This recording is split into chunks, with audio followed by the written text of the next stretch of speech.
Oh, I see. Thank you for the note. I see that my colleague from New Jersey is on the floor, and I would welcome a question if he has one. I appreciate it, and appreciate my colleague pausing for a question. And I just want to first say, as I present my question to him, how grateful I am for his stamina and for his strength, but more even importantly for his insightful truths that he has been telling now for well over 14 hours. And in many ways, we see a tradition in this body of being a deliberative body, but it seems now more and more that deliberation is giving way to what the founders never imagined, which is simply conceding to anything that the President of the United States wants. We were born to check and balance the presidency. We are the Article I branch of government. And as my colleague here rings the alarm bell, it is clear to me that the alarm bell he's ringing is not a partisan alarm bell. It's not left or right, it's right or wrong. It's about asserting the Article I branch of the Constitution's strength, its purpose, its constitutional intent. And that is to provide oversight. That is to provide advice and consent. That is to provide the check and balance that we need. And for hours now, what I have been seeing is my colleague, Jeff Merkley, has time and time again been laying plain facts that would not play no matter what party a person is from. A president who is encroaching again and again and again on the constitutional prerogatives of the Article I branch of government. And the result of this is that people are hurting. And I really want to get my colleagues' response to this. The fact is, right now, you have a president not going through Congress, not working with Congress, but undermining congressional intent by gutting and cutting programs, gutting and cutting agencies, gutting and cutting bipartisan approved resources for our states in ways that threaten and undermine the well-being of Americans. We see him approving a tariff policy, not one that has gone through this body. In fact, I would say not one that people in this body would even agree on, that is hurting American farmers, that is driving them to their knees. They want trade, not aid. And as a result of that tariff policy, it's not only hurting the bedrock people who put food on the table for Americans and people throughout this world, but it's hurting consumers by driving up grocery prices. What my colleague continues to point out is how these violations of our constitutional norms and traditions, the insult and injury done to our Constitution, has a real-life impact on the lives of Americans, making us poorer, making us sicker in our lack of access to health care. That we are seeing a time now that if we do not ring the alarm bells, more and more Americans will be hurt by a president who is acting more like an authoritarian leader than a democratically elected executive in the Article II branch. And this is not a left or right moment. It is a right or wrong moment. This is a moral moment in America. And I love what Martin Luther King said. He said, the problem today is not the vitriolic words and violent actions of the bad people, it's the appalling silence and inaction of the good people. And so this is a time that my colleague, through doing this extraordinary step here for more than 14 hours, all through the night, standing up and saying, look, democracy has never been a spectator sport. If you love this country, if you love in a deep devotion the ideals of patriotism more than a party, now is the time for all good people to stand up and call it out. And so I want to know from my colleague, this, with the urgency that we have in this moment, with Americans seeing their energy costs go up, with Americans seeing their grocery costs going up, with Americans now seeing the reality of their health care costs going up thousands and thousands of dollars, with marginalized people, with folks who are struggling to provide for their children, for children with disabilities struggling to get the resources they need, with parents not knowing how they're going to meet the rent and pay for medical expenses, how they're going to be able to pay for the basic needs of their families. This is a time that if you believe in the cherished principles of our nation, from patriotism, devotion to our national ideals, if you believe in the ideals of our nation, love thy neighbor, if you believe that we are one nation under God, this must be the time where more people stand up and speak out, because the only thing necessary for the triumph of tyranny is for a free people to remain silent. And so I ask my colleague right now, because there are people saying, what does it matter that a senator is standing up? I ask my colleague right now to maybe say directly to the American people why you are taking this courageous stand tonight, what you hope they will take away, because it's not about you or me, it's not about the 100 people here. We have seen this president back down before when the American people, in a chorus of conviction, stand up and say no, no more. As Frederick Douglass says, the limits of tyranny are prescribed by the people who face the oppression. I ask my colleague, what is the message that you are trying to send with this courageous stand, with this incredible endurance, with this strong speech you are giving today? To my colleague from New Jersey, the message, most important, is that the tyranny has already arrived. It is not down the street. It is not around the corner. It will not be encountered on the path tomorrow. It is here at this very moment. And that tyranny comes in two forms, so important to our country. The first is the attack on freedom. Freedom is secured by due process.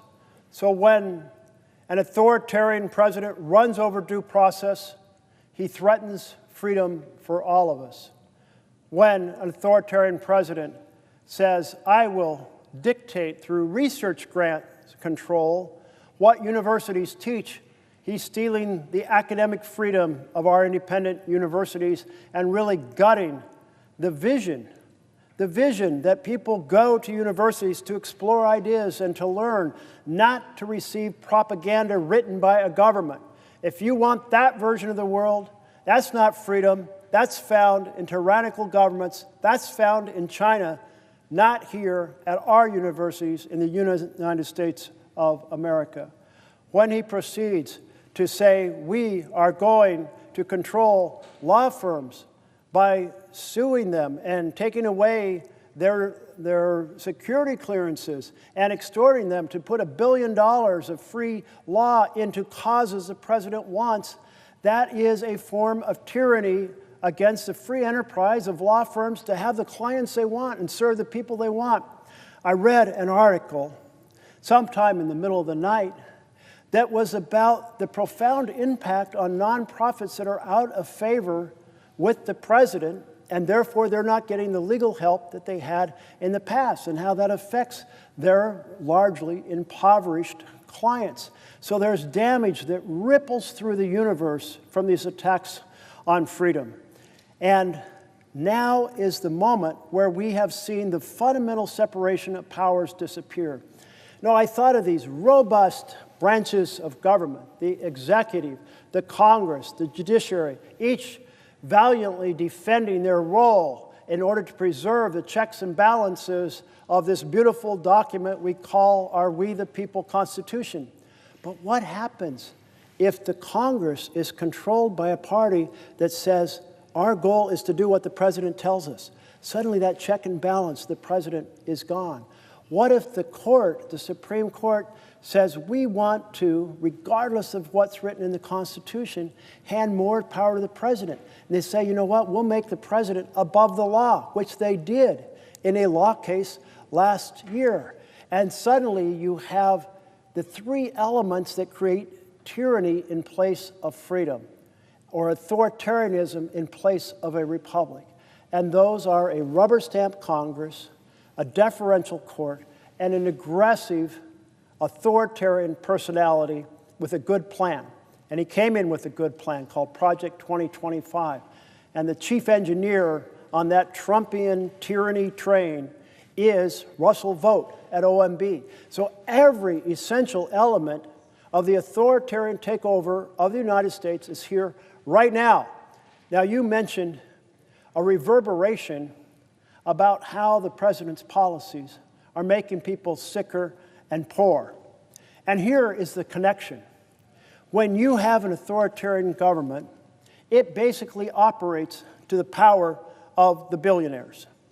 And so we saw it at the inauguration. We saw the billionaires standing behind the president. We saw Elon Musk standing behind the president. We saw Jeff Bezos standing behind the president. We saw Mark Zuckerberg standing behind the president. And when you do that, you're okay pursuing legislation that hurts families while helping billionaires. And that is the theme of what we have seen. Here's a picture of the billionaires lined up behind the president. We call sometimes the bill, his major policy bill, the great or the big ugly betrayal, because he campaigned on helping ordinary people. But then on Inauguration Day, there's no ordinary people behind him. There's no champions for health care, no champions for housing, no champions for education, no champions for good-paying jobs and investment in infrastructure. No, those who have already at the very top of the money pyramid in the United States of America are there. So now you have the main bill, and the main bill, what does it do? Well, it savages health care to pay for tax breaks for billionaires. It savages child nutrition to pay for tax breaks for billionaires. So the authoritarian takeover of our government is also linked to this assault on the families. As you said, groceries are going up.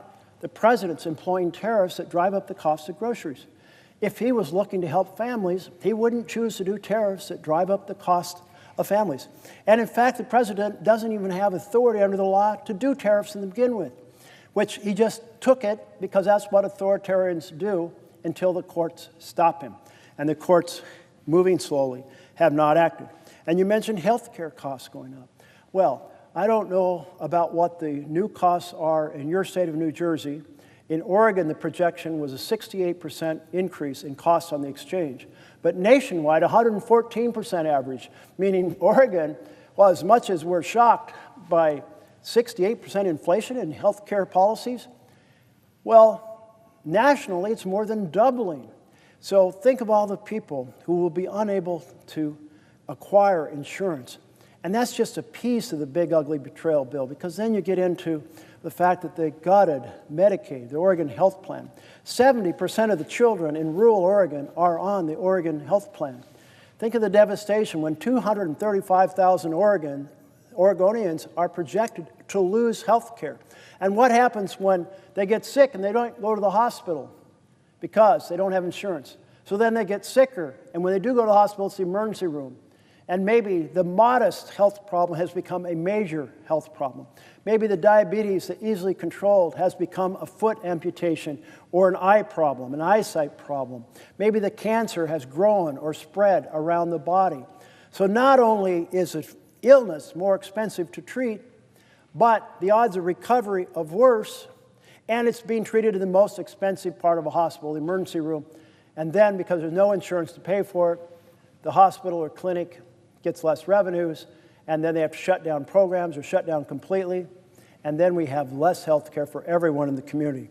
And then you mentioned utilities, and I was just fielding a question from our colleague from Minnesota, and she said, what about that $8 billion attack on energy projects in blue states? Energy projects that would produce renewable energy that often, at utility scale, is 2 cents per kilowatt hour. My bill in Oregon is fairly cheap compared to the nation. I think it's 12 to 14 cents per kilowatt hour. I'm guessing yours is a lot higher than that. So if that utility can buy energy at 2 cents per kilowatt hour, your bill's going to go down. But I'm pretty sure your bill's going up because of the policies of this administration. So if this administration was worried about families They wouldn't have passed the big, ugly betrayal that does so much damage to families in order to fund tax breaks for billionaires, wouldn't be using tariffs in this manner, wouldn't be cutting low-cost utility projects that will lower the cost of energy. And thus, here we are, 10 months of making Americans sicker and poorer. And if my colleague would ask the wrong question, because you're making such a great point, and I really hope America hears this, that these policies, these constitutional principles that we're defending here are not just arcane, idealistic things. They have a direct impact on our nation. That my colleague is laying it plain. This is what should be animating everybody, is that when you attack the health care of millions of Americans, it doesn't mean you're curing disease and they're not going to have a demand for health care. The demand is still going to be there. And if they're not getting their health care reimbursed, if they're not getting preventative care, if they're not getting regular checkups, they're going to put more demand on our hospitals, which are going to make our hospitals have longer wait times in the emergency rooms, that are going to have our hospitals have less reimbursed care, and our hospitals are going to strain and buckle under that, thus driving up the costs for everyone. You make it plain, and people should hear this.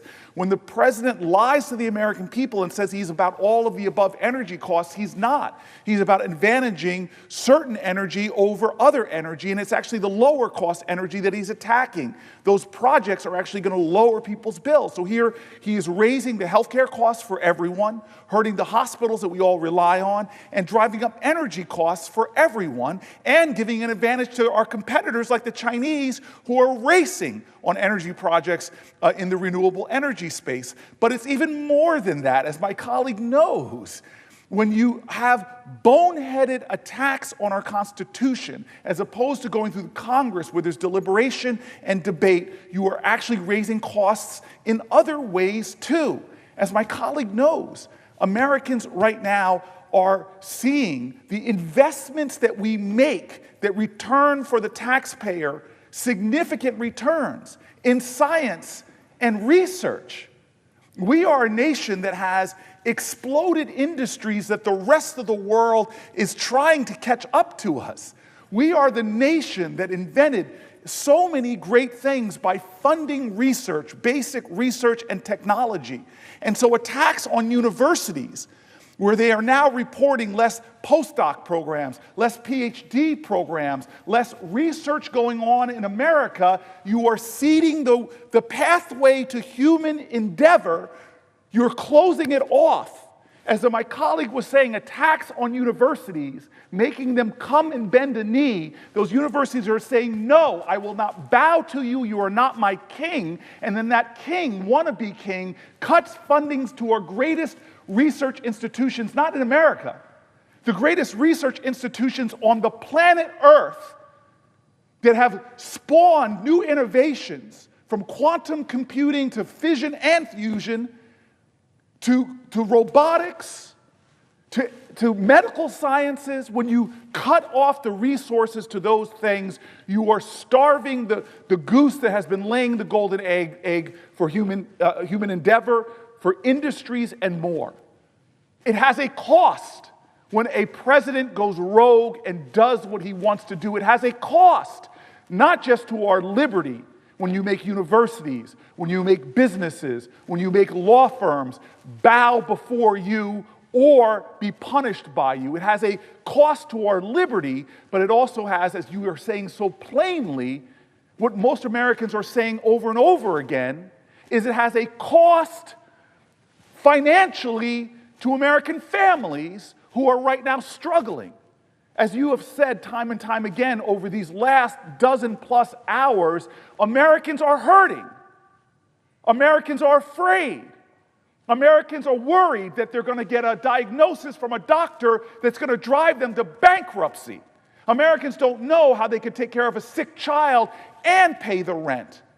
And this is directly being attacked by a president who is doing things that are driving up their energy costs, who are driving up their medical costs, who are driving up their grocery costs, and who's failing to make the investments that keep America ahead of the competition we are seeing in places like China. It is boneheaded. It is financially imprudent. It is hurting America as well as our constitutional framework. The genius of our founders in this great experiment that is now 250 years old, that has put us at the top of all of humanity in innovation,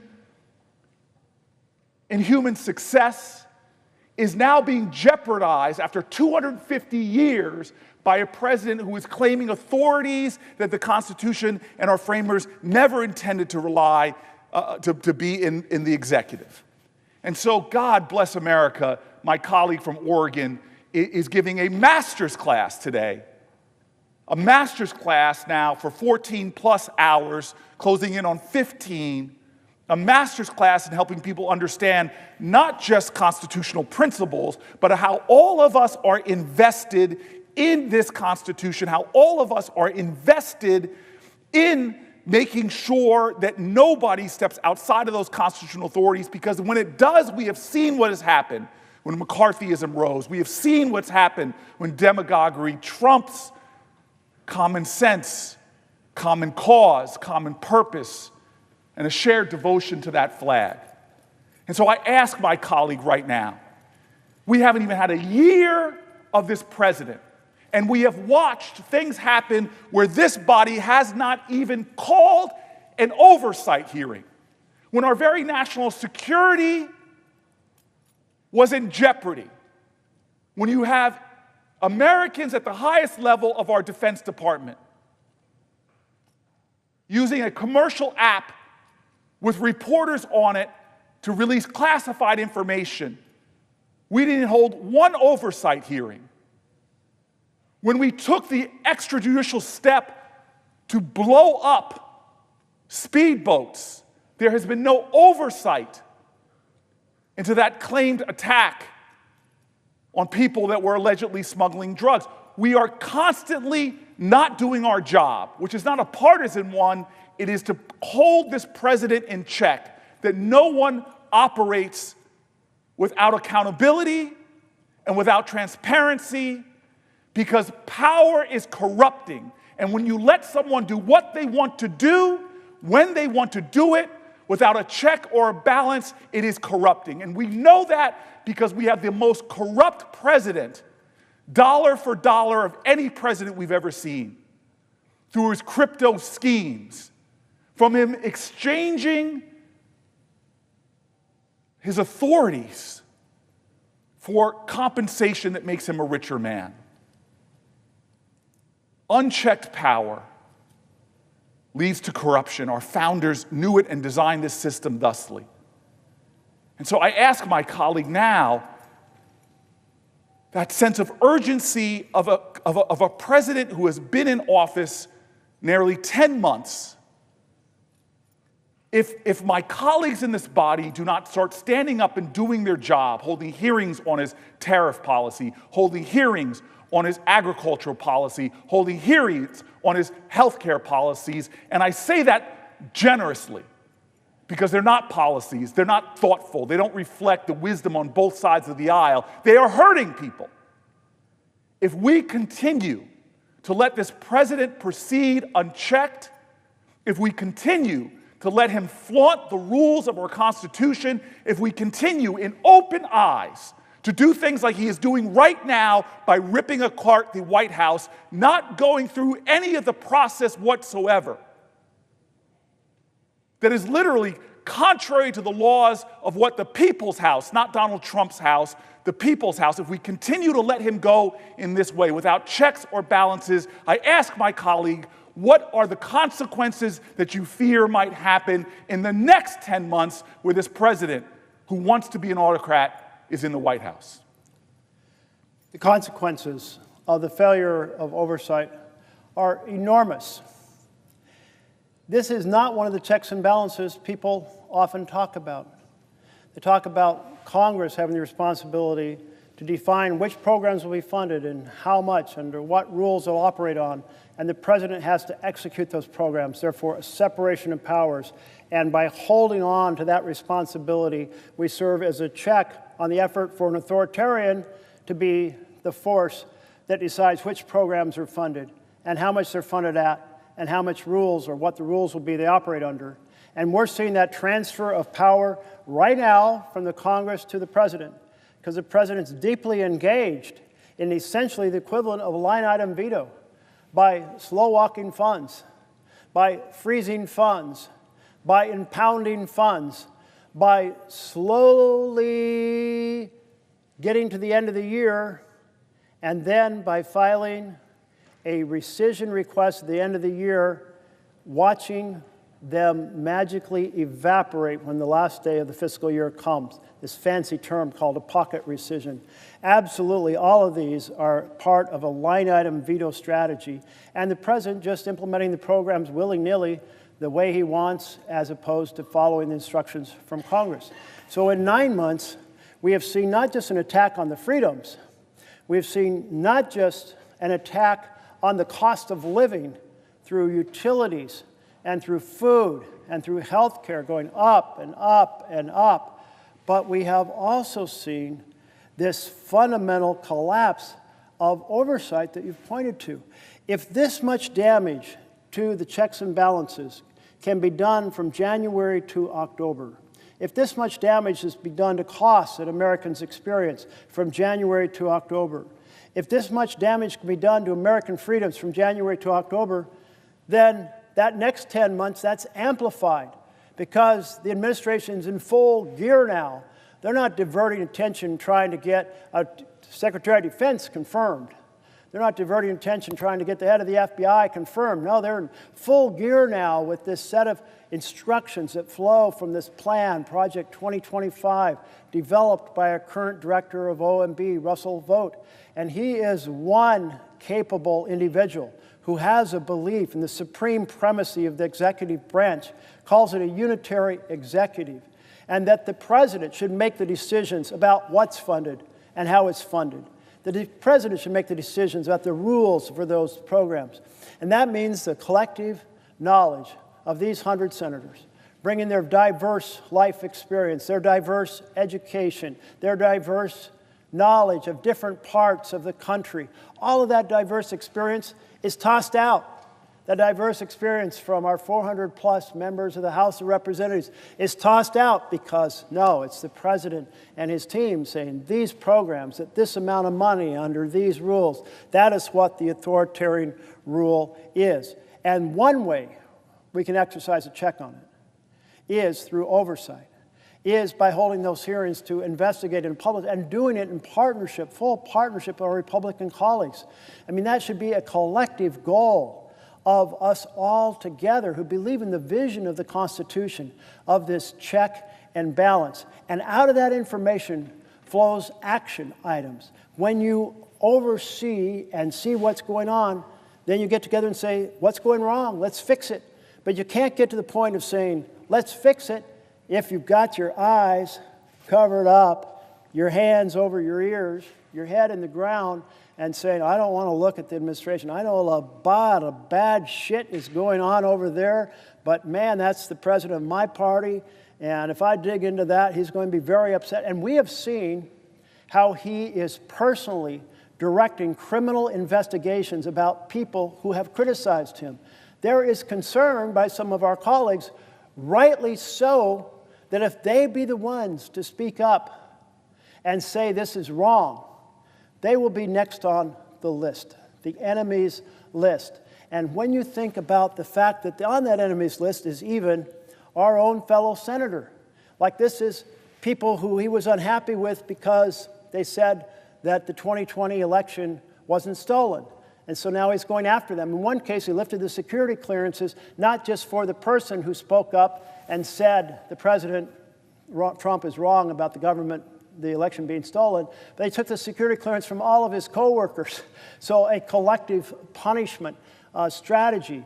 This idea of weaponizing the Department of Justice, this intimidation of free speech, that really does affect people in this chamber as well as outside this chamber for fear of being targeted.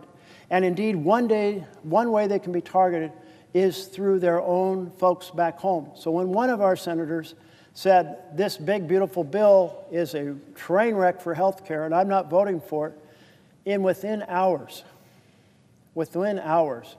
that colleague had been threatened with a primary and announced, you can't threaten me with the primary because I won't run for election.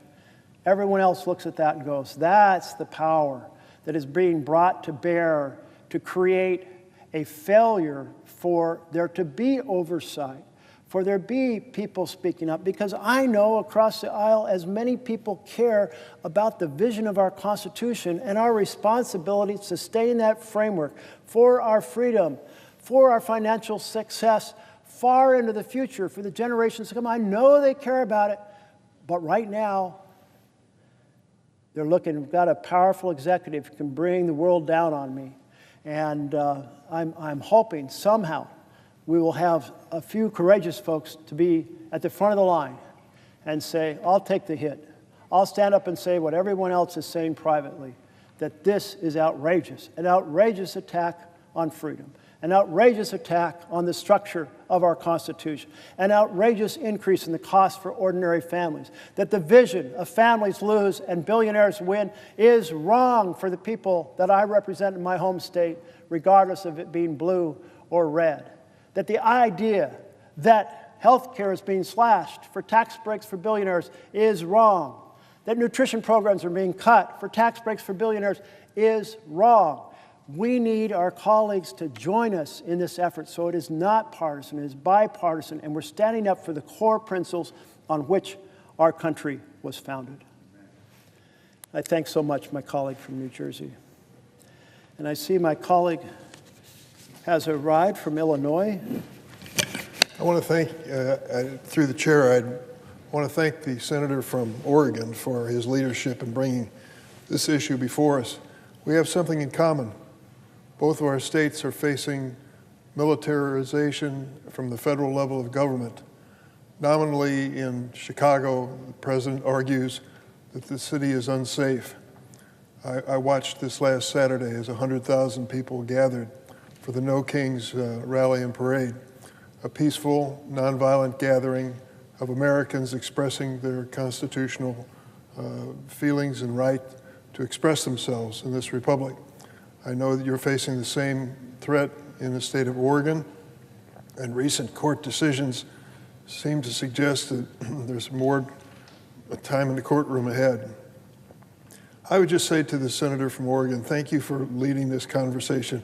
There are so many aspects of this presidency that you could address. And I'd like you to address, if you will, this militarization issue.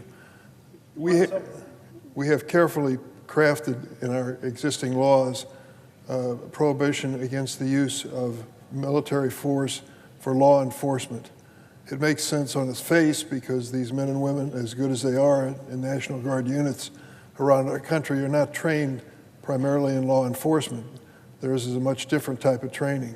And secondly, to overcome state and local sources of law enforcement is a major constitutional step. And yet this president has initiated it in my state of Illinois, in your state of Oregon, and in the state of California. Would you address this aspect of your comments this morning? My colleague from Illinois, I so appreciate the question. And certainly you feel it very personally when the target of the president's militarization or the sending of the military into our states is your own state. And you see it with very clear eyes because you go and visit and witnessed and you understand what's going on. And I know in my state, I went down and I saw these 3 women protesting outside of the ICE building. I think they had a sign, I think it had a flower on it. And since that time, what has developed are a demonstration of joy and whimsy. Joy and whimsy.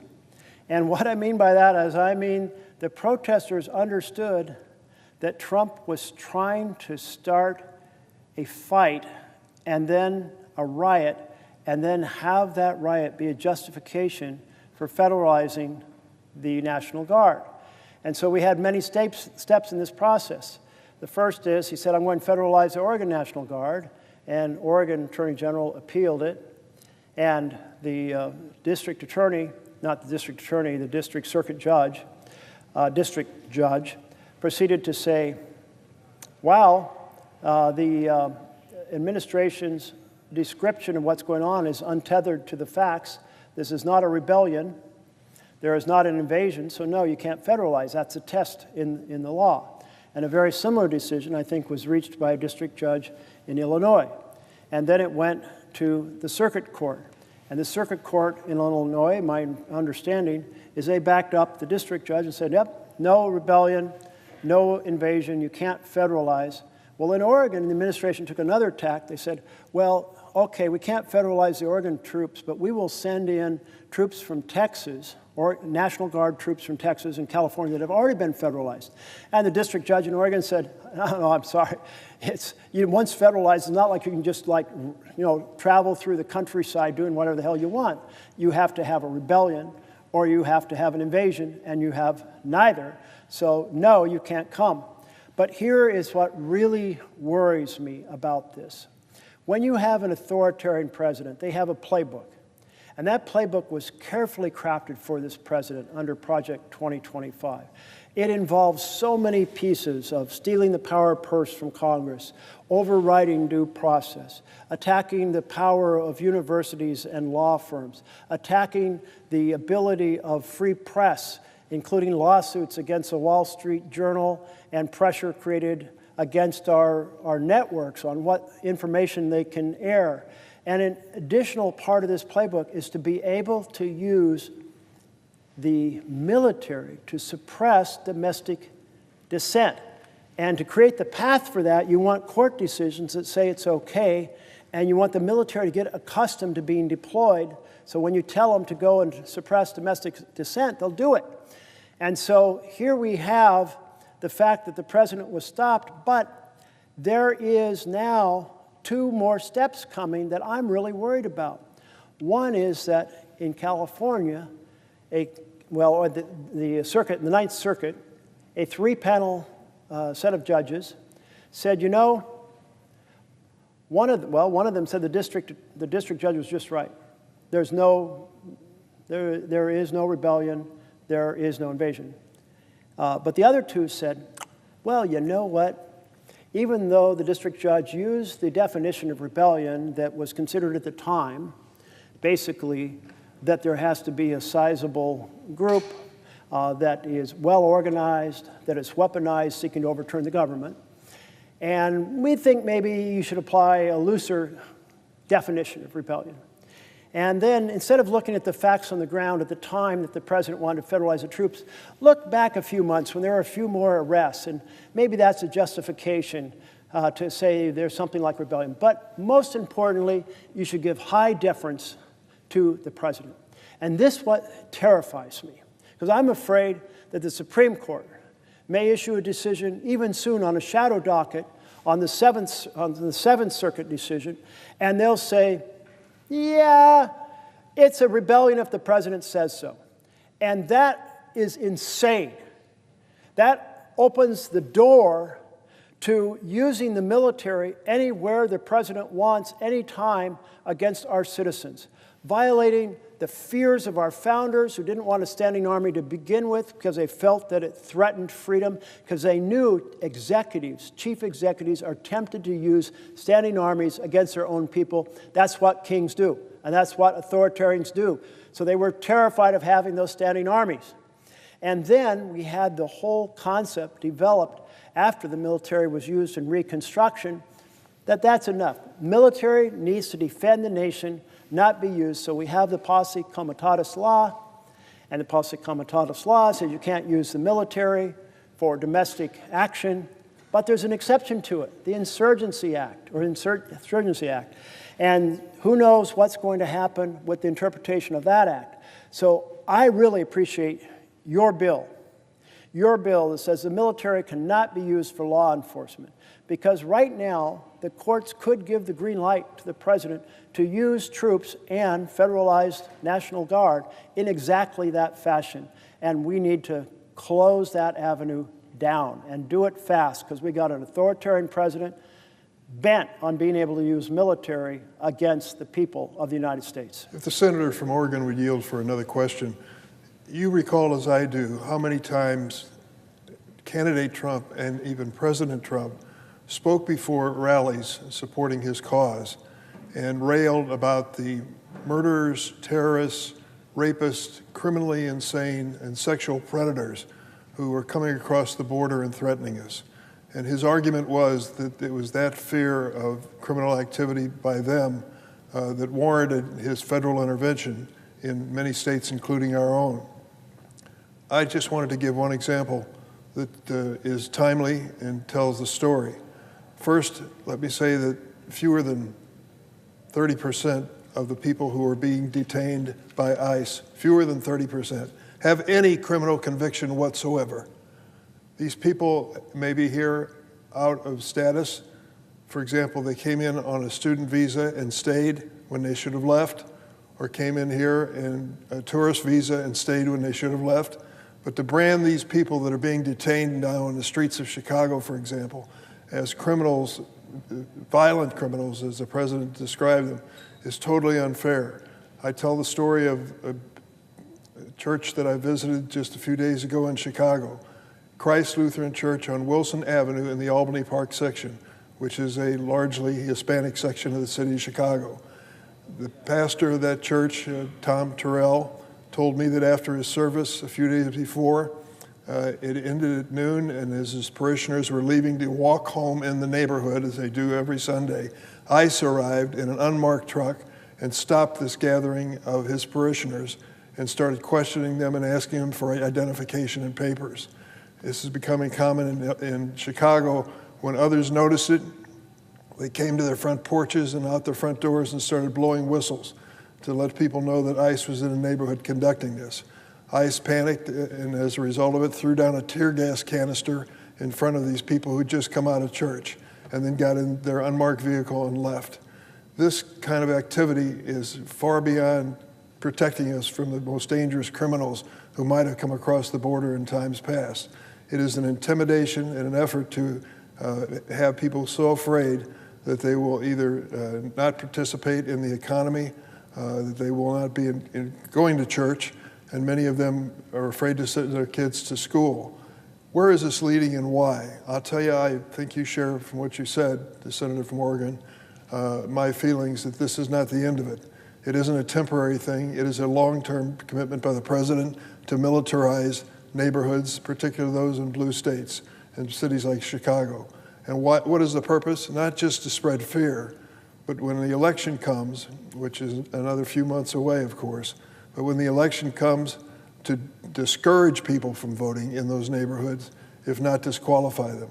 Does that sound like an outlandish idea from a president who refused to accept the fact that he lost an election? It doesn't to me, and it becomes a reality every time I come home. This president argues that there are dangers in the streets of Chicago. 2 weeks ago, the streets were overrun by 53,000 people who didn't live in Chicago. It's called the Chicago Marathon, and they had 53,000 participants and their supporters.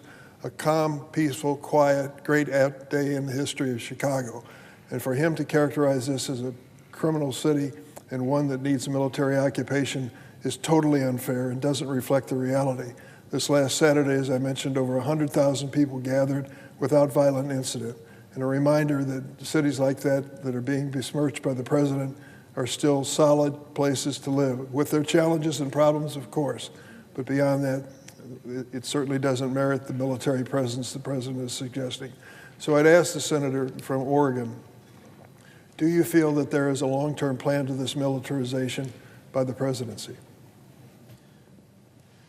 Well, to my colleague from Illinois, the answer is absolutely yes. The president, as you mentioned, campaigned on the argument that there were violent criminals and they were going to be sent home, who were here without documentation. What we have seen is a wholesale attack based on people's accent and the color of their skin. And in fact, if I understood a recent court decision, he was given some permission to continue targeting people because of their skin color or their accent. And the idea that as we go around America, and we're mostly a few generations removed from being immigrants, more recent immigrants are going to have accents, and we have worked towards the vision of being a race-neutral society, that people are now being allowed to be targeted by ICE because of their skin color. It just is, to me, a horrific embedment of discrimination. And I think that the president intends to pursue this aggressively for every moment that he possibly can, as long as he is in office, and beyond, to the degree that he can help drive future administrations. We saw it through his entire first administration. My first real involvement over the immigration began when I read a speech by our then Attorney General, who said, what we're going to do is separate the children from the parents and send the message that you don't want to come to America. And I said to my team, I'm sure I didn't read that correctly. I'm sure I didn't understand that correctly, because no American administration, not a red administration, not a blue administration, would ever deliberately harm children in order to send some political message.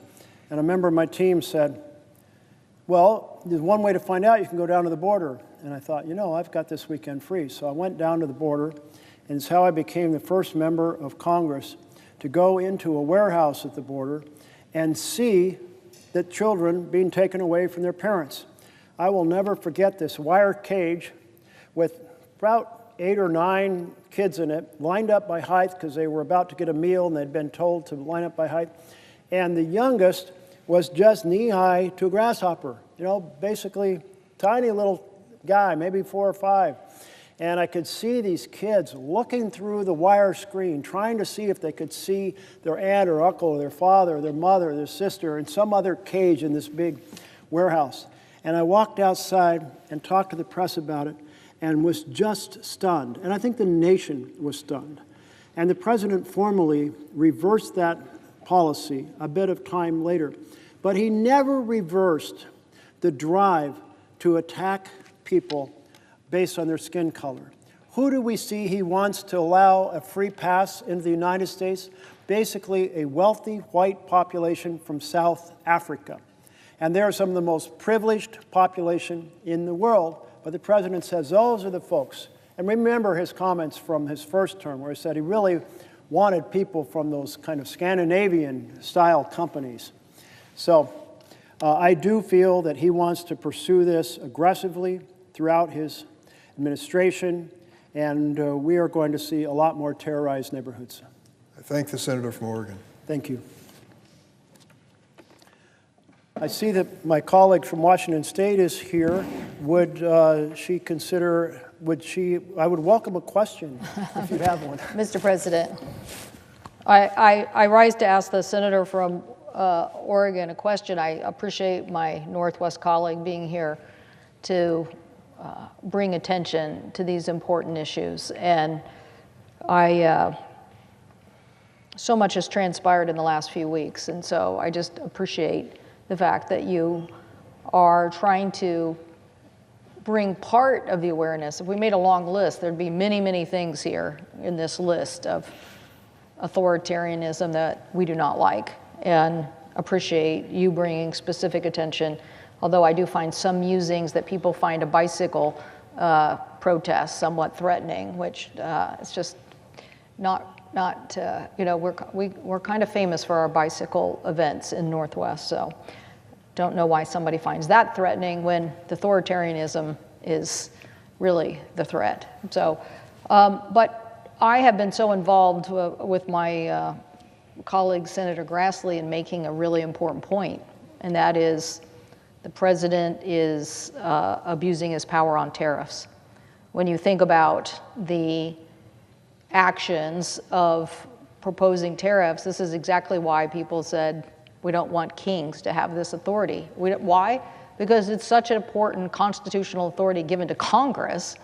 It is not something that we think that the President of the United States should have to usher in economic impact in this dramatic way. And the IEEPA tariffs, the lower courts have already said, yes, we don't think that he has this authority. He's been abusing this authority. Now he's going to try to say there's other emergency powers, and hopefully the courts will continue to do their job. But when I think about all of the things he's done, and lots of them are big issues, to me, this one, to basically wield an economic impact on the cost of affordability for Americans, for housing, for food, for transportation cost, a whole myriad of things, when it's only the authority of Congress to do this, I think of how big this economic stick is that he is wielding. So all we've said here collectively, bipartisan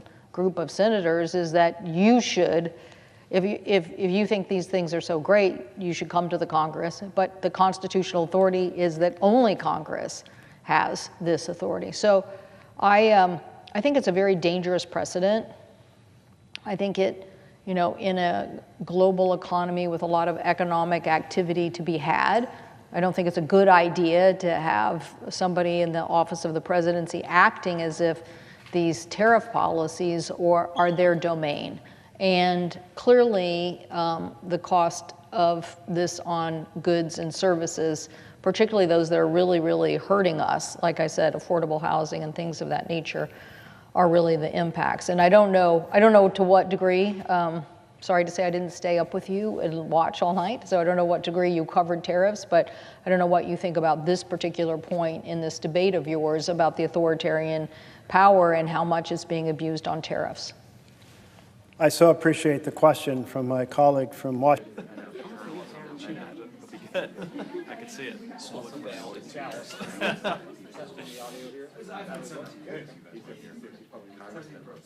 Hundreds of millions of dollars. The studio, which is perfect for television. That's all the sound it did. So many people don't use it. It's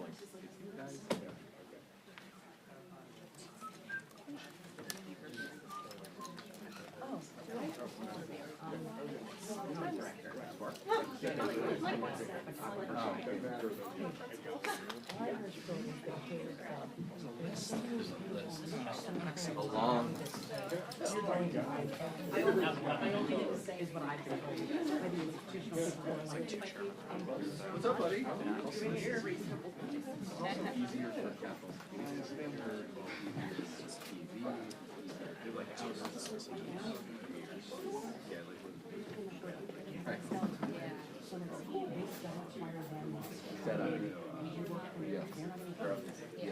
And like we're very conscientious. So like,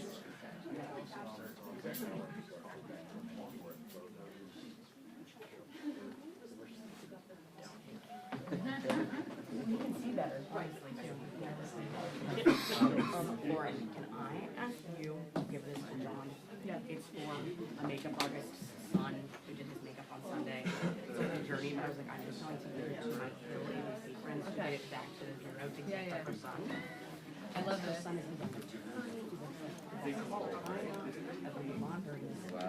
oh my god. Wow. Yes, and all to end with collects challenge. I know you've been your sense of team, but it's every challenge for you to actually identify one of the filmmakers in person, even though you know exactly what they look like. Oh yeah, Great.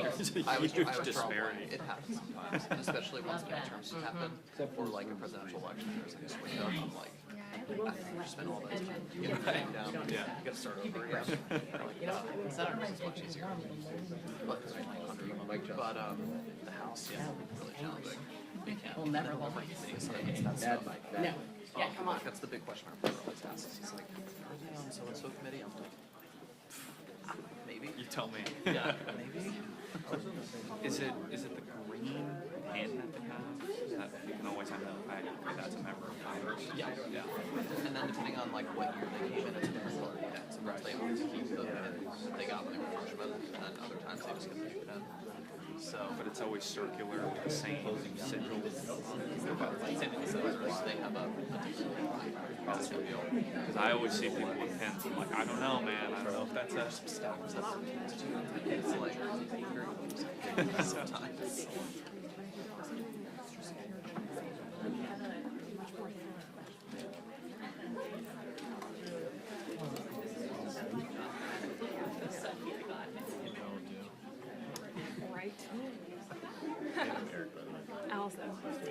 How about you?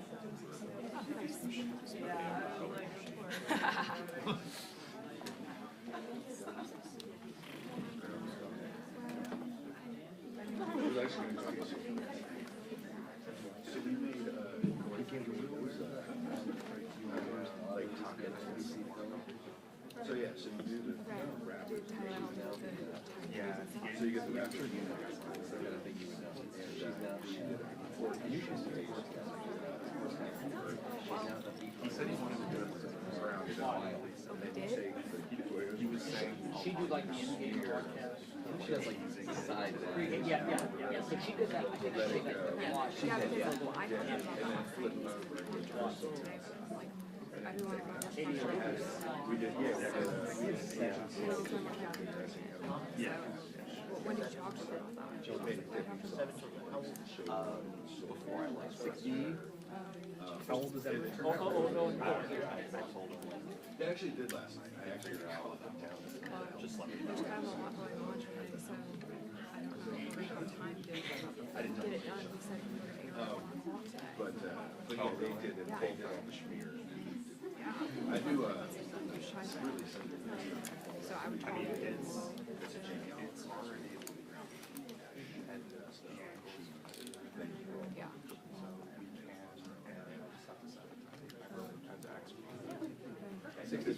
Clarify, I guess, for him what he wants to say. Allison said you said today, but tomorrow. Sorry.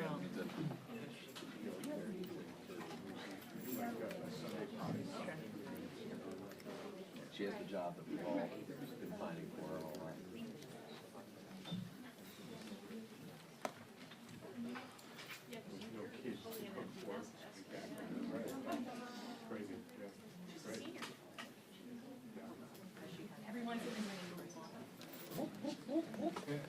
It's all, we're going to have suffered through it.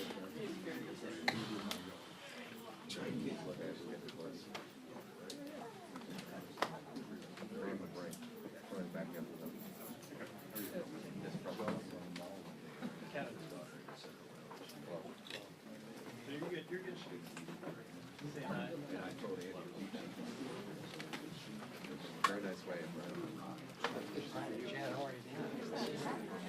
Is there a repudiation of the Yeah.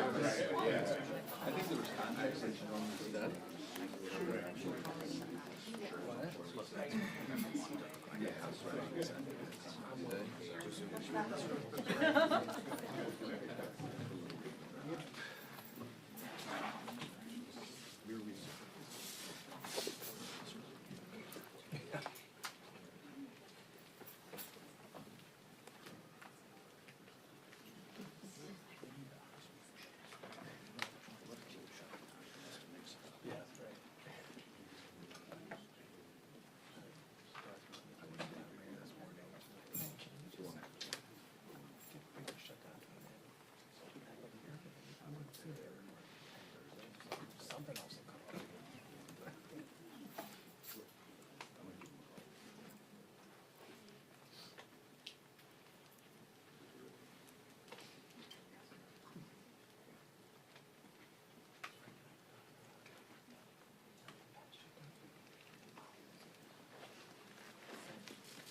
I like it, but I remember you have to predict where maybe you kind of look out that house. That kind of thing, the sheriff's going to be so close to this line. You'd hate to look over there. 45 minutes. Yeah. That's how that's right, yeah.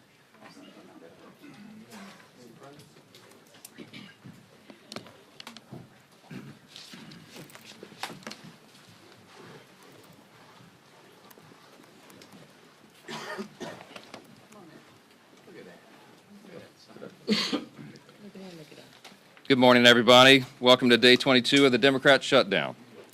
While it's already been, as we noted yesterday, the longest full government shutdown in history, October 22nd marks another landmark. This is now the second longest government shutdown of any kind ever in the history of our country, and it's just shameful.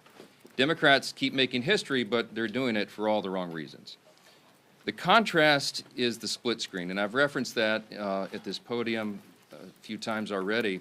But I just think it's an important thing to point out, because that contrast between the two parties grows more glaring with each passing day. And you can look at all the evidence for yourself. There is, of course, a literal split screen every day. You've got Republicans and Democrats out all over the airwaves, burning them up, speaking directly to the American people. But you'll note that there's a key difference between the messages of the two sides. The Republicans are all repeating the same simple truth, and that is why that message is resonating with the American people, and that's what the polling indicates. At the same time, on the other side, the Democrats are doing their very best to obscure and create distractions from that simple truth. So the reason that we find it important to come out here every day and repeat again the same simple truth is because they're trying so hard to cover that up. But there's also a figurative split screen. There's a literal one, but it's figurative as well.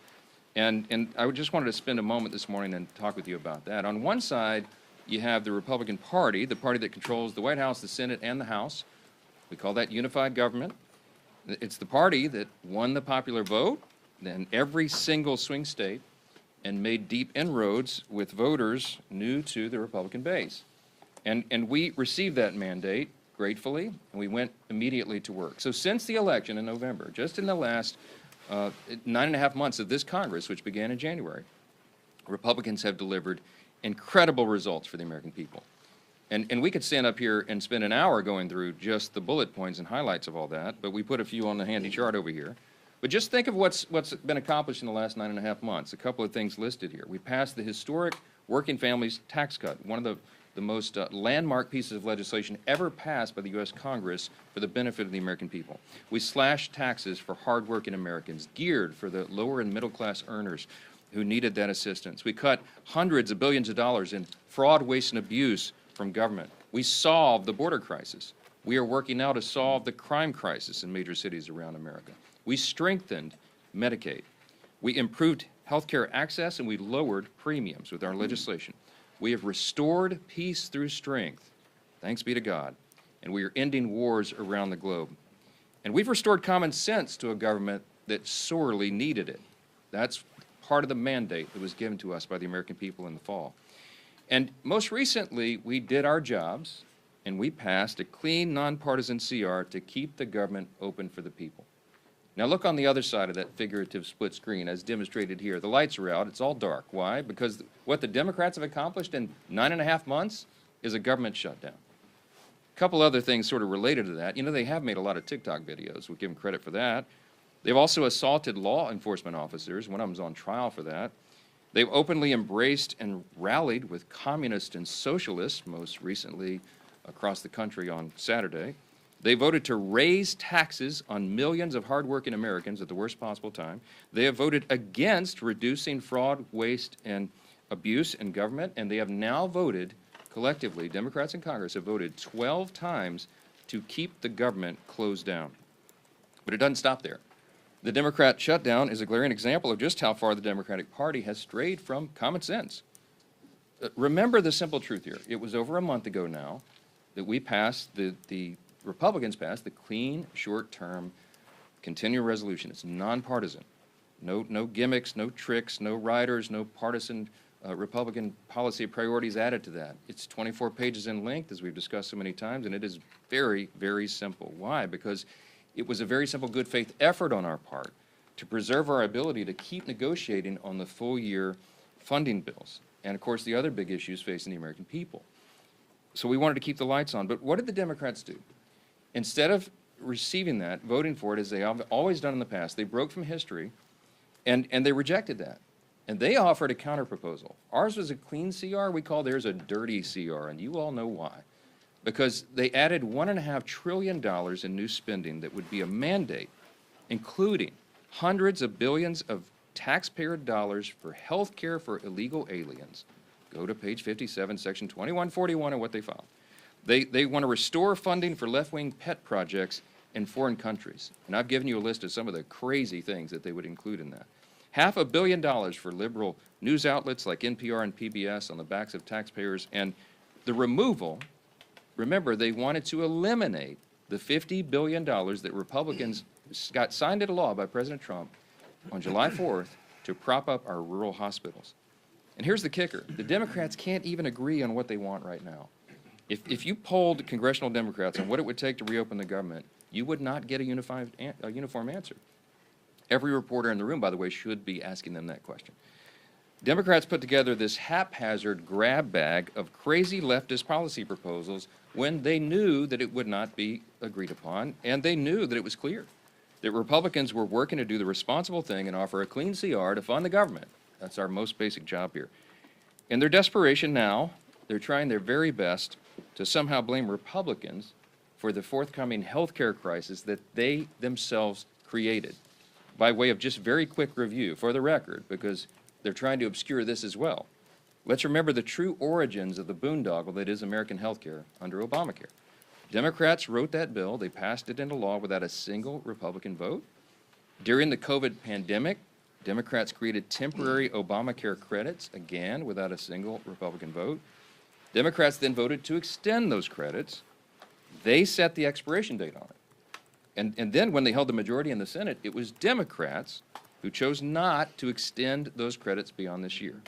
Now, as we approach their own self-imposed expiration date, now they are breathlessly insisting to you, and on all the interviews, that somehow it's a Republican crisis. Give me a break. The facts are the facts. We are up here sharing the simple facts and truth. And as John Adams said, facts are stubborn things.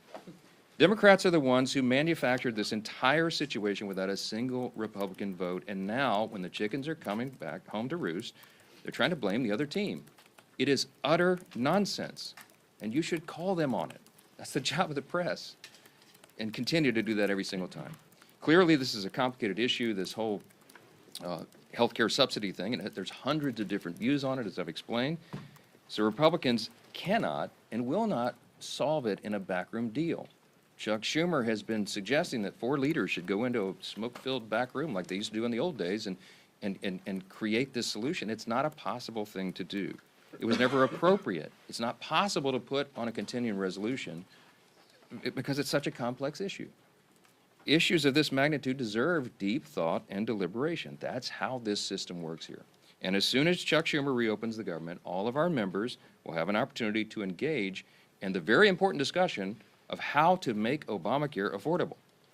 But we won't engage in Democrats' hostage-taking, nor will we pay a ransom. We certainly won't engage in their unserious proposals as long as Democrats continue to act like unserious lawmakers. I'm just going to say this morning, enough is enough. And with us today with the leadership team are 2 leaders in Congress. One is Chairman Bruce Westerman of the Committee on Natural Resources.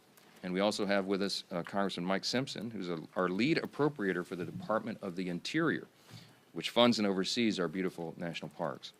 Both are here today to share an update on how this shutdown impacts all those operations, but I'll note, as I bring Chairman Westerman up first, that when President Obama shut down the national parks, the National Mall in 2013, it was a real hardship for the American people, and the Trump administration is trying to handle this differently. They've gone to great lengths as much as they can to protect Americans' access to our national parks, while Democrats continue to hold government funding hostage. They'll have more to share on that, the experts on the subject, and I'm happy to bring them up now. Thank both these gentlemen for their hard work. I'll turn it over to Chairman Westerman. Yeah, bud. Thank you, Speaker, and good morning, everyone. First off, I want to say thank you to the thousands of federal employees across the country that are still in the field, going to work every day, oftentimes without pay, to do their jobs to steward and protect our public lands, from Park Service to Forest Service Rangers to Fish and Wildlife officers and all the other management and support staff doing their jobs in uncertain times. Thank you. Leadership starts at the top, and I commend President Trump, Secretary Burgum, and Secretary Rollins for the job that they've done and for their leadership in keeping our public lands open to the public. It's not always been that way during shutdowns, as the Speaker mentioned. But this can't continue indefinitely. Despite all the extraordinary efforts being made, at some point, without funding, the public lands will not be accessible to the public. The longer this unnecessary shutdown lasts, the more negative consequences that we'll start to see. Without regular staffing, litter will pile up and park ecosystems will be affected. It's fall time. It's a wonderful time of the year. It's a wonderful time to visit our public lands with crisp weather and beautiful foliage. Fall personally is my favorite time of the year, and it's that way for many Americans who enjoy being outdoors. When Americans save up to visit a national park or a national forest, that experience should exceed their expectations. Families visiting our parks are now being met with disappointment as visitor services and experiences are reduced. As the shutdown drags on, families will cancel their vacations or day trips to our public lands. It's hunting season all across the country, different types of hunting seasons across the country, and public lands are oftentimes the only place that people who like to hunt and fish have to recreate. For everyone's sake, and who uses and appreciates our public lands and appreciates our public employees, it's time to end the shutdown. You know, as we look here in Washington, the negative effects of the shutdown and what that will have on public lands, I just want to highlight one issue, and that's the Great American Outdoors Act. This was a bipartisan bill that was signed into law by President Trump during his first term. It's something that there's a lot of bipartisan support to work on right now. But, you know, tomorrow we had planned a field hearing on the Great American Outdoors Act so that we could reauthorize this piece of legislation that's putting as much as $1.9 billion a year into maintenance backlog on our federal lands. I've had an opportunity to visit many of these parks and to see the wonderful work that's being done. It's something that Republicans, Democrats, and independents, I think, all appreciate, the fact that we're taking care of our public lands. But Congress is not here working on those issues because of the shutdown. And we need to get back to work. We need to start putting the American people first and putting these federal lands and giving them the place and the position that they deserve. And we simply can't do that when the government is shut down. So enough of the shutdown. Let's get it over, get people where they're paid, where they're going out and doing their jobs that they want to do, and getting America back in the position we need to be in and getting Congress back and functioning. And with that, I'll turn it over to my friend Mike Simpson from the Appropriations Committee. Thank you, Chairman. Thank you, and thanks to the leadership for inviting Chairman Westerman and I here to talk a little bit about the impact that this shutdown is having on our public lands and our national parks. I couldn't agree more with House leadership, their position on this shutdown. House Republicans, as you are well aware, did not shut the government down. We voted to open the government and not shut it down. It's the House Democrats that and the Senate Democrats that are voting to shut the government down and keep it shut. We gave them exactly what they wanted. We gave them a clean CR, no gimmicks, no policy riders, short term. There were people who wanted this to go on until January or February. They wanted a short term. That's exactly what they got. And then surprisingly, they reversed themselves and voted against it. This shutdown is causing and potentially causing even more damage for the American people. While the Democrats in their press conferences say how much they care about the American people, that they're fighting for the American people, when you look at the impacts of what they're doing, clearly the evidence is the reverse of that. They don't really care about the American people. What they care about is keeping their leadership positions, and that's exactly what's happening. They say that they care about federal employees. The fact that we have furloughed federal employees that aren't getting paid, clearly the evidence shows that they don't really care about federal employees. This is about two leaders trying to keep their jobs, and that's unfortunate. You know, our national parks are our historic treasures. Ken Bird's called them America's best idea. The Park Service goes to great lengths to protect our resources, and the Park Police provide critical safety measures for our visitors in our national parks. Under the Democrats' shutdown, the lack of funding for staff and maintenance projects could cause irreparable damage to these national parks. Some people say, well, it's the end of the year. Most of the national parks are visited during the summer. Last year, we had 331 million people visit our national parks. They are truly America's best idea, in my view. In October of last year, we had 28 million people visit our national parks. 28 million in just October. I agree with Chairman Westerman. I think it's the best time of year to visit our national parks with the colors changing, warm days, cool nights, all that kind of stuff. I love Yellowstone in October and actually in November when you get there and you see the first snowfall and a few things like that. It's a great time to visit our national parks. But we have families who have been planning to visit our national parks for years sometimes, putting aside the resources that are now canceling their visit to our national parks because of this shutdown and the impact that it could potentially have on their vacations. Unfortunately, that's very damaging. We know many people who are canceling their trips. But this administration is trying to keep the national parks open. Unlike the Obama administration when there was a shutdown, they actually put tape around the open air monument, the World War II monument, so that people that came in, veterans that came in to see it, couldn't visit the open air monument.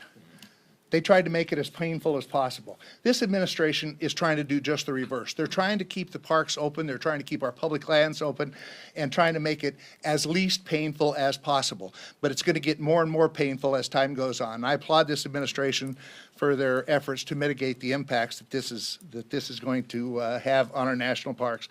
As I said, 28 million Americans visit our national parks in October, 24 million in November. So they're used all year long, whether it's just the great parks out in the west, Yellowstone and Glacier and Yosemite and Grand Canyon, or whether it's the Everglades in Florida or Arcadia in Maine. These national parks are a treasure to America, and our Americans love them. There's one other thing I would like to say. You've all heard us as appropriators, and actually as all Republicans have said, we need to get back to regular order. You all know what that means. What it means for those listening is that we pass bills, individual bills, we bring them to the floor, we go through the amendment process, we go to conference, and then we bring a conference report back between us and the Senate. This leadership team, we haven't done that for about 15 to 20 years. This leadership team that you see behind me has moved us in that direction more than any team I've seen ever. We are actually ready to go to conference with 3 bills right now that have passed the House. The Speaker plans on bringing, and the Majority Leader plan on bringing up the rest of the appropriation bills and trying to get back to regular order. You can't do that overnight. It takes some time. But they have moved us in that direction, and we will get back to doing it the way that it should be done, where we do individual bills, we conference them with the Senate, we bring them back to pass them. So I applaud this leadership team and the efforts that they're making, but we can't do it while the government is shut down. We need to open this government back up, and yes, there are many other issues that need to be debated and worked on. We can't work on those. As Westerman said, Chairman Westerman, can't have hearings and that type of stuff when we're shut down. So we need to change that. We need to open this government back up, get rid of this stupid Schumer shutdown, the 3 S's, I guess, and let us do our job. That's why we're here. I get a kick out of listening to the press conference from some of my senators saying, well, the House has been on vacation for a month. This is not what I call a vacation. If they think showing up once a day and casting 1 vote is work, they need to come over to the House side and see what we're doing. We're working with our constituents, we're out talking to people, and we're back in Washington doing our job too. So we'll continue to do our job, end this stupid Schumer shutdown, and let us do our job.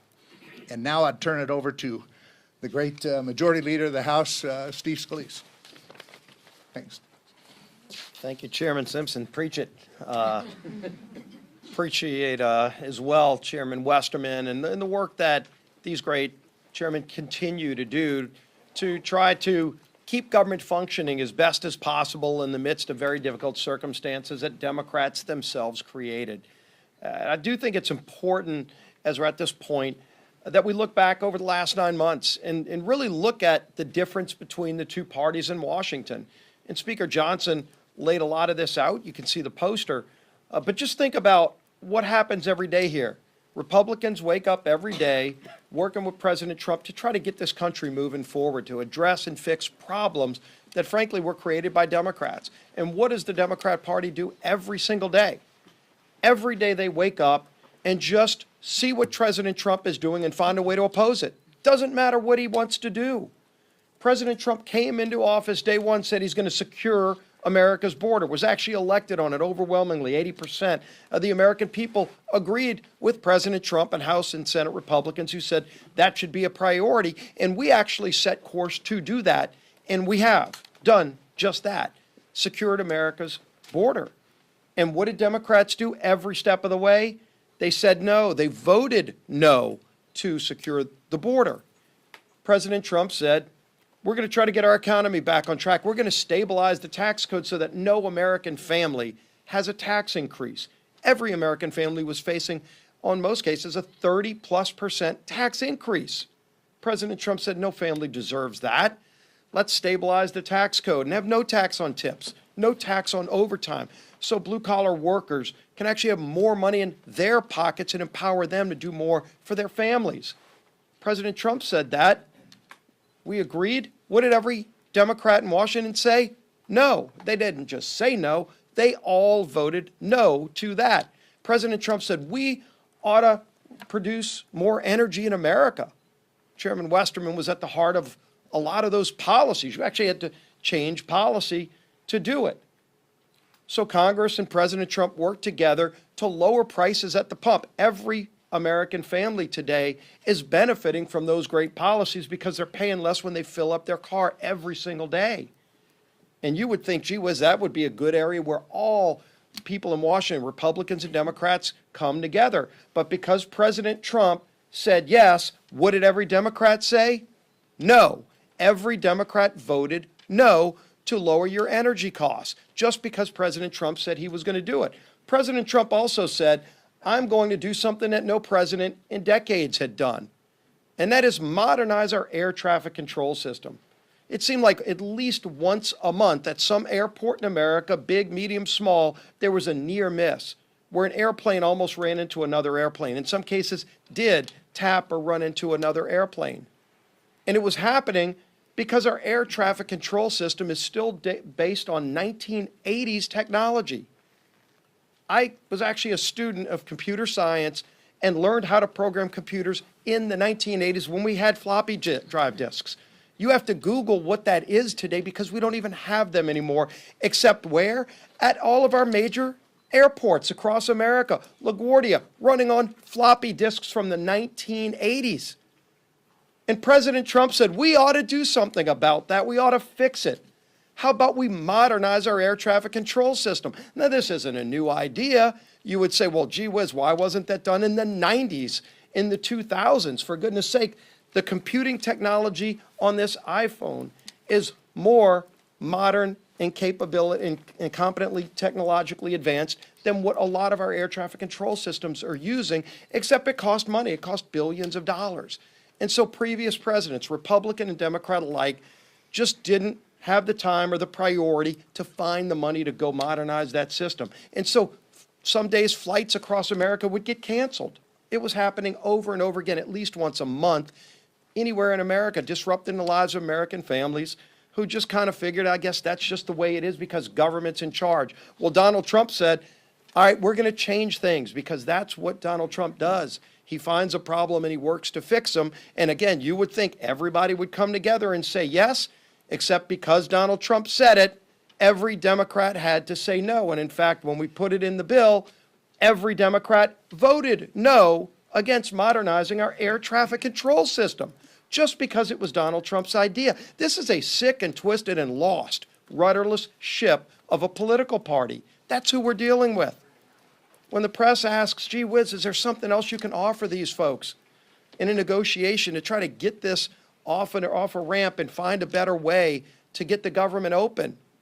The speaker's told you over and over again, there's something we could negotiate with, but when the party is so rudderless and morally bankrupt that just because President Trump has an idea, the Democrat Party's visceral reaction is just to say no. Right now, he's actually renovating the White House, building a new ballroom. I mean, anybody that's ever been to a state dinner, like the White House has been renovated over and over again. There wouldn't be an Oval Office if there weren't renovations by previous presidents. The West Wing was a renovation by previous presidents to make it better for all future presidents. And that's what Donald Trump is doing. He won't enjoy most of the time of that, but future presidents will, because in the future, when you have a state dinner, when we bring world leaders in, which we do all the time, and you host a president of a foreign country, a prime minister. I've been to some of those. Some of you have covered them. Where do you go? You walk outside of the White House in the rain sometimes to go to a tent, to host a world leader. That's what we do today. And President Trump said that's a disgrace. How about we do better? And not only did he say we were going to build a great ballroom that we can host these events, he funded it privately. He put up some of his own money. And you would think, well, gee whiz, at least they can agree to that. It's not even taxpayer money. It's going to be a permanent renovation that'll enhance the White House for all future presidents. What does every Democrat say? They say no to that. They say no to everything he does because they just are angry about the results of the election from last year. They're upset with the American people because the American people said we want somebody who's going to wake up every day and say, how can I solve Middle East peace? I'm not going to take no for an answer. I'm not going to take the old failed ways of doing it for an answer. I'm going to figure out a way to go do it, and he does. How do I work to help improve the lives of Americans? He goes and finds a way to say yes, and because he says yes, Democrats find a way to say no. It's a disgrace. It's a disgrace, but now it's having real impacts on American families. With this shutdown, it's not just their everyday feud with Donald Trump. It's become now a problem where American families are paying the price. Let's talk about what just came out a couple of days ago. The USDA sent a letter to all of the states saying, quote, if the current lapse in appropriations continues, there will be insufficient funds to pay full November SNAP benefits for approximately 42 million individuals across the nation.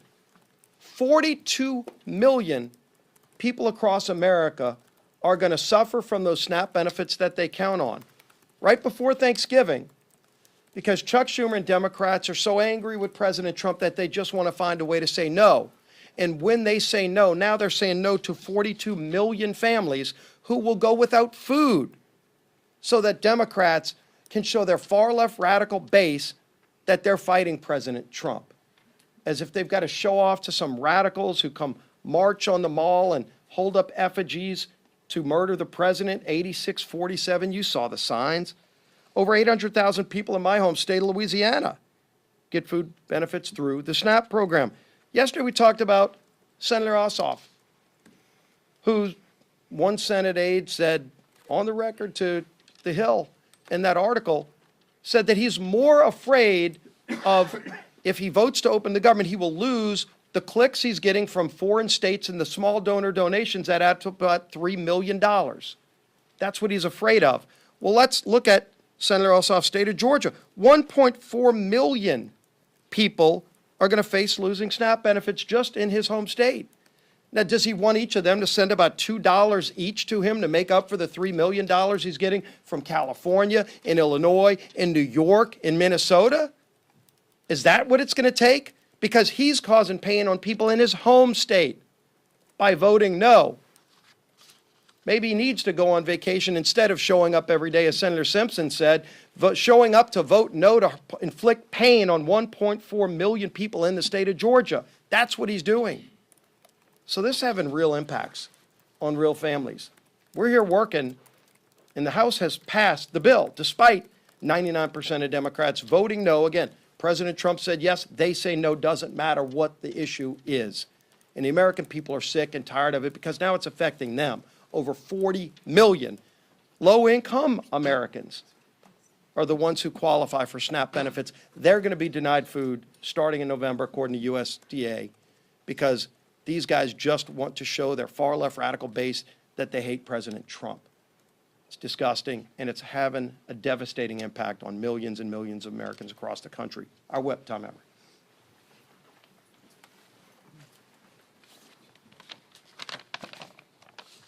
Well, Democrats have voted 12 times to shut the government down. 12 times. And now they're refusing to support legislation that would help alleviate some of the pain they've inflicted on the American people as a result.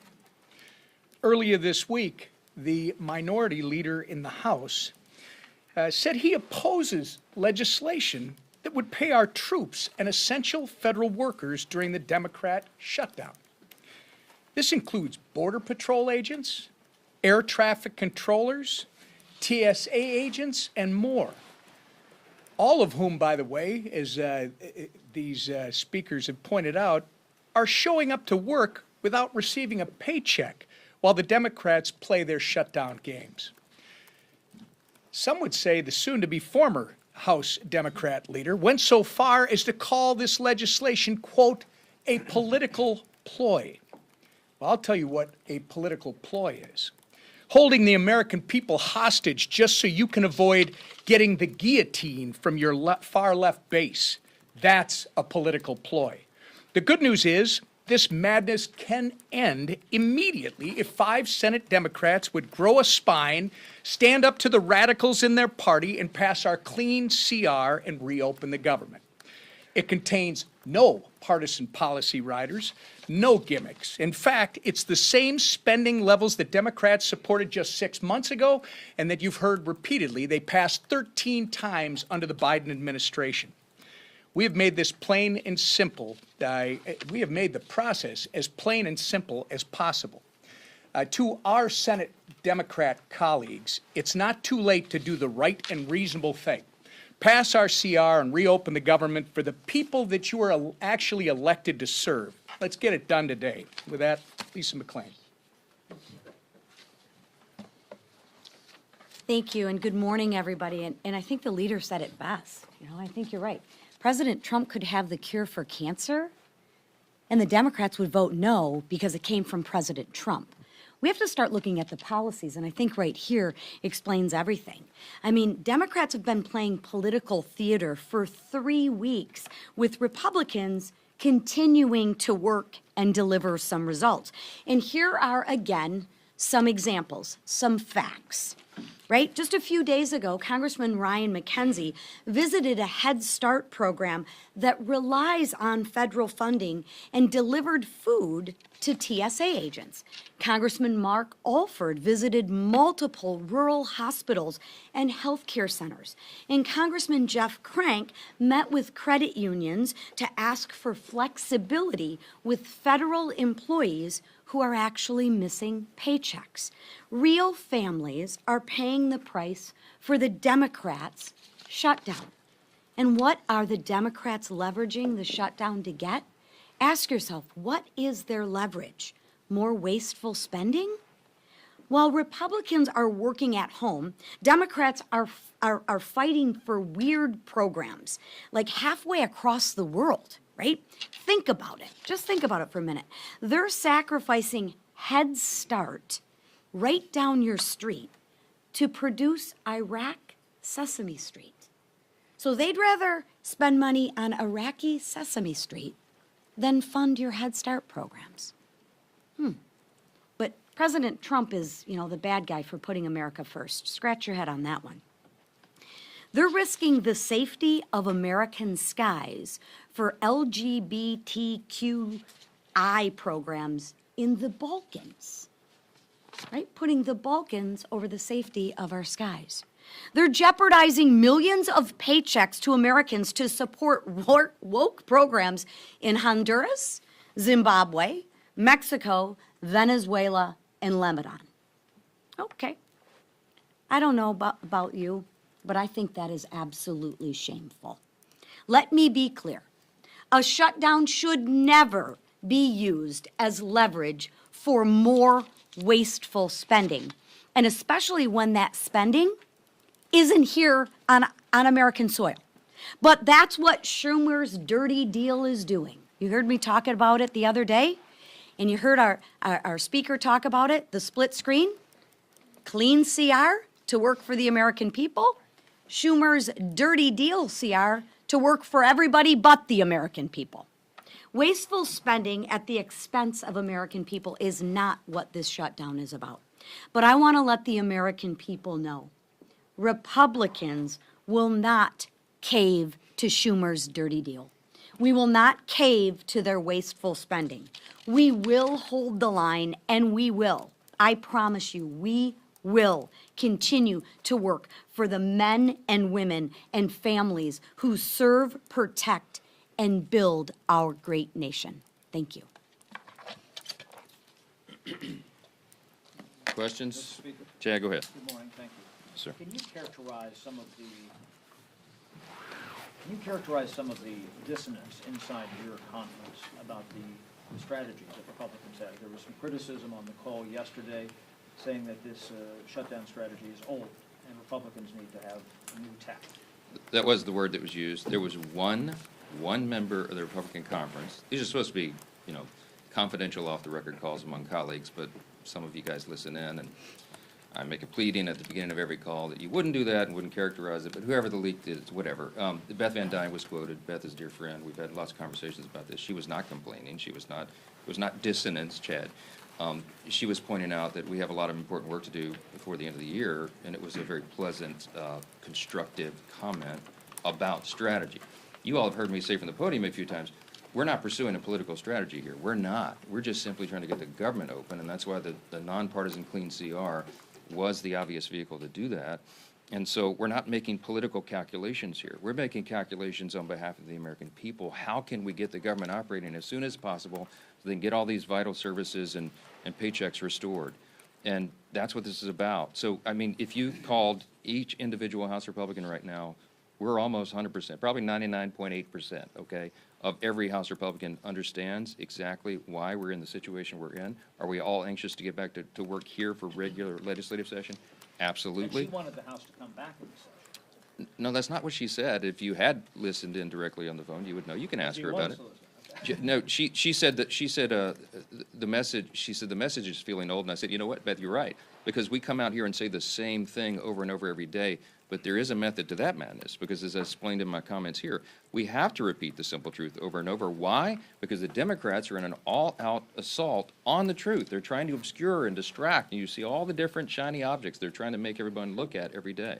I will tell you that the best evidence I have for you this morning, so that you know that the Democrats caused this shutdown, is because if the Republicans were responsible for this shutdown, that would lead the news in every mainstream media outlet every single night. It would be top fold of every newspaper on the front page every single day.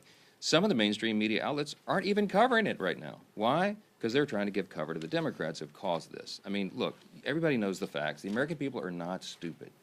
And we're in here every day appealing to their common sense and relaying the facts. And thankfully, those facts are saturating. Mr. Yes. Speaker, Yes. I do want to point out that the shutdown's led the Today Show for about the last 2 weeks. Oh, good. Thank you for that. Okay, thank you, Today Show. Make sure you're clear about that. Thank you. Secondarily, some of your Republican colleagues have raised concerns about the Trump administration opening up the market to Argentinian beef farmers, saying that it could prioritize them over American beef farmers. What do you say to your Republican colleagues about that move by the administration, and what are you doing as a Republican Congress to help American farmers, beef farmers in particular? Well, we're doing a lot of work. We had some discussion on that yesterday, and I don't know the latest developments, but I can tell you there have been some over the last 24 hours. Harriet Hageman is one of the members of Congress from Wyoming, and she has lots of cattle ranchers and was articulating some of their thoughts and ideas, and she was connected to USTR and to the White House, and they're having those thoughtful discussions. The White House doesn't want any unintended consequences. What they're trying to do is improve the lives of everyday Americans, make our economy work again, and make sure that we are treated fairly by trading partners around the world. And there's lots of complications and a lot of moving parts when you're talking about trade agreements, renegotiating old trade agreements between, over 100 nations all at once. But they've done an extraordinary job, and they're working to fine-tune all those details, and you'd have to direct specific questions about it to the White House, because I don't really know. Yes, ma'am. Leader Thune said it's time for the House to start thinking about coming back and passing a longer-term CR. How long should the next CR go until, and would you be open to a year-long CR? No, I'm not sure that's what he said. I mean, he and I visited yesterday for about an hour, and Leader Thune and I are 100% aligned on all of this, as we are with the President. In fact, Leader Thune and I spent some time with the President on the phone yesterday about all this, and I was with the President in the White House the night before for a couple of hours. What we're talking about is that obviously the calendar is being eaten up by all this political nonsense by the Democrats. And I used the word, it's getting a little dicey in here yesterday. Some of you quoted, Chad quoted me, I saw it this morning. I don't know how else to describe it. Look, we're running out of time to do very important, necessary things. And as Mike Simpson, Chairman Simpson pointed out here earlier, as one of the lead appropriators, chairman of one of those subcommittees, he noted that the date of November 21 was decided upon by the experts in the field, the appropriators themselves, in a bipartisan agreement. They agreed they needed 7 more weeks. Some people, as Chairman Simpson noted, some people wanted the CR to go all the way into the middle of next year, and there was all sorts of varying opinions. But the Republicans and Democrats on the Appropriations Committee came together and agreed on that appropriate date, but it was calculated to allow enough time to finish the job. I think all of them, when they decided upon that date, were in good faith, and they said, and the Democrats said to us, please make it clean, please don't add Republican priorities, because then we can get the job done. We did exactly that. We have been in good faith every single day on this, and they are eating up the clock. So we're getting closer to November. It is going to be more and more difficult with each passing hour to get all the appropriations done on time. We acknowledge that, but we have to decide this on a day-by-day basis. Last question. Yes, ma'am. Second row, right here. Yeah. How comfortable are you with the president apparently seeking $230 million from the Department of Justice? I don't know the details about that. I've just read it. I didn't talk with him about that. I know that he believes he's owed that reimbursement. What I heard yesterday was if he receives it, he was going to consider giving it to charity. I mean, he doesn't need those proceeds, but we're for the rule of law. We're for what is just and right, and it's just absurd that. I mean, as has been noted here several times this morning, they attack him for everything he does. It doesn't matter what it is. This whole dust-up about the White House, just by way of quick review, because I'm an amateur historian, you'll understand, the White House has been renovated many times over the years, you understand. I mean, it was built between 1792 and 1800, right? The British burned it down practically in 1814, and then they rebuilt it in the early 1820s. And ever since, like, we've had many presidents renovate and add things to the White House. Teddy Roosevelt built the whole West Wing. Who was it? FDR, Taft, I think, added the Oval Office. FDR made additions. I mean, Truman put ripped everything up to put a bowling alley in. FDR had added the swimming pool, I think. Barack Obama added a basketball court. President Trump's going to add the greatest improvement to the White House in the history of the building since it was originally constructed in 1800. The ballroom is going to be glorious. It's going to be used for everybody. And by the way, hey, Democrats, if you win the White House back, you get to use it too. This is for the American people, and he's using private funds to do it. How in the world could they oppose that? The only logical reason is because they have Trump derangement syndrome, and that's what explains a lot of this. 2 things. They want to oppose the president, and Chuck Schumer and Hakeem Jeffries are scared that they're going to lose their jobs. We all know that. I've said it over and over. It is an objective fact, and you can see it themselves. I wish that you guys would chase them down and call them up and ask them what it is they're demanding. This madness in the counterproposal, what I told you about, is the offer still on the table? They can't even articulate what they want. You know why? Because this was never about a solution on health care or anything else. This was about a spectacle. It was about a political distraction, and it was so that they could show a fight to the Marxist left in the Democratic Party. Look at the split screen. I'll leave you with that. Thanks so much. Fact check, Brian Nobles. I was watching The fact that I have had to get up at 5:30 every morning. my kid who loves the Today Show always has you on. So he knows, right? You can back me up. I love the Today Show too, to be clear. Do you know which way you might go, Sam? Yeah, if you go out that door, Catch 'em. and then Go out now. the front, then you can catch them.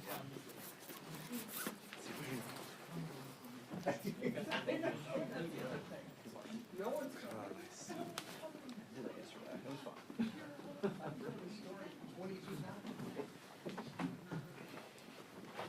Democrats are coming back in here in 2 like o'clock. 10 minutes. No, they've got some. Oh no. They've got something That's downstairs. HBC. Okay, thank you.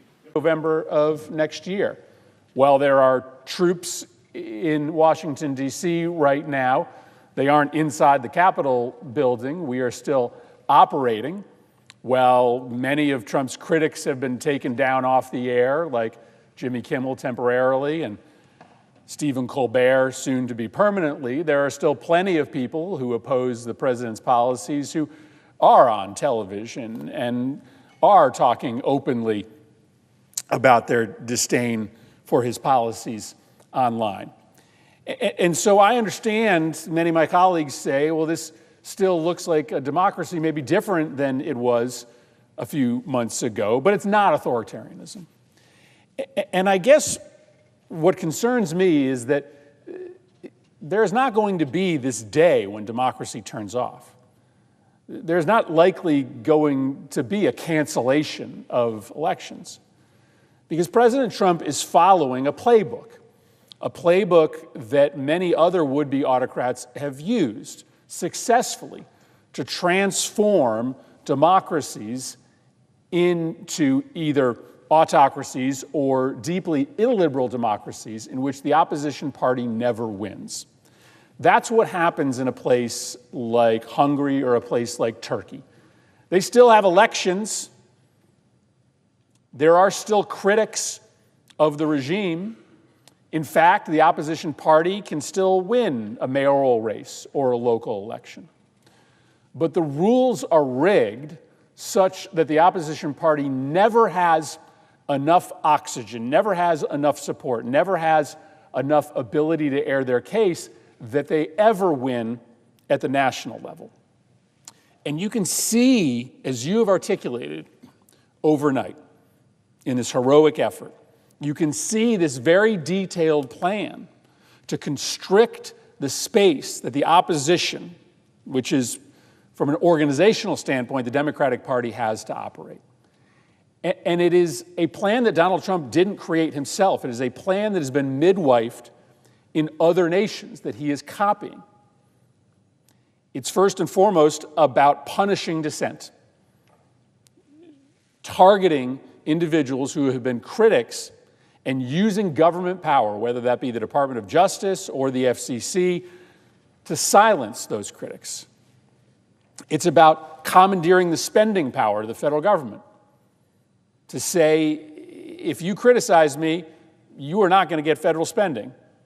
Right? Just a few weeks ago, the president canceled all energy projects in Democratic states. Just in Democratic states. A clear signal and sign that if you speak up against me, you are not going to get federal funding.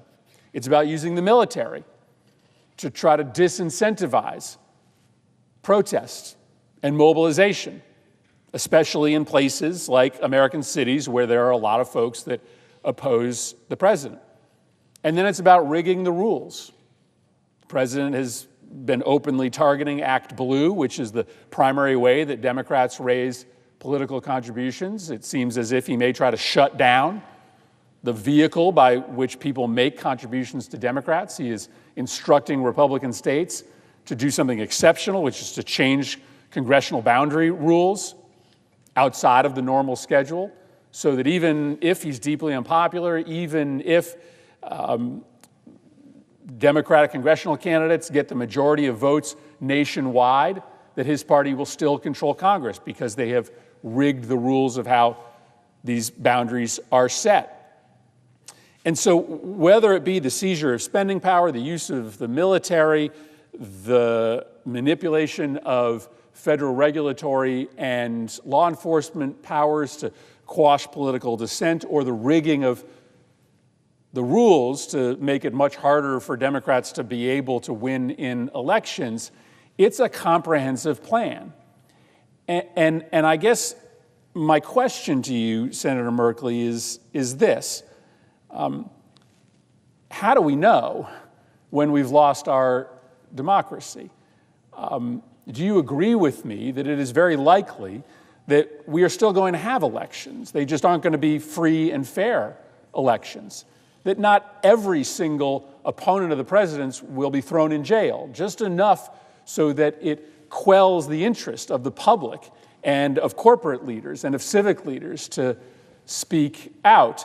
That not every critic of the president will be taken down off the air, but enough such that media companies will figure out that if they want their next merger approved or if they want their license to broadcast continued, they better just tilt the coverage towards the president and just make sure that they don't have too much criticism on the air.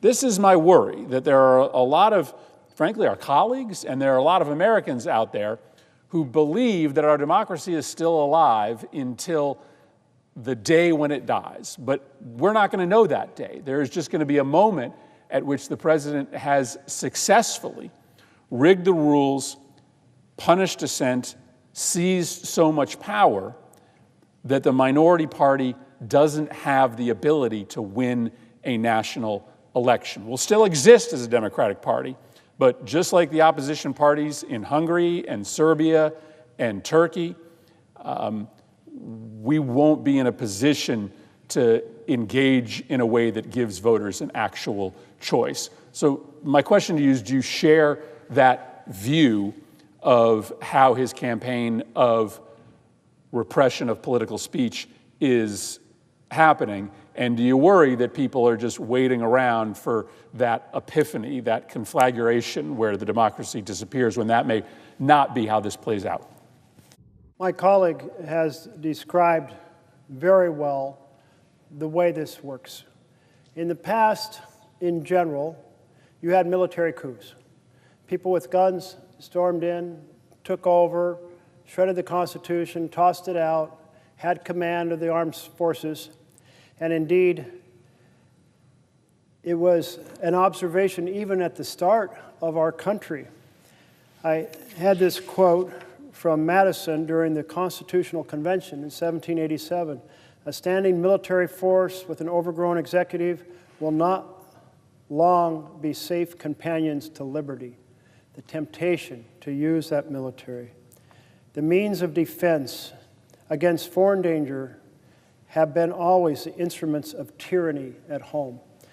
And so men with guns charged in, took over. But now we have a very different form in which democracies fail. It's the erosion of the checks and balances of the Constitution. So let's take a look at how those are being eroded. Well, we see that we have changed the rules of the Senate, so we are now doing mass confirmation of the president's list of desired individuals. I think, did we not have a list that was well over 100 the other day? No consideration really of whether they are suitable at all to serve in the desired positions. Well, that's an erosion. Then we have the power of the purse. And the vision is that in a democracy, the decisions on what programs should exist, how they will operate, and how they will be funded are made by the Congress. The president executes. So you deliberately fence off those decisions from the president. But what do we have right now? We have those decisions being made by the president of the United States of America. The programs he doesn't like, he's exercising a version of a line item veto by slow walking the funding disbursements, by canceling grants, by impounding funds, by waiting till the end of the fiscal year and filing a request to have funds reversed, funding authority reversed, and then during that waiting period, the end of the fiscal year comes and poof, the funds authority evaporates. All of these are strategies to put the power with the presidency that belongs in a democracy here, right here, and down the hall in the House of Representatives. And let's take a look at the Supreme Court, whether they are continuing to defend the separation of powers. No, hell no, they're not. They made a decision, and the decision is called Trump versus the United States, where they said the president is above the law.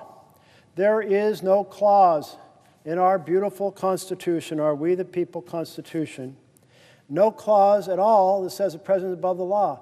No one ever thought the president was above the law until Trump versus the United States case goes to the Supreme Court, and originalists who know the founders were terrified of a president trying to become a king suddenly give him the power to violate the laws at will, no accountability.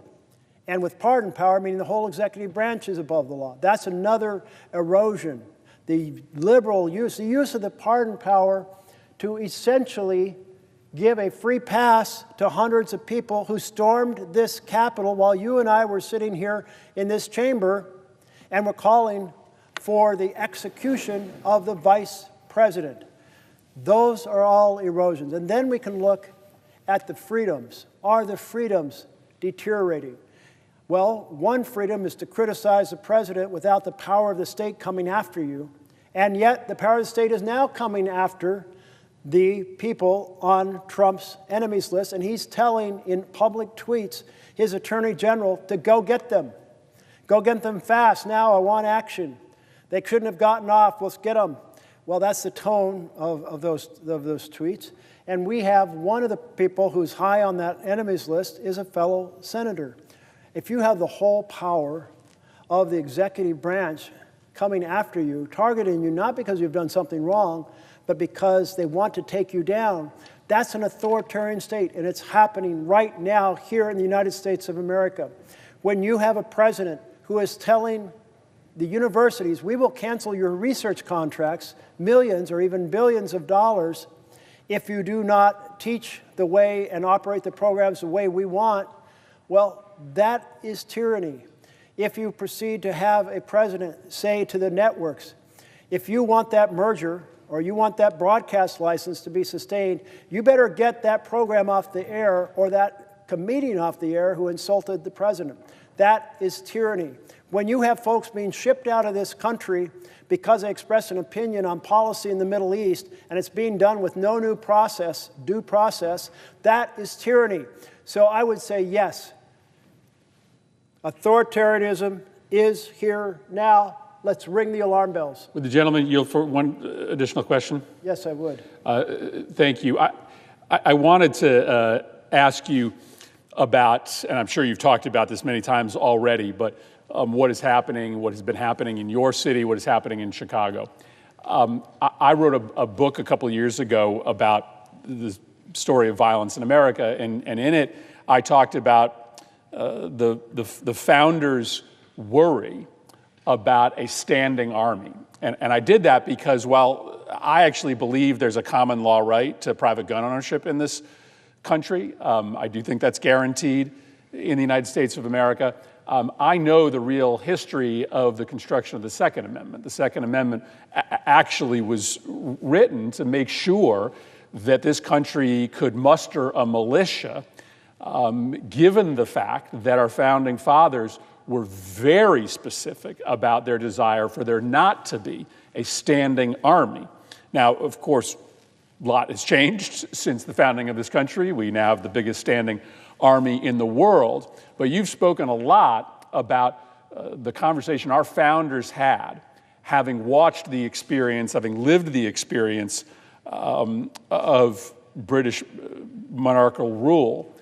And they did not want a standing army, specifically because they had seen how that army had been used against them and had been used throughout Europe to try to destroy the ability of people to dissent, that it was used sometimes in foreign action to defend the country and the nation or to conquer, but it was often used domestically to try to control speech and control political opposition. And so our founding fathers, I think, would be watching the deployment or the planned deployment of the U.S. military into the streets of this country with the same kind of alarm that you are bringing to this speech overnight, because this doesn't have to do anything with public safety. This is a means to try to intimidate people into not speaking out. You've described scenes in Portland where you have the military essentially trying to provoke conflict. And they're trying to provoke conflict in part to just make it seem as if things are out of control in neighborhoods where things are not out of control, but they're also just trying to scare people into not coming out and protesting. Listen, it's absolutely understandable that an American citizen who has never engaged in political speech or political protest but thinks this moment is extraordinary and wants to raise their voice would think twice before going out onto the streets if they were potentially facing the barrel of a gun from a member of the U.S. military. That's intimidating, and it's intended to be intimidating. And so as you've talked about our founders' worries about how this country could fall into despotism, what do you think they would say about the use of the military today, 250 years later, to try to politically intimidate U.S. citizens in our cities? Well, I thank you for that question. And I start with their strong thought, let's not let this happen. Let's not have a standing military. It's expensive, and it's too big a temptation for our executive to use it against the people the way we had seen in so many other places. That second stanza, or that second phrase of what Madison said during debate at the Constitutional Convention, the means of defense against foreign danger, that's the Army, have always been the instrument of tyranny at home. That's using the Army against your own population. So that's why they were so worried. Over time, the security demands of the country and a variety of various wars, we did pursue a standing Army and a standing Air Force.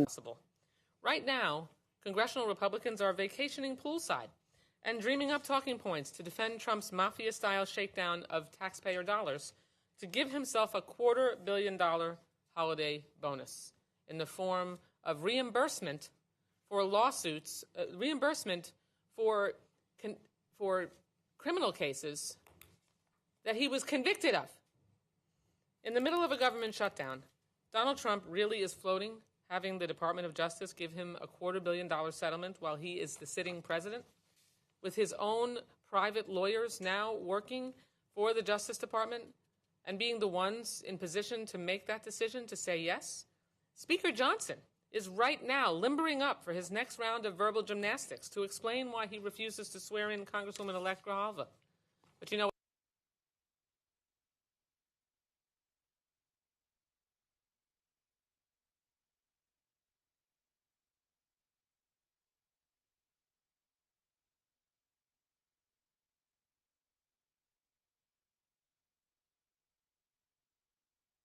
what else is happening?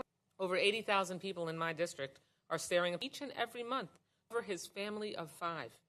But Republicans just don't care. There's a woman in Cooper City who reached out to me in a panic that her coverage premiums are about to triple. Republicans don't care about her either. A small business owner in one of my town halls told me she'll have to kill dental and medical insurance coverage for all of her employees. Republicans could care less about her or her coworkers. Since this shutdown started, Trump has hosted his billionaire pals at the White House to thank them for bankrolling his new ballroom and gone golfing or on taxpayer-funded trips every weekend. And later this week, he's going to leave the country during a government shutdown. But House and Senate Democrats, we are standing with the American people. We're here, and we're ready to negotiate a bipartisan agreement that reopens the government, lowers health care costs, and saves Americans' health care. We're fighting for the receptionist in Fort Lauderdale who told me her health coverage will double and will wash away $3,200 more from her annual budget. Sadly, there are millions more stories like these. We'll hear more of them today from people who are working on the front lines to keep America healthy, working, and strong. And now I have the honor to yield to my colleague and friend, our Democratic leader, Hakeem Jeffries, who's leading the fight for our affordable health care for all. Leader? Good morning. Thank you, Debbie, for your leadership. It's an honor to be joined by my colleagues in government, House Democratic leaders, Steering and Policy Committee co-chairs Debbie Wasserman Schultz, Robin Kelly, and Nanette Barragan, as well as all my colleagues from the House Democratic Caucus. In particular, it's an honor to join our witnesses today and to thank each and every one of you for your presence, for your leadership, for your willingness to share your stories with the American people. Rob, James, Lindsay, Paul, and Danny, we appreciate all of you coming to testify before us today, and more importantly, your service to the country. Today is day 22 of the Trump Republican shutdown of the federal government, and all across the country, everyday Americans are hurting. Hardworking federal employees are working without pay or have been furloughed from their positions. Those who have dedicated their lives to public service have no certainty about how they will pay their bills, mortgage, rent, or feed their families. National parks and museums are closed. Federal agencies are operating at limited capacity to assist everyday Americans with the real issues that they confront day to day. If this shutdown of the federal government by Donald Trump and Republicans continue, folks may even lose nutritional assistance benefits that they depend on to feed themselves, their children, and their families and keep food on the table. To make matters worse, Republicans won't even commit to making sure, consistent with the law that was passed in 2019, that all federal workers receive back pay when the government reopens. It's unconscionable, unacceptable, and un-American, and we are determined to make sure that every single federal employee receives the entirety of their pay. Republicans have been running an extreme play from the very beginning of this year. Donald Trump and his out-of-control administration have already illegally fired more than 200,000 federal employees prior to the beginning of the government shutdown. And they continue to visit chaos, cruelty, and confusion on the American people. Day after day, Speaker Johnson has kept House Republicans on a taxpayer-funded vacation, canceling votes 4 consecutive weeks. They shut the government down, ran out of town, and now are nowhere to be found. In fact, since July 22nd, 3 months ago, House Republicans have only worked in Washington for 14 days since the end of July. They are hiding from the American people, but House Democrats understand our responsibility to run toward and embrace the American people as we defend their health care, their quality of life, and work hard to drive down the high cost of living in the United States of America. Meanwhile, President Trump is busy demolishing the White House to build a ballroom to celebrate him like a king, and giving $40 billion to his right-wing dictator friend in Argentina, but can't find a dime to extend the Affordable Care Act tax credits for tens of millions of Americans. But there's a simple solution for Republicans. Get back to work. Sit down with Democrats. We're ready, we're willing, we're able to reopen the government, to enact a bipartisan spending agreement that actually meets the needs of the American people, and to address the Republican health care crisis that is devastating families all across this country. Thank you once again to our incredible, patriotic witnesses who are with us here today. We're appreciative of your participation, of the work that you and every single federal employee does for our nation, day after day, week after week, month after month, and year after year, even when operating under adverse circumstances of being targeted by your own president. With that, it's my honor to yield to my good friend and a fearless champion for the American people, the Honorable Democratic Whip, Catherine Clark. Thank you so much, Leader Jeffries. We are so grateful for your courageous leadership, and thanks to the co-chairs for once again organizing this hearing, and above all, thanks to our witnesses for being with us today. And we want to take this moment again to thank you for the service that you provide to the country. We certainly stand with the words of the leader. You deserve full pay, and you deserve to work in an environment where your work is valued and the threat of random firings, of withholding of pay, is not something that you should live under. And we're very, very grateful for the work you do, as well as for being here with us. This testimony is going to underscore a theme of this White House and the Republicans in Congress. And it's a theme that's at the heart of the Republican budget and this Republican shutdown and this Republican health care crisis. And it is the one constant in the chaos that we are seeing. They always target Americans who have already had to sacrifice. Americans working a second job to keep their kids fed. Americans who have chosen to serve their country. Those are the people that Republicans expect to get by with less. It's never the billionaires. It's never large corporations. It's working parents on Medicaid. It's veterans on the ACA. It's service members and others reporting for work without pay. And it's our civil servants. That's a pretty sick moral compass to have as an elected official. And our constituents know it's wrong. And that's why we are seeing millions speaking out, pushing back, and standing up for a government that is worthy of the American people. Exactly the kind of government our first witness is advocating for. Rob Shriver is Managing Director of Civil Service Strong, a nonpartisan initiative supporting our civil servants and promoting good government. Rob, thank you for being with us here today, and the floor is yours. Thank you, Congresswoman. Thank you all for the invitation to participate in today's Steering and Policy Committee hearing. Thank you to my fellow witnesses, fellow former and current federal workers and community leaders. My name is Rob Shriver. I'm the Managing Director of Civil Service Strong and Good Government Initiatives at Democracy Forward. Our CEO, Skye Perriman, sends her regards. She is in Memphis, where we have challenged the deployment of the National Guard. I think most of you know Democracy Forward's work, but for those who may not be familiar, Democracy Forward is a national, nonpartisan, nonprofit organization that advances democracy and social progress through litigation, policy, public education, and regulatory engagement.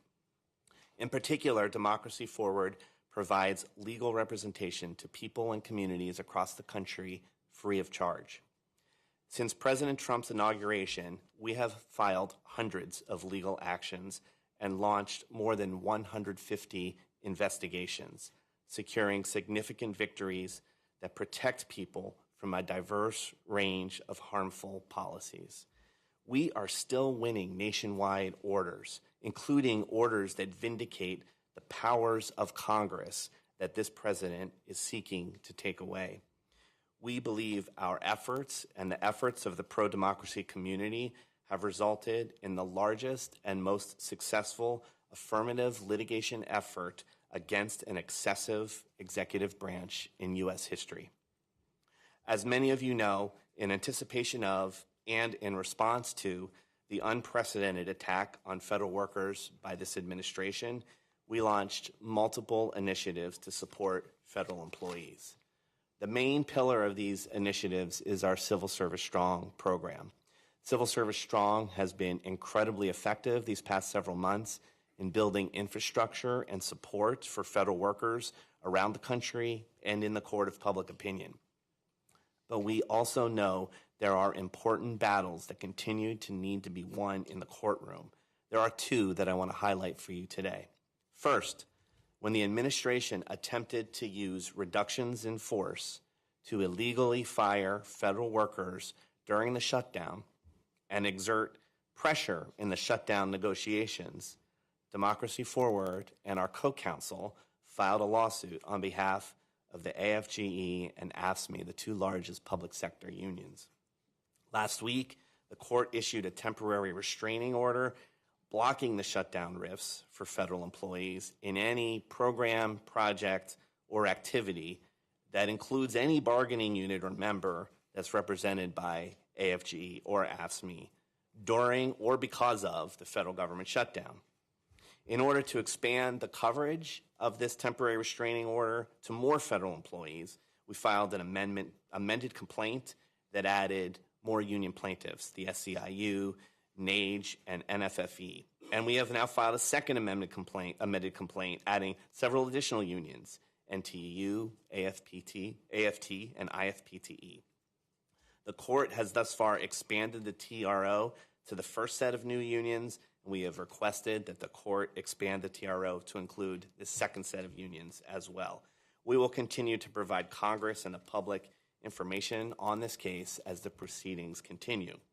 The second shutdown-related case was in response to the administration's unprecedented step of using official agency systems to force furloughed Department of Education employees to send partisan political messages. Without notice or consent, the Department of Education replaced federal employees' automatic out-of-office email replies with messages casting blame for the shutdown, written in the first person as if from the employees themselves. Democracy Forward and our co-counsel are representing AFGE in a lawsuit which argues that this manipulation is government-compelled speech, thereby violating the First Amendment. The department has since changed the language a little, but not enough. The partisan language is still up, it's still unlawful, and we are still challenging it. I want to acknowledge the significant amount of fear-mongering over the harms that would ensue during a shutdown and the possibility that the courts would close. Despite the lapse in government funding, courtrooms across the country remain open, and the fight to defend people's rights continues. Federal judges from Rhode Island to California, nominated by Democrat and Republican presidents, including President Trump, have rejected the administration's attempts to delay litigation, ruling that the shutdown does not excuse the government from complying with the law and citing the court's needs to continue their constitutional functions. New cases are being filed, and district and circuit courts have refused to halt proceedings, ensuring that communities, workers, and advocates can continue to challenge unlawful actions even when the government shuts down. Democracy Forward is deeply committed to federal workers and the rule of law, and we will continue to look for ways that we can support both during the government shutdown. Thank you again for the invitation to join today, and be happy to answer any questions you may have. Thank you so much, Rob. We appreciate you being with us here today and for your prior service at the Office of Personnel Management. Now I wanted to introduce James Jones to this hearing. James is an Army veteran, a man who defended our country in uniform overseas and who served in the Gulf War. After his years of military service, he joined the federal workforce as a civilian, becoming a maintenance mechanic at the Blue Ridge Parkway with the National Park Service.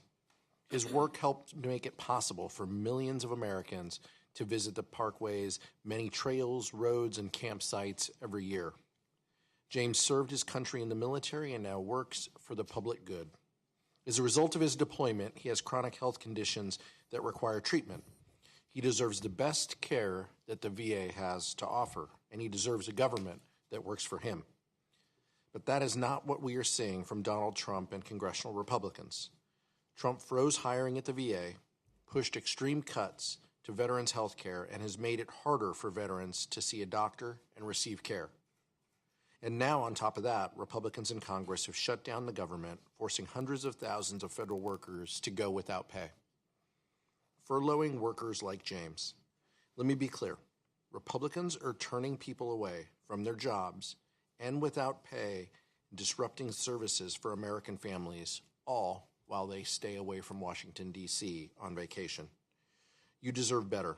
Our veterans deserve better. Our federal workers deserve better. James, thank you for your service and for joining us here today. You're now recognized. Thank you, Congressman. And thanks to this committee for allowing me the opportunity to speak.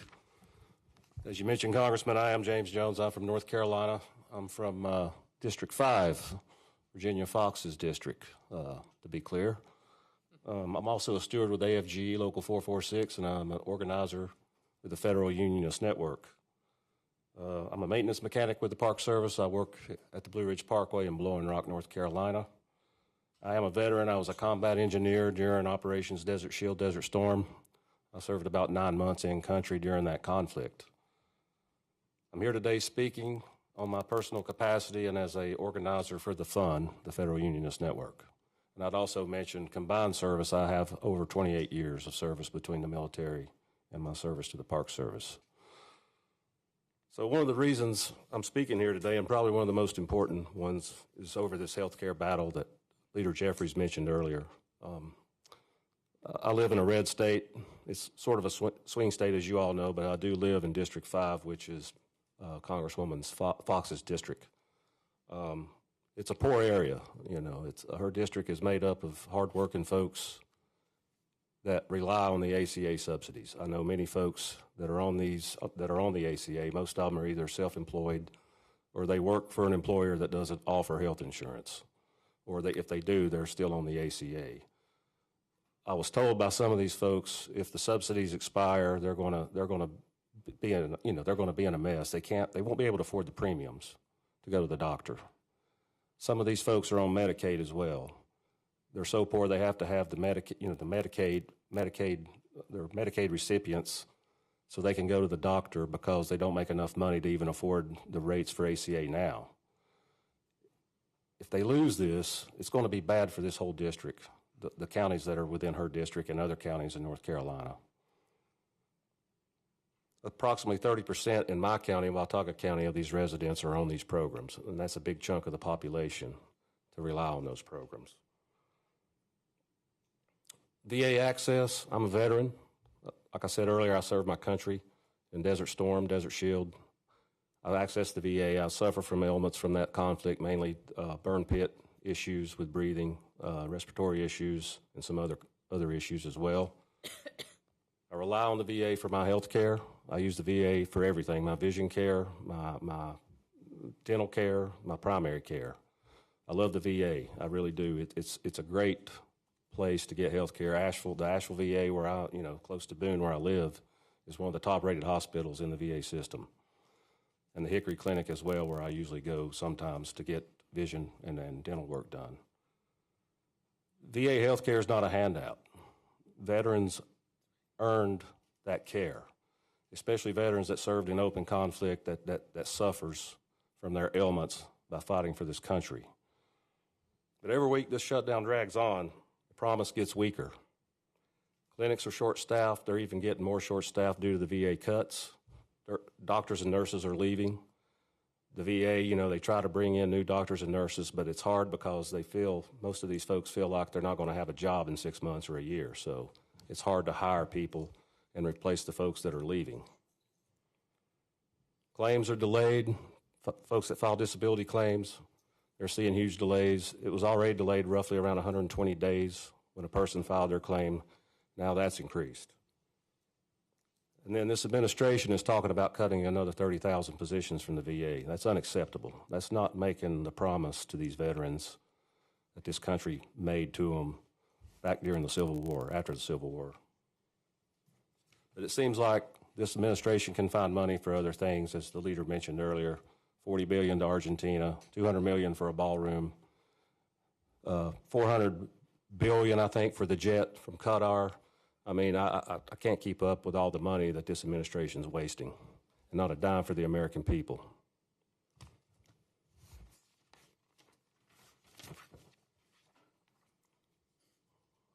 I've worked for the National Park Service for roughly 25 years. My job is to keep the parks safe and open for folks to visit. And during this shutdown, they're still open, and that's a problem because there's not enough staff to keep the park clean and to protect the resource. Visitors are flooding in right now by thousands since it's leaf season. It's peak leaf season in the Blue Ridge, as most of y'all probably know. Shenandoah, Blue Ridge, the Smokies, this is our busiest time of the year, and there's hardly anyone there to keep up policing the parks and making them safe for folks, just a limited law enforcement staff.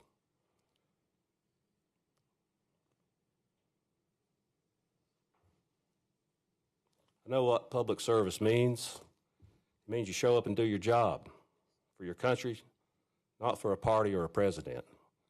We as federal employees work for the American people, and that's who I serve. I can't tell you, just about every day I go to work, people thank me for the job I do to keep the parks safe and keep them clean, keep them open for them to enjoy. People love their parks. We're probably one of the most favorable federal agencies in the service, and that's why I work there, because it is a great job. As I said earlier, I'm in a red district.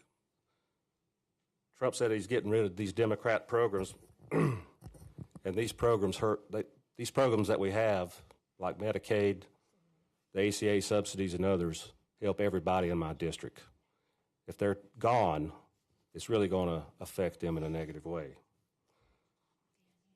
My district went for Trump both in 2016 and 2024, and a lot of my friends supported him. But lately they're saying, I didn't vote for this. They didn't vote for the parks to close or to be short-staffed, health care costs to skyrocket, and veterans to lose care or have delayed care, and for tens of thousands of federal employees to be at risk of losing their jobs.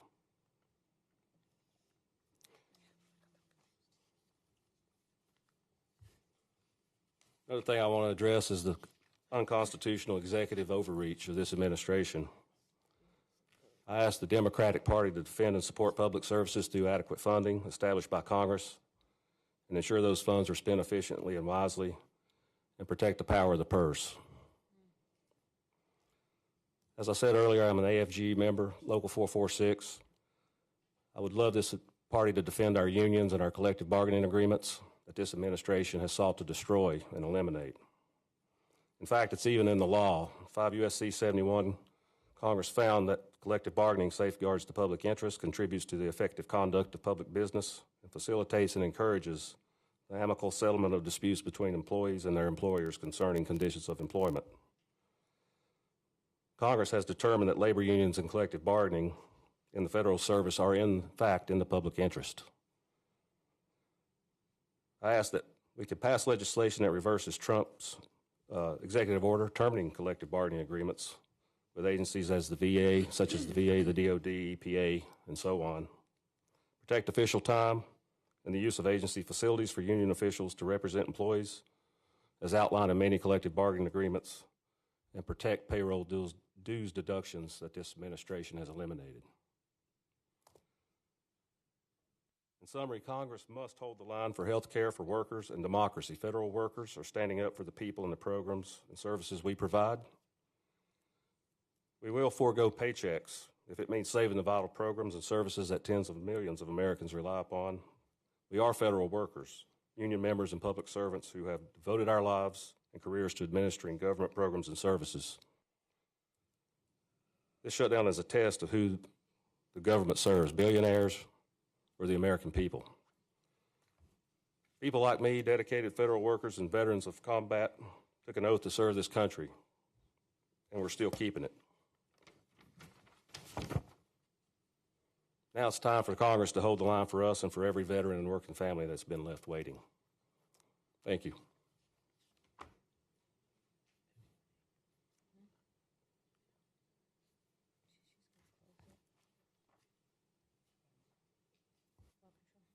Thank you to Steering and Policy Committee for their hard work in organizing these hearings so our constituents can be heard despite Speaker Johnson continuing the congressional Republican vacation for more than a month. And thank you to our witnesses for being here today. As we discuss the urgent need to prevent the devastating cuts to health care and the impacts of the Republican shutdown, I'm honored to introduce my constituent today, Miss Lindsay Latham. Lindsay and her husband, Toby, live in Fairfax County, Virginia, where they're raising their 10-year-old son, Calvin, and their daughter, Lucy. As Lindsay will share, Calvin has multiple disabilities.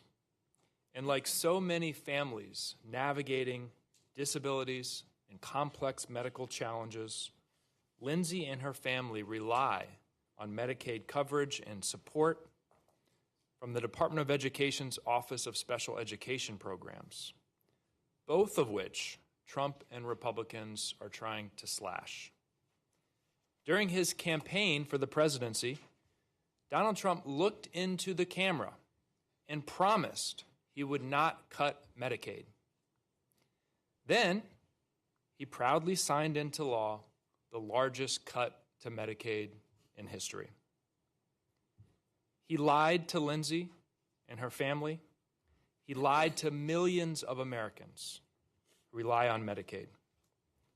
And earlier this morning, Lindsay described to me how she felt when she heard congressional Republicans cheering after they passed the big ugly bill.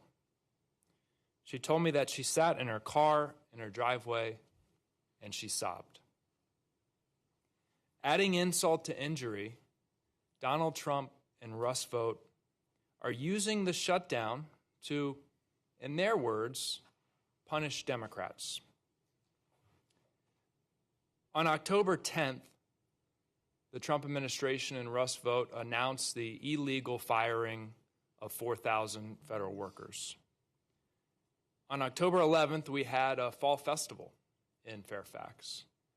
And I spent several hours there talking to hundreds of my constituents. I heard stories of how the health care cuts would impact them. I heard from federal workers who had been fired, attacked, denigrated over the 9 months of Trump's term.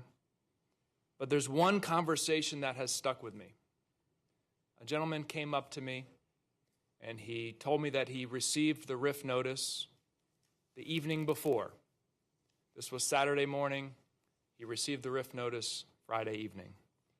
And he worked at the Department of Education in transition services to help kids like Calvin and families like Lindsay's navigate the challenging transition from secondary education to support in the community or workplace supports. And like Lindsay, he was sobbing. He was sobbing not because he lost his job.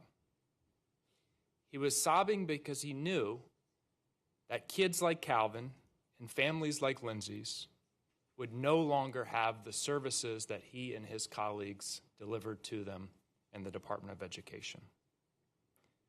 So if Donald Trump and Rust vote think they are punishing Democrats in Congress, the reality is they're punishing families like Lindsay's and kids like Calvin all across this country. So I want to thank Lindsay for her courage in speaking today, for her advocacy on behalf of Calvin and millions of kids like Calvin all across this country. Good morning, members of the committee. My name is Lindsay Latham, and I'm from Virginia. I'm grateful for the opportunity to share my family's story with you today. Our son, Calvin, was diagnosed with multiple disabilities at 15 months old. Thanks to the Department of Education and Medicaid, he began receiving early intervention services. At 2.5, he transitioned to a half-day preschool program for students with disabilities, where, thanks to Medicaid funding, he received in-school services such as occupational, physical, and speech therapies. Medicaid also provided the evaluation that led him to be issued an augmentative and alternative, or AAC, communication device. This device opened up a world of possibilities for him.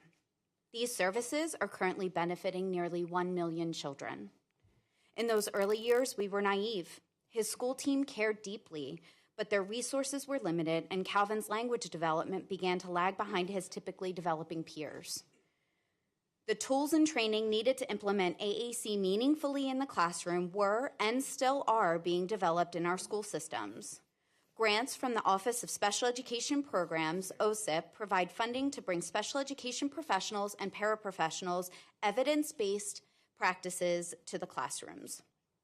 As we struggled to navigate these challenges, we became active in our community and helped start a county-wide special education PTA. Through this work, we heard countless stories, some heartbreaking, about young students being restrained and secluded as early as the age of 5. As you can imagine, causing significant trauma. These concerns led to a lawsuit which ultimately banned seclusion in all but 2 schools in our district by 2022. Recently, the Commonwealth of Virginia's Joint Legislative Audit and Review Commission, JLARC, released a report on special education that underscores why federal oversight by OSERS is so critical. The findings were alarming, to say the least. Over the last decade, Virginia has decreased the spending on students with disabilities by 16%, even as the population continues to grow. Half of the IEPs lacked measurable academic or functional goals, and students of color with disabilities are disproportionately impacted by these failures, just to name a few. It is OSIP that collects, analyzes, and reports this data to ensure proper funding, appropriate staffing levels, resources, and trainings reach the classrooms. They uphold the IDEA's promise that every child, regardless of their ability, deserves a free and appropriate public education. Right now, OSIP should be collecting the data and analyzing it to evaluate the use of the $15.1 billion in grants distributed to states in fiscal year 25. They should be using this data to determine where these resources will be allocated for fiscal year 26. But these critical activities are not happening due to the government shutdown. Now we have learned that on October 10th, the administration informed approximately 95% of OSIP staff that their jobs will be eliminated within 60 days through the reduction in force. Additional key offices within the department that are critically important for students with disabilities have been gutted, including the RSA, OCR, and OESE. Unless reversed, these rifts will become permanent by December 9th, 2025. Legally, states will still be required to provide services spelled out in my son's IEP, but without federal oversight, how will we be able to enforce these services in schools if the school decides to stop providing them? Without federal oversight, what recourse do families have if their child's rights to a free and appropriate public education are not fulfilled? The answer to this, of course, is none. Families of students with disabilities are terrified about the prospect of permanently losing the Department of Education and its oversight of special education and rehabilitative services. This, coupled with a budget law that cuts an historic $1 trillion to the Medicaid program, is just too much for our families to bear.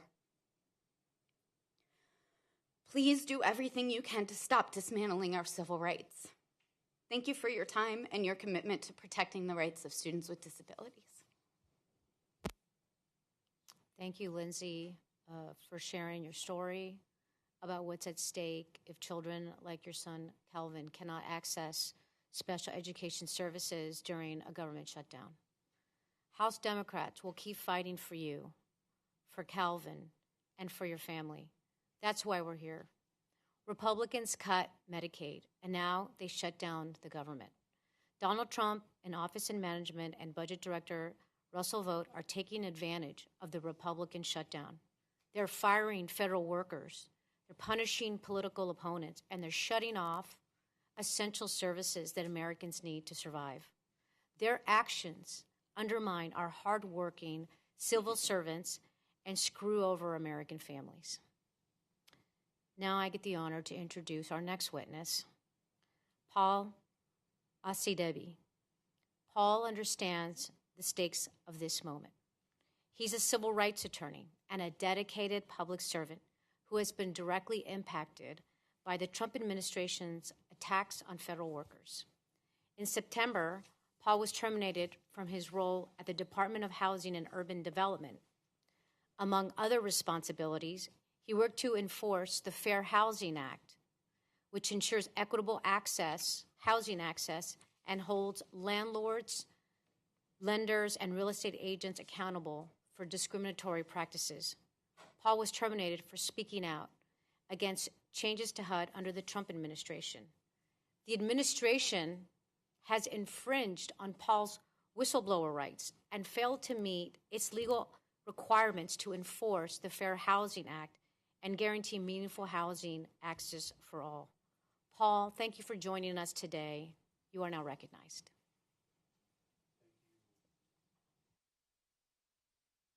Congresswoman, good morning, everyone. My name is Paul Asadebe. As of today, I am still a trial attorney at the Office of Fair Housing at HUD. I'm also a steward with AFGE 476, and I'm speaking here today in my personal capacity and as an organizer with the Federal Unionist Network. And we're here today because we're in the middle of a government shutdown, but the truth is my agency has been steadily shutting down since day one of this administration. Like the Congresswoman said, I'm an attorney in the Civil Rights Office at HUD that makes sure that landlords and banks and governments in this country can't discriminate against people in housing. We make sure that every single person in this country has access to safe and affordable housing, which is something that this administration ran on, but that is being denied to people right now as we speak.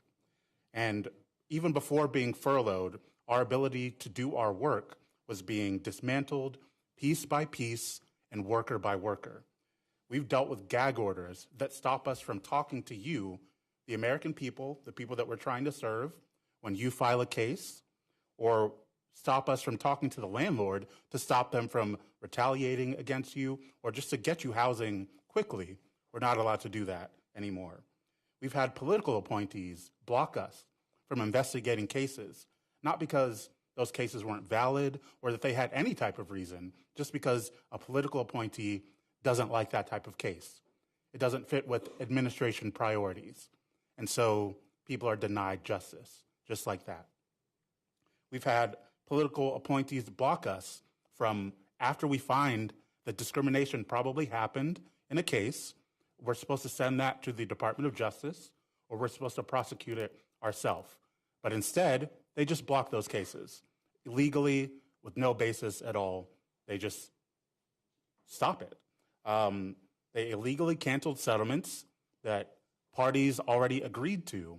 The people who are actually involved in the case, a landlord or a bank is willing to make someone whole, willing to give them the housing that they need, make sure that they're not evicted, get them an emergency transfer so that they can get off the street or not be stalked by their abuser anymore. And HUD is now, again, political appointees, non-lawyers, just random people are coming in and saying, no, we don't like that. That doesn't fit with administration priorities, so we're going to just squash that. That's what we're dealing with at HUD right now. And those settlements are one of the ways that we help people most frequently, because that's the way that you can get free legal help and to have someone address your issue without it taking years and years of litigation. But we've been cut out of that process entirely. And it's not just that process that the fair housing lawyers, the civil servants that are devoted to making sure that you have your civil rights in practice and not just on paper, we're cut out of the process for making sure that HUD itself doesn't violate civil rights laws, because we have all types of programs. We hand out billions and billions in federal dollars, and we're supposed to actively make sure that that money is providing equal access to housing to every single person in this country. But the way that they're doing it now, they don't want us involved in that process because we would tell them that what they're doing is illegal. So they cut us out of that process. They don't want to hear that what they're doing violates the law and hurts people. But it's our job to tell them that. And because that's our job, they targeted the workers that actually protect your rights through mass firings, through mass forced resignations. And when we stayed, a lot of us stayed despite all of the abuse that I've talked about. We stayed to serve the American people anyway, and they responded to that by reassigning us out of our jobs. So like I said, I'm a civil rights lawyer. They want me and most of my team to instead spend our time defending the agency for its illegal acts instead of defending the American people. That's just wrong. We all know that. Every single person knows that that's wrong. And recently, as they claim it's due to the shutdown rifts, but things that they were already planning to do, they fired almost all of the investigators all across the country that actually investigate your rights. So you can't tell me that you're going to enforce people's housing civil rights. Meanwhile, no one can look into any case to figure out whether someone's rights were violated. That just doesn't pass any smell test. That doesn't make sense. But the reason that I spoke out about all of this is because I'm a federal worker and we took an oath to defend the Constitution and defend your rights from anybody that tries to take them, including the president, including an agency head. It doesn't matter who it is. And because of that, we collectively blew the whistle on the illegal acts and the mismanagement that are happening at HUD. 4 of us, dedicated civil servants, took the risk of telling the truth to the public. And like we're seeing all across the federal government, the 2 of us that were public on that whistleblower report were fired, explicitly due to our telling the truth, due to whistleblowing. And even though that happened, we refused to be silent. because the American people deserve to know what is happening to their government. And they deserve to know that the rights that people marched and bled and died for are being gutted from the inside under this administration. So it's really important for people to understand that right now, it's time for federal workers and Congress and the American people as a whole to say that enough is enough with all of this. That means rejecting cuts to health care that are happening at the expense of working people. That means making sure that every single dollar that is authorized by Congress is actually spent on services and protections that people need. That means stopping and reversing the mass firings and the political interference that are happening at agencies all across the country that actually try to serve the public. And that means creating real oversight and protections for whistleblowers like me and for everyone that's facing political retaliation right now under this administration.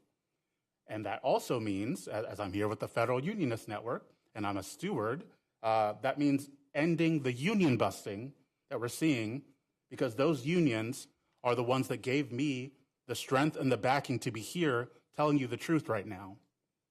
It would not be happening without the unions, and they're attacking the unions to stop people like me and people who try to organize to protect their agencies from talking to you.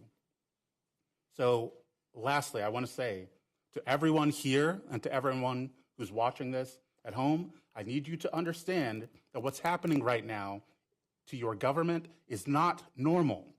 It's not okay. This is a 5-alarm fire for the health, safety, and equality of the American people and for democracy. So we all have a choice to make right now. This is the time to make that choice. We have to choose between a government by the few and for the few and only them, or a government of the many and for everyone. And I know what I choose personally.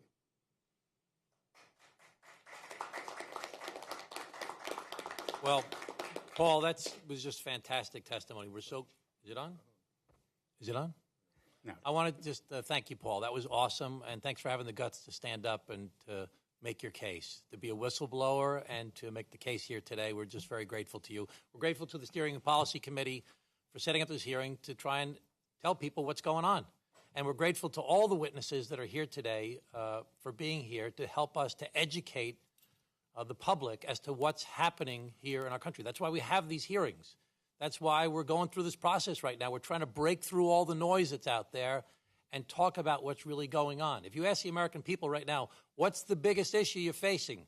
They're going to say affordability and the cost of living. That's the biggest concern that the American people have right now. And we see prices are not going down, they're going up because of the tariffs.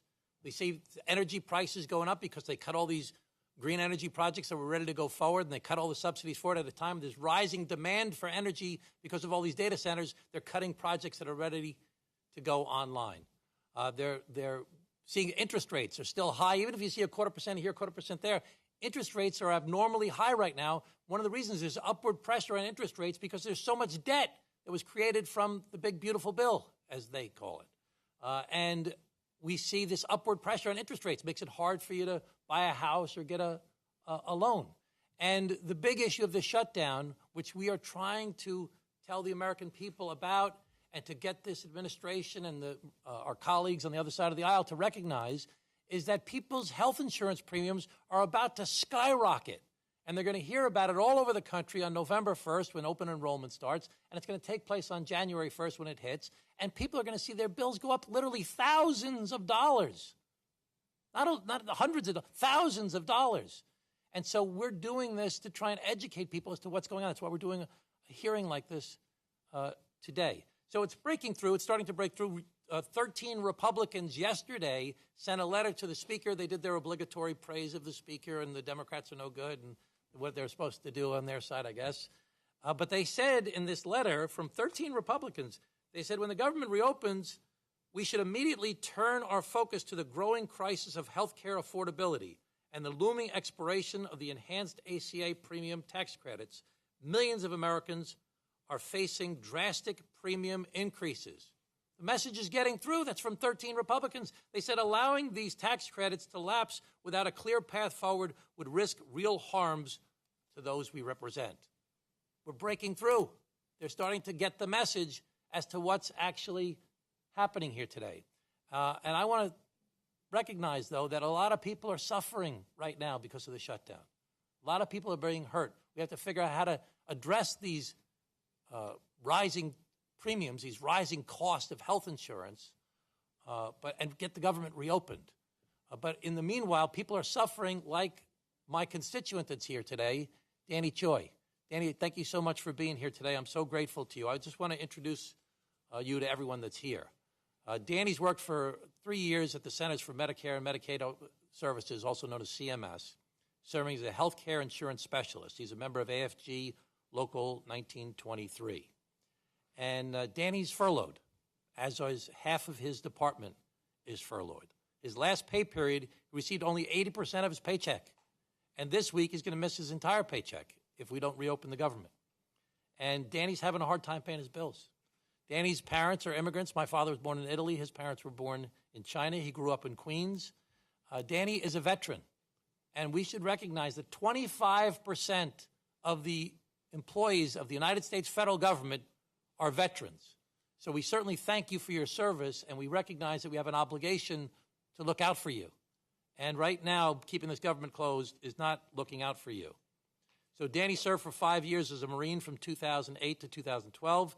While serving in Afghanistan, he earned the Navy Achievement Medal. And Danny's story is the American story, and he wants to do his job.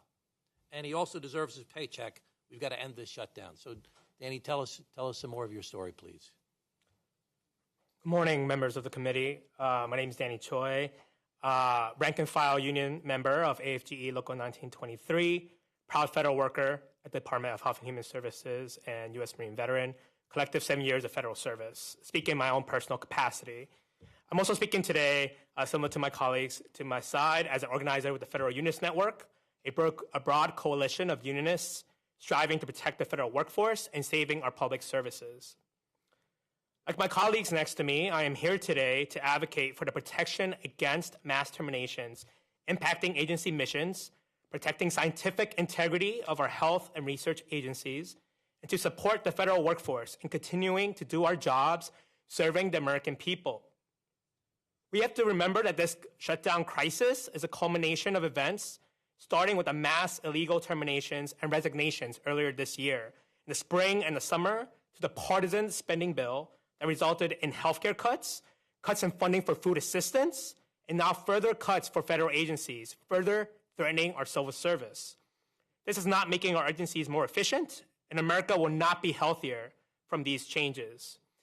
We can expect in New York State, where I live, the recent spending legislation or big ugly bill will lead to large healthcare cuts, estimated to result in 1.5 million New Yorkers losing health insurance coverage, $8 billion lost expected by hospitals, and over 60,000 healthcare-related jobs lost.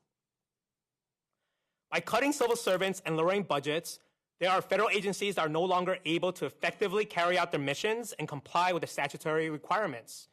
We have seen colleagues from other agencies put on administrative leave for signing a letter of dissent describing how agencies are deviating from agency mission at the EPA and FEMA. These actions create an environment that punishes lawful dissent, threatens our ability to ensure that the public is protected, and to do the job we signed up to do. The impact from loss of staff results in longer wait times from Social Security call centers, veterans having delayed access to services, and less protection for the American public for things like food inspections and medical device recalls. As a furloughed federal worker speaking in my own personal capacity and at risk to my professional career, I'm speaking out today to share the federal worker perspective to shutdown and what we want to see from our leaders and representatives. When addressing policy for health insurance, we need to be clear that when we implement guardrails to protect against fraud, we must not forget about access and affordability of healthcare. Increasing the cost of health insurance will cause many people to opt out of health insurance, choose to delay preventative care, and increase use of the emergency room instead of using the primary care doctor. Increases in premiums and deductibles for the marketplace plans offered by the Affordable Care Act, or Obamacare, will affect about 20 million people. Work requirements implemented for Medicaid will lead to millions losing coverage and increase administrative burdens, despite prior research indicating that these requirements do not have any significant impact on Medicaid enrollees working. These policy changes will also contribute to higher premiums in other commercial insurance plans as well. We can expect that for-profit insurance companies will adjust their policies to try to anticipate how healthier people may choose to leave their plans and be uninsured instead of paying for these extra costs. We can also expect that some of these changes may end up pricing sicker people out from getting the healthcare they need through higher out-of-pocket costs. If our goal is to protect and improve the health of this country, continue to hold the line, and continue fighting to defend our healthcare. If our goal is to protect our democracy, keep pushing for bipartisan budget negotiations to provide adequate funding for all our critical services.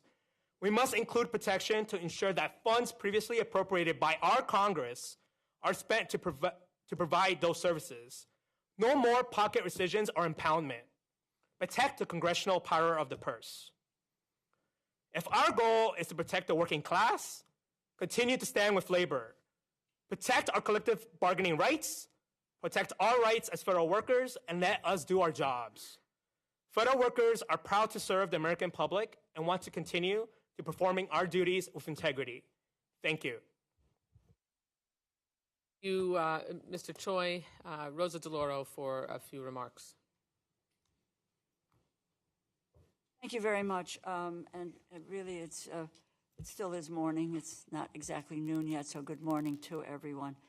I want to say thank you to the Steering and Policy Committee for convening what is an important discussion and important education for people of this nation. I want to say a thank you to all of you, to our witnesses, for your service in whatever form that may have taken as a veteran, as somebody who's worked in the Park Service, as civil rights lawyers, etc.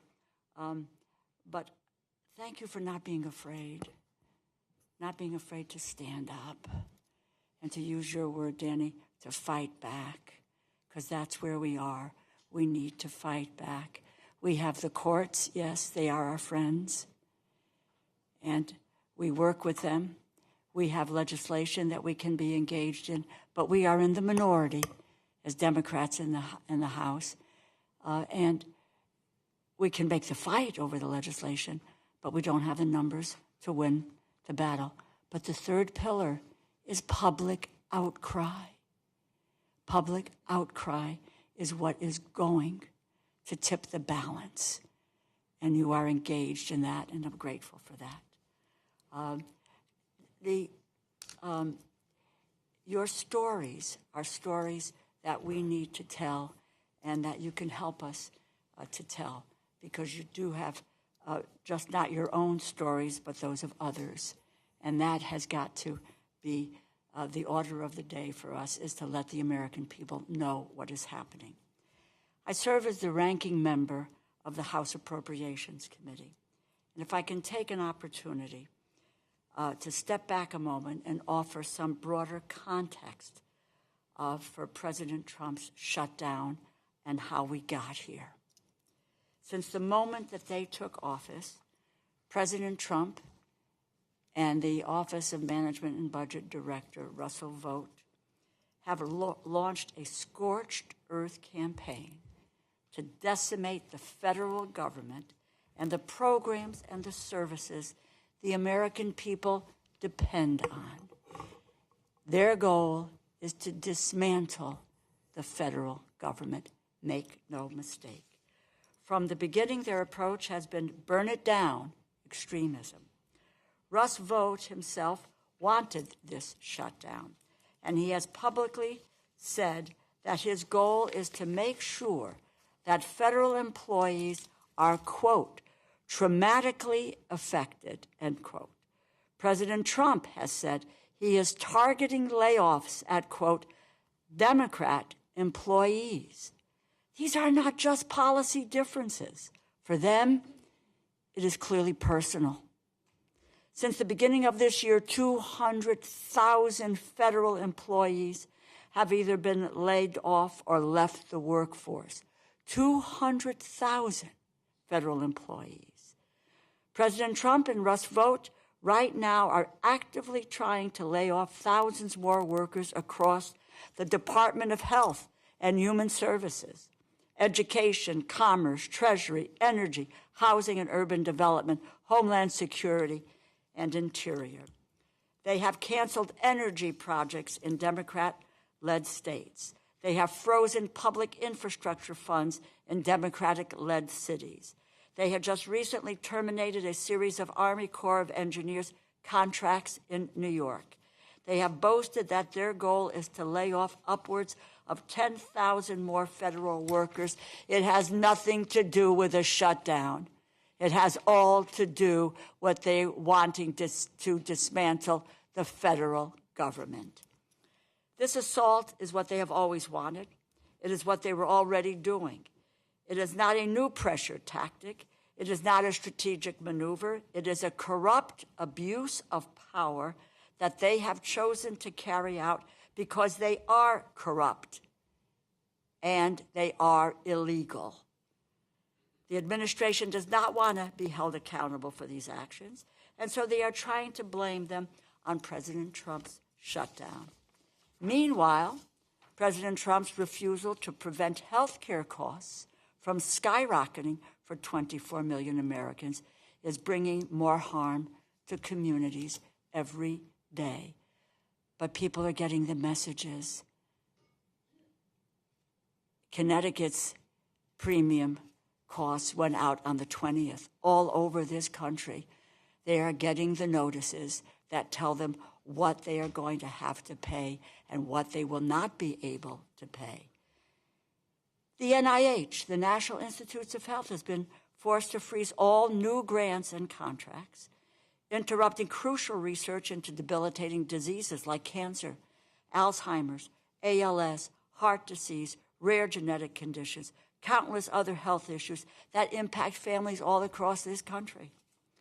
As we sit here today, we have no idea how the administration will deal with the lack of funding for both SNAP, the food stamp program, and the Women, Infants, and Children program, WIC, on November 1st. And yes, they don't know where the money will come from, but Argentina will get $40 billion. Schools and children who rely on programs like Head Start will begin to see funding shortfalls as new grants are not issued. Special education is being cut. This puts thousands of low-income children at risk of losing access to educational support early on in the school year. But Argentina will get $40 billion. Community health centers, nursing homes will be left with only partial funding support as the shutdown persists, putting a significant strain on their capacity to treat the primarily low-income patients who rely on their services. Argentina will get $40 billion. Instead of allowing President Trump and Russ Vought to run roughshod over Congress's power of the purse, refusing to do anything to stop health care costs from skyrocketing and prolonging this shutdown, it is hurting our communities. Medicaid covers children, those who are disabled, low-wage workers, and seniors, all who are going to be ravaged in what they are doing. House Republicans should end their month-long vacation, return to Washington, D.C., work to address all of these issues. And just within the last 48 hours, our leader, Hakeem Jeffries, and the leader in the Senate, Senator Schumer, asked for a meeting with the president, and he summarily said no, he would not meet. We are here, as you all can see. We are ready to reopen the government as soon as the Republicans decide that they are ready to do their jobs. I thank my colleagues on the committee for convening this meeting and our witnesses for their time today. You know, my friends, the Congress is an institution that responds to external pressure. You are that external pressure. We need your voices and your networks loud and clear to say enough is enough. Let us move forward. Let's provide the services to the American people that they deserve. Thank you. Thank you for being here. Thank you, Ranking Member DeLauro. And now we'll move into the question period. I think each member has the list in front of them, but I'll call on you as we move forward. I want to start by thanking all of you for being here, for your incredibly hard work and for your courage, because it takes courage to, especially for those of you that, like Mr. Choi, are still employed by the federal government, and Mr. Osadebe, I mean, really, your strength and character are remarkable, and thank you for the incredibly important reminder for all of us that we have to stand firm on top of the principles and foundation that this country was founded on. So I serve when Congress is actually in session and the appropriations process isn't horrifically broken by our friends on the other side of the aisle, I'm the ranking member of the Military Construction and Veterans Affairs Appropriations Subcommittee. It's the only committee in the Congress, of which we're very proud, that is responsible for the entire life cycle of an individual upon their entrance to military services on active duty, all the way through their time as a veteran and even to their burial. And so it's an incredibly important responsibility, and particularly when it comes to the quality of life of our service members and our veterans and the dignity in which we lay them to rest. I'm obviously disgusted, as many of you are, by the treatment of our nation's veterans, especially the fact that President Trump and his White House have laid off more veterans than any president and administration in history. My question for Mr. Jones and Mr. Choi, I know you're probably already aware that the Urban Institute released a report last month that estimates over 600,000 non-elderly veterans have access to health care through the ACA. But if the tax credits are not extended, more than 260,000 veterans might lose their access to affordable health care coverage because they get their health care in part from the ACA. It is unbelievable. It's breathtaking to me that the administration would allow so many veterans to lose their health care. Can you both talk about what kind of impact widespread loss of health care coverage for our veterans how that would impact your peers? Yeah, I can go first. Well, thank you for the question, Congresswoman. I'm not aware of many veterans on the ACA. I just assume most veterans get their care at the VA, but I guess there's rules what quantifies a person to be able to get that care at the VA based on a disability. But if these vets are on the ACA and they lose their health care, then if they're not eligible to get care at the VA, it's going to be devastating for these veterans. They can't afford to pay the increased premium starting January 1st. I'm fortunate that I use the VA. I qualify for care at the VA. So, but even that care has diminished since this administration came into power. How so? Back in January. Delays in getting appointments are longer. My mental health appointments used to be an hour long each session. Now it's down to 30 minutes. Because of the increased folks that are coming into the system. And my counselor used to work at home. They moved him back into an office that he has to share with 2 other people to do these mental health appointments. So it's making it extremely tough to schedule these appointments when there's not enough office space at the clinic that I go to. Wait, are you having your mental health care appointments with your counselor with other people in the room? No, ma'am. It's he has to share an office with 2 other folks. Okay. And so I'm sure that's what causes some of the backlog too, because there's not enough office space or rooms in the clinic to provide all this care, as far as being confidential and whatnot. Right. Thank you. Yeah. So I've seen delays there, and then the disability claims. I know a person that files she's a person that examines VA claims, a rater basically, and so there's been a huge influx of claims, and they've lost people, that do that type of work that rate VA disability claims, so it takes longer now to get an answer. I mean, it's always been several months, but now it's even longer. I think it's up to 6 months or longer. Thank you. Mr. Choi, when you answer, can you also, I know you were a Marine Corps veteran, and I wanted you to just kind of cover, with veterans facing their such financial uncertainty, if you can comment on what the administration is doing, but also answering the other question. I'll start with the earlier question regarding the Affordable Care Act marketplace plans. So like James, I'm not familiar with anyone that specifically has those, but thinking about the situation, we can expect that folks that do not have health insurance coverage or choose not to because of the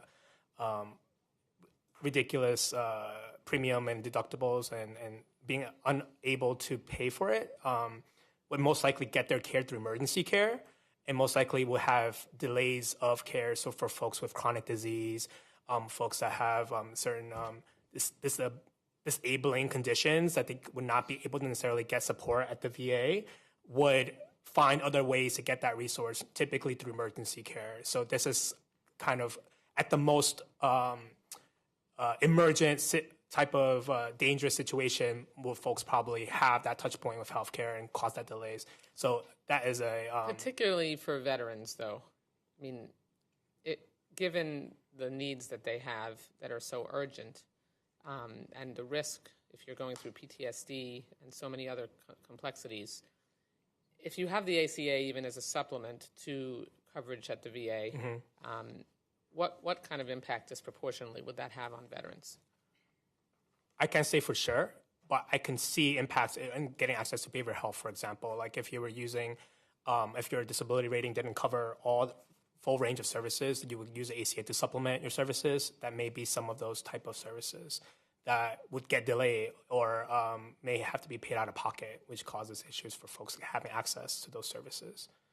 For the second question regarding some of the financial difficulties, I know a lot of employees that are also veterans that are furloughed, for example, are just dealing with a combination of both the difficulty in having the additional side income, right? So like having the ability to, because in this furlough situation, you'll have to go through similar procedural things to try to get alternative income source while we're waiting for an additional paycheck.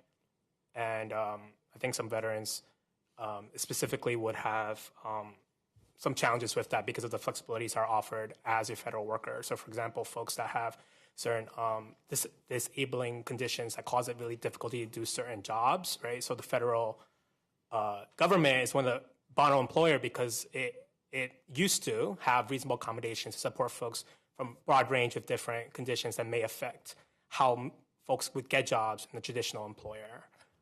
So folks that have these type of conditions may have a harder time looking for these additional income sources during the shutdown.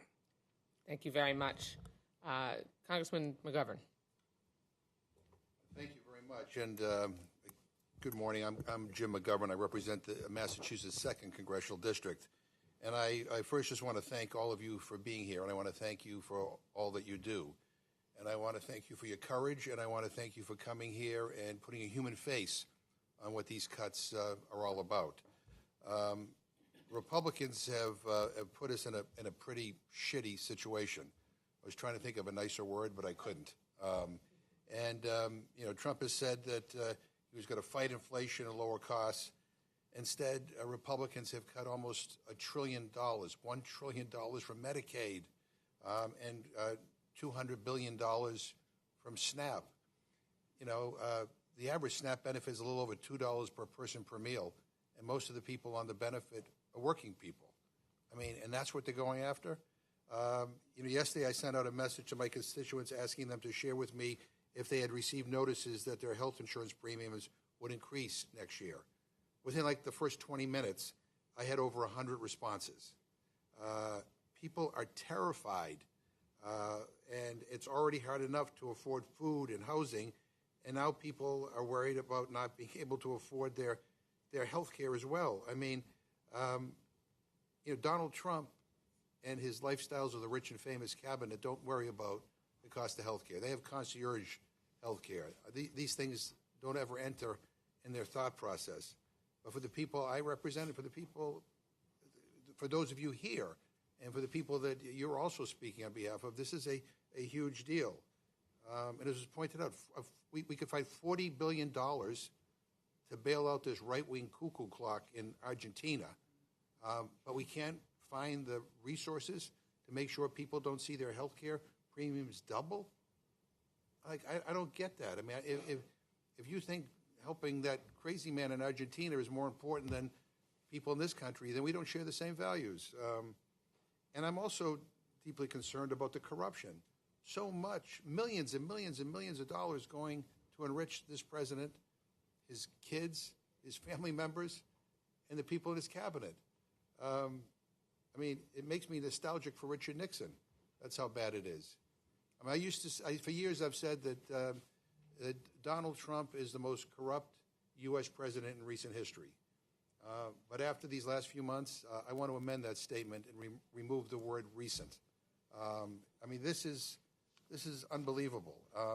And I just have a couple of questions. I'll begin with you, Mr. Shriver. I want to ask you how this administration's hostility toward federal workers has impacted interest and enthusiasm about continuing or starting civil service careers. And I also, want to point out, and you can elaborate on this, that this is not just about federal workers, right? It's about the services they provide, people all throughout this country. These are not Democrat or Republican workers. These are workers who work for the American people. Thank you for the question, Congressman. As the former acting director of OPM, I'm so proud of these federal workers up here and the bravery that they're showing and what they're showing the American people about who a federal worker really is. I talk to federal workers all the time who are going through the worst moments of their careers. And to a person, they always start with, who's going to take care of the job that I was doing? Their concern is always about the American people that they're helping before they talk about their own personal circumstances. People who work for the federal government are very committed to the mission, and we just saw 154,000 federal workers leave under the deferred resignation program. Over 2 million years of experience walked out the door on September 30th. And what I have to say about that is it must have been pretty awful for them to do that. It must have been terrible because federal workers don't want to leave those jobs that they work so hard to get because of the impact they can make. I'm incredibly concerned about the impact of these policies on younger people wanting to come and work for the government, on skilled people, AI experts, the kind of talent that the federal government needs in order to keep up with the challenges of modern day life. The government was recruiting young people, recruiting tech talent, recruiting AI talent. They were, for the most part, probationary employees at the beginning of the Trump administration, and they were summarily terminated without cause just because the Trump administration thought they could do that. What message does that send to young people, to tech talent, to the greatest AI minds in the country? We're telling you on the one hand, we want you to come and work for us, and on the other hand, we're letting you go with no good reason at all. The government has had historic challenges in recruiting young people and recruiting tech talent, and what this administration is doing is turning it into a workforce that doesn't try to recruit the best and the brightest, but that tries to recruit the most loyal. And as Mr. Jones pointed out with regard to the VA, I mean, how do you get people to want to come to work for the VA when you're being told that they're about to lay off a whole bunch of workers, right? I mean, people want some stability, but people also want some respect.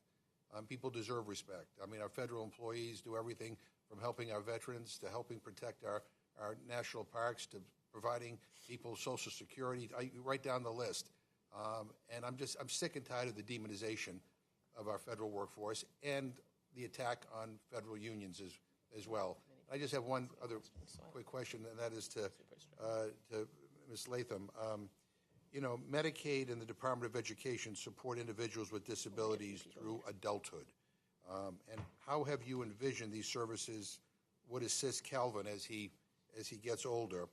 And if these services are destroyed, what might Calvin be inhibited from doing or achieving? in his life? Thank you for the question. That is one of our biggest concerns, is how the implications of this bill will resonate throughout his life. We live in Virginia, where there is a significant wait list for wraparound supports for people with disabilities. So we only have a supplement of the Medicaid waiver because we are one of over 14,000 people on that wait list. We don't know when he will be available for the additional Medicaid services. So understanding that that will likely affect the length of time that we will be on that wait list will go well into his adulthood. They're already telling us that it will be into his adulthood. And we meet families all the time who have adult children who they may be in their 70s or 80s, and they tell people all the time, I'm afraid to die because I don't know what's going to happen to my child, because they're already not receiving the services that they should be. So programs to help support Calvin in the future for college are being cut. We're seeing cuts at the federal level for housing and human services that will help support him in his day-to-day as he becomes an adult. And we would hope to live independently as he can with supports, but with the increase of attacks on his education, the supports of his education, the supports for his teachers, that will have a lasting impact on his life and people like him. I heard similar. I did a town hall in Worcester, where I live, and I heard similar concerns from parents whose kids Mr. needed McGovern. These services. But I'll yield back. Thank you very much. Thank you. Congressman Tonko.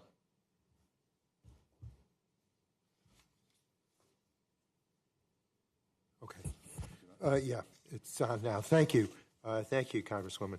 I represent the Capital Region in New York, the Albany, New York area, and just impacted by so many of the cuts that our constituents are raising their voices, very, very concerned.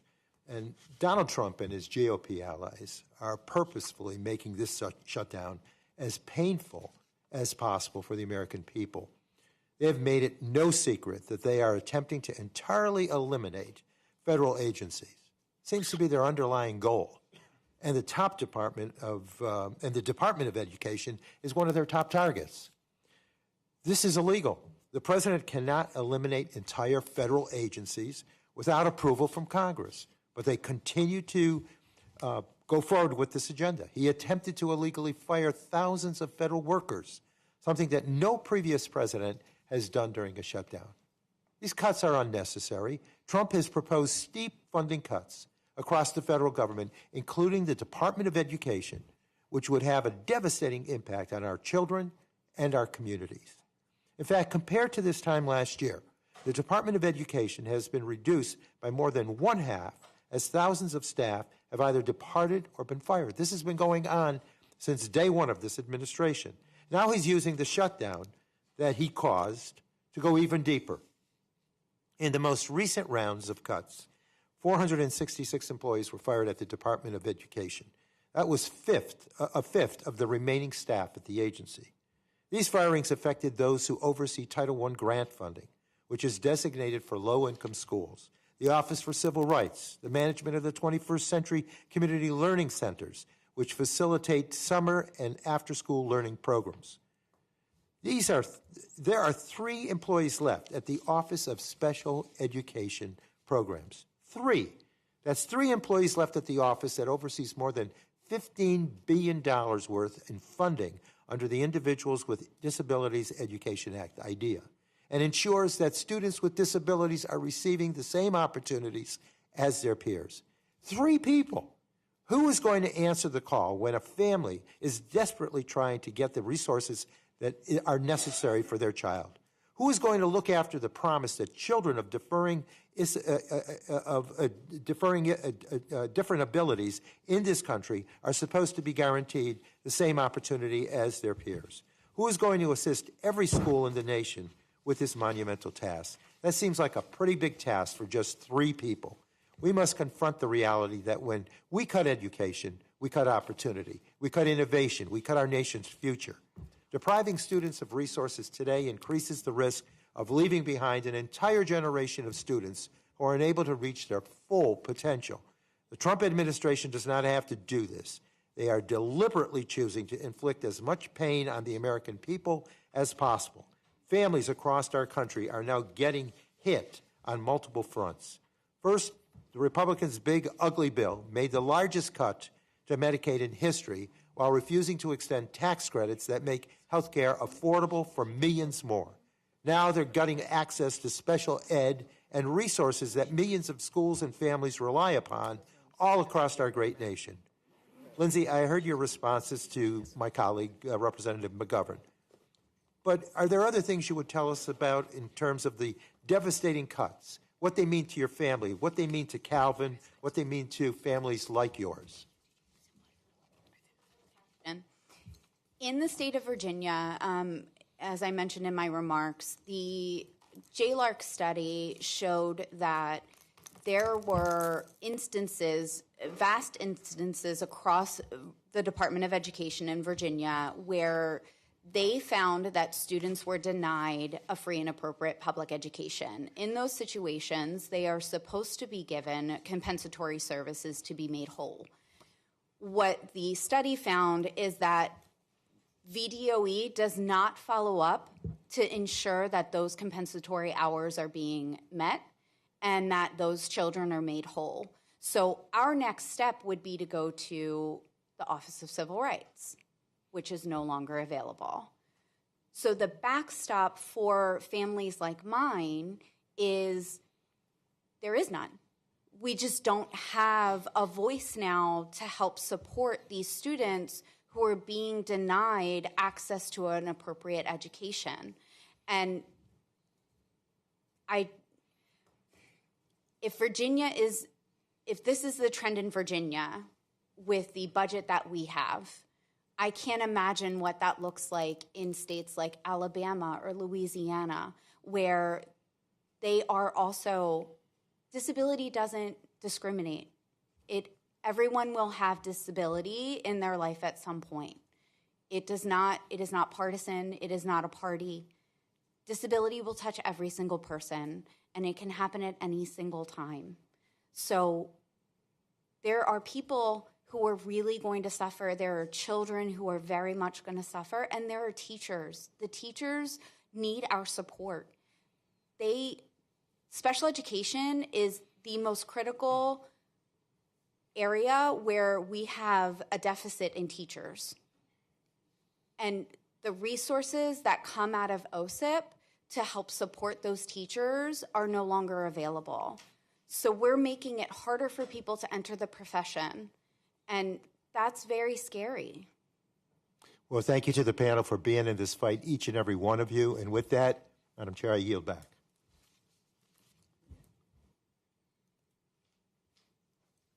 Thank you. I want to also thank our witnesses for being here today. Your testimonies are so very powerful, and they highlight the harm that this Republican shutdown is having on the American people, whether it's our children in special education. I had the honor of representing kids for their IEPs for a year and doing that work, and know how important it is to have advocates there and to make sure the services are there. And Mr. Jones, your comment about keeping the promise to our veterans is so very important, that we keep in mind that we continue to fight for our veterans and our federal workers. So thank you all. I want to also say it's been really disappointing that as these harmful impacts are happening to federal workers and people across the country, that our Republican colleagues have just stood by in silence. Just stood by in silence as this has happened. And so we're going to continue to fight for everything from collective bargaining to health care to our federal workers. So thank you all for being here. Mr.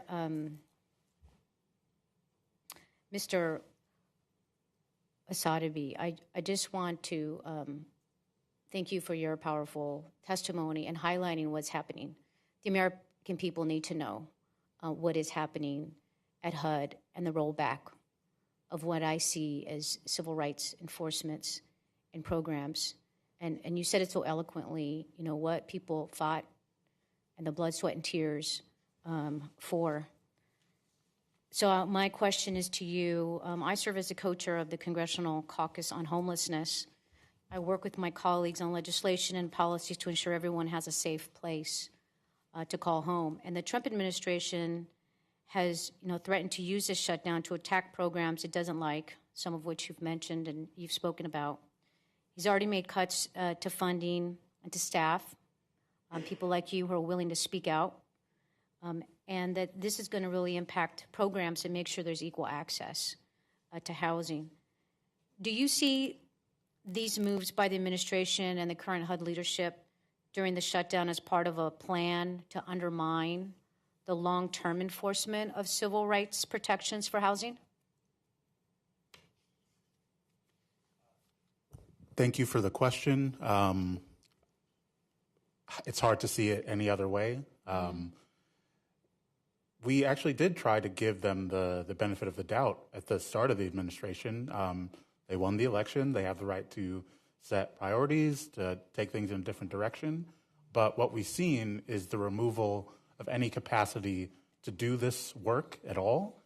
We've seen disrespect for anyone who does the work, getting emails telling us that we're basically useless and would be more efficient in the private sector, firing the people who do the work, putting restrictions on the work. I'm not sure what other way to interpret that. Maybe we should ask Secretary Turner. We've put out an ask to have a hearing with him. He should come and explain his plans, explain what he's done already, and we'll see if he can defend it and explain it to you and to the American people. I'm not sure that would be very successful, but we should do that. I think it'd be very interesting. Our ability to do our work has been, shredded systematically. When you go from the beginning intake process, reducing the ways that people can file complaints, you get rid of the investigators, you get rid of the people who could prosecute the claims, you get rid of the ability to send the claims somewhere else, you get rid of the fair housing organizations that were required to fund by law, you get rid of the state organizations that are required to enforce people's rights. I'm not sure what they expect people to do to have their rights protected. It seems like they're much more concerned about defending the rights of landlords and banks and developers and the people who already have quite enough in this country and are much less concerned with the survivors of domestic violence, some of which I know are on the street right now. The last thing that I did before getting fired on September 29th was talk to some people in our client office, and they were asking for help to how to get a woman who is currently homeless, how to get her housing authority to actually give her housing back because she lost it due to a stalker who physically assaulted her, and she had to flee. And it's my job to help that person. Everything that they could do to stop me from doing that, they have done, including walking me out of the building for telling you that they're doing that.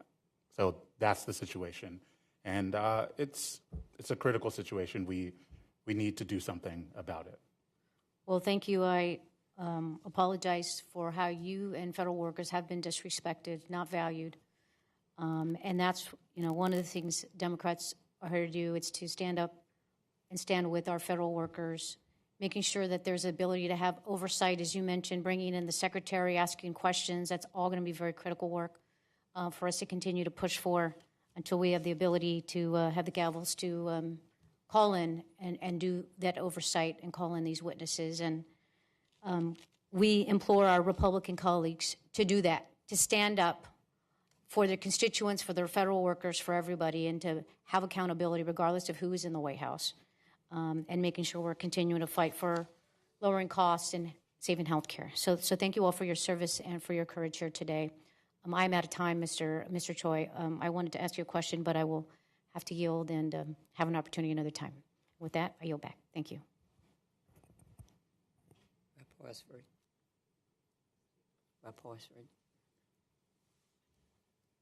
Well, good afternoon. I am Congressman Stephen Horsford from Nevada, and I want to thank the co-chairs of the Steering Policy Committee and Leader Jeffries for prioritizing this hearing and for centering your voices in this debate about where we are as a country and a Congress and what we have to do going forward. And I want to start by saying you all are the best of America. Not only your service, civilian service, your military service, your commitment and compassion on behalf of your family, but you represent what it is we're fighting for in this moment, and that is the American people. Sadly, it's now a month since Speaker Johnson has opened the doors of Congress. I'm elected to represent 750,000 people from Nevada to do my job, which is to fight on their behalf. And this speaker is impeding my ability to do my job because he's been MIA on a taxpayer-funded vacation for now over a month. September 19th, in fact, was the last time the House of Representatives was in for a vote. Could you imagine not showing up to your job for a month? No notice, walking out, no plan, and just saying, I'll come back when I feel like it? That's essentially what this speaker has done. He's shown no respect for the American people or this body. And in fact, Mr. Speaker, you are the Speaker of the House, not the Speaker of the Republican Party. And so I'm calling on him to bring back his conference and to open the doors of Congress so that we can do our job, which is to meet in a bipartisan way, to debate, to argue, to reach bipartisan agreement, to reopen government, and to fund essential services, including health care. And I also want to thank each of you for centering this issue of civil rights and how housing and education and health care are fundamental civil rights, because that is something that I think has been missed in the attack and the assault that's happening by this administration. Mr. Jones and Mr. Choi, I want to say thank you for your continued service to this great nation. Not only have you served in uniform, but you've continued to serve as civil servants. And that commitment does not go unnoticed, and everyone here is grateful for that service. And we know that a high percentage of our federal workers are veterans who have chosen to continue their service through civil servants. So I just want to ask each of you how this government shutdown has impacted you personally and those of your furloughed workers, your peers, if you wouldn't mind sharing that. I think of two pieces to how the shutdown has impacted me, but this has kind of been a continuation of how I felt since the beginning of this year with the different changes going on. One is uncertainty, not knowing how my job or my role will be affected because of political targeting, because of a lot of rhetoric around having to show loyalty. A second one is focused around moral injury, right? So as someone who has dedicated a big part of time to study health policy, think about how to best think about health insurance policy and how to support different communities, having the idea that talking about health equity is something that's not allowed in the workplace. Seeing folks that are focused on Office of Minority Health getting shuttered in their work around health equity or how to think about people with unmet needs, how we can no longer do that in our workplace, right? So those two pieces, I think, are centerpieces of how I feel. During the shutdown, specifically around this issue around health premium increases for the Affordable Care Act plan, I see my colleagues across the different centers in which their work is focused on this and seeing how they must be struggling with how do they balance that with their own personal principles and the moral injury they must feel? I also see colleagues in Medicaid working on the work, implementing the different things that are implemented to the bill, and how they must feel, knowing that it would not have that positive impact around employment, but may cause issues with folks getting uninsured, folks that have this, what we call lumpy income, right? So they're self-employed, they're contractors, don't necessarily work a certain amount of hours, or how the paperwork may cause them to lose insurance, may lead to, if they have a chronic illness, may lead them to get even sicker, may lead to unnecessary harm and suffering. So I think those two feelings would sum up how I feel. Thank you. Mr. Now Jones. Congressman, on a personal level, like most people, you know, I have a mortgage. I have two boys. One's 15, one's 10. My 15-year-old, you know, he can eat $200 worth of groceries in 2 days. So they're expensive. Yeah. So, and as you know, groceries, they haven't gone down as promised by this administration. In fact, they've gone up. All you have to do is go to the grocery store and, you know, drop $300, and you can almost carry it out in two hands. So, yeah, while we're furloughed, obviously, we're not getting paid. So, yeah, it's having an impact on my family, obviously, and many other federal employees. You know, I'm lucky in the regard that my wife, she has a great job. She makes decent income, and we have savings. So we're able to weather the storm, I guess, for a while.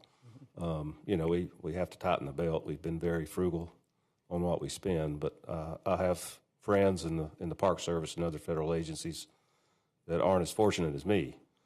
And so they're very concerned, you know, if they miss a mortgage payment or the rent payment, are they going to be kicked out? You know, are they going to have their home foreclosed on, or the landlord's going to kick them out if they can't pay their utility bills? Right. They turn their power off, their internet off.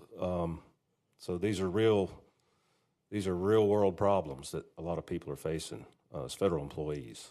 And the longer this goes on, obviously it's going to get worse. So I'm hoping your Republican colleagues will come back and do their job so we can do our job. Thank you so much. Thank you. I yield back. Thank you. Well, thank you all for being here. You know, during this administration and the attacks on everything from people's health care to civil rights to freedom of press to freedom of our universities, there's been two responses. One is sort of to cower in fear, and the other one is to stand up. And especially for all of you who are federal employees, thank you for the courage that it takes you to stand up.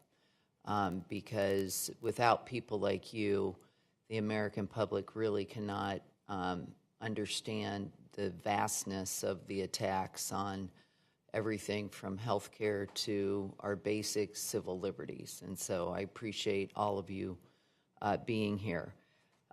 You know, my mom used to always say to me, you don't need to listen to what people say, you need to watch what they do.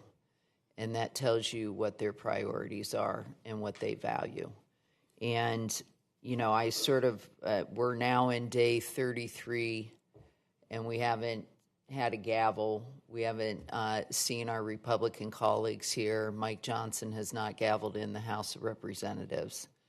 But let's contrast that to July 2nd, when we were all back in our districts, getting ready for the 4th of July holiday, doing our work in our districts, and we were all rushed back here, and he gavelled in, and we passed the biggest attack on middle-class Americans in Medicaid and SNAP benefits in history.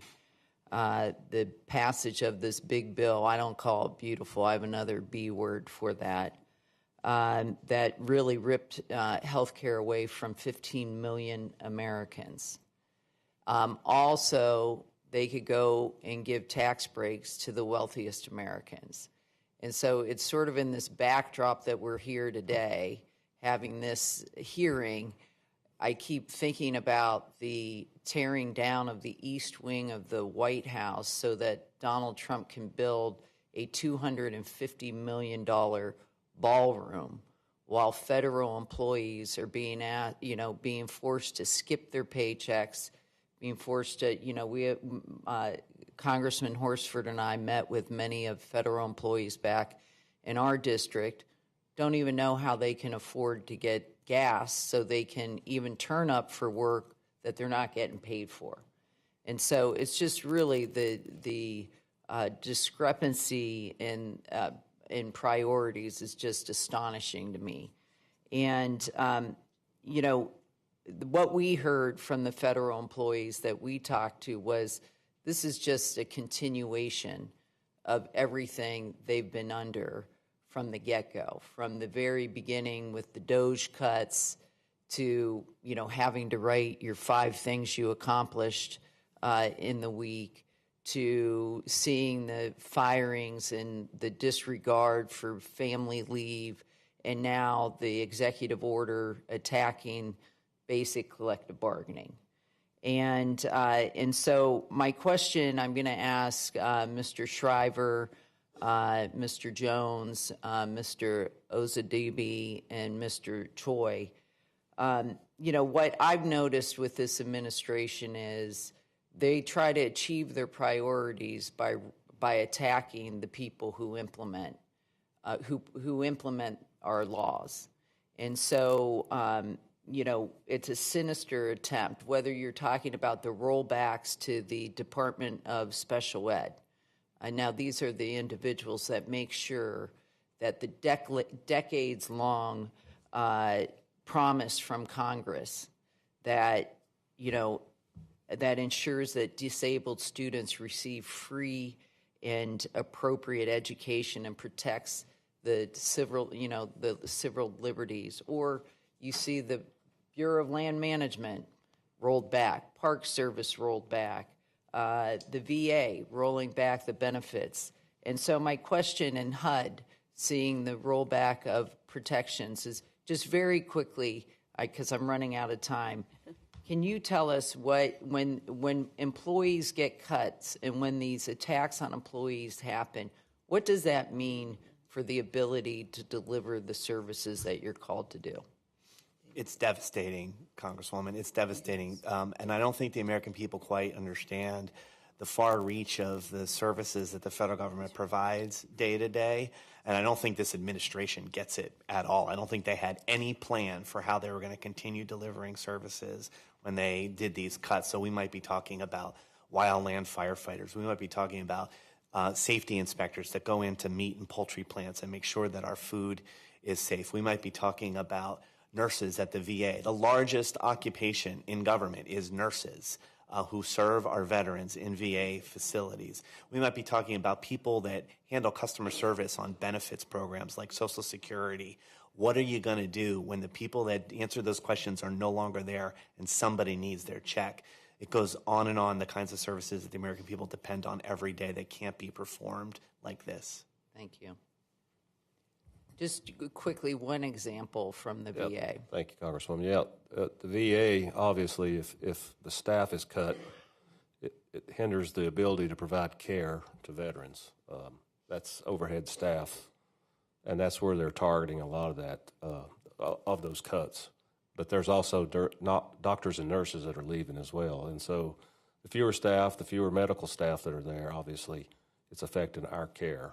Mm-hmm. Longer wait times to get an appointment, longer times to get an answer on a disability claim. Thank you. So without the investigators and attorneys that actually enforce the civil rights laws, the laws are just on paper. They're not a reality for people. There's nothing you can hold on to actually make your landlord treat you with respect, or make your bank not overcharge you, or just ban you from getting a mortgage in the first place. And it gives companies, landlords, governments too, gives them the thought in their head that I can do whatever I want because no one's watching me. The government's not going to do anything. They're on my side. I'm going to just, I'm going to go ahead and overcharge that person. I'm going to kick out that domestic violence survivor because I just don't want to deal with this. That disabled veteran who needs a ramp to get into the building, I'm just not going to build it. They can deal with it themselves. That's what it means. And that's anywhere you live in this country, whoever you voted for, none of that matters when you don't have your rights and no one to enforce them. You just don't have them. Thank you. One more. Sorry, I'm way over my time. But I'll speak to the, so about 300 or so folks from CMS, the agency I work at, were fired really early around March. Some of them are part of the Office of Civil Rights, right? They process a reasonable accommodation claims for workers that have different conditions that cause it very difficult to work in a certain way. So you have reasonable accommodations to help them for accessibility. When those people are cut, it impairs how new employees or current employees may interact with the workforce. Some of them leave because they're no longer able to do the job that they do without these reasonable accommodations. This also impacts folks that have their parents that need specific accommodations to handle balanced childcare or supporting their elderly parents and various other conditions which make it more difficult for a worker to do their job. So the federal government had this reasonable accommodation contract to support workers across different needs and different ways in which they need to have support in order to do their job. When CMS cuts that, it reduces how folks may be able to stay working at the agency, and many folks did leave and have issues to this day. When that office got cut, all those claims got put into the main Department of Health and Human Services. I've had colleagues from CDC that still have backlogs of reasonable accommodations that were never addressed, starting from earlier this year. So this is a big concern and way in which administratively we make it difficult for workers to do their job and to support all the different needs that they have as a person. yeah, I mean, the basic theme is our most vulnerable in our country are at risk and their rights are being ripped away.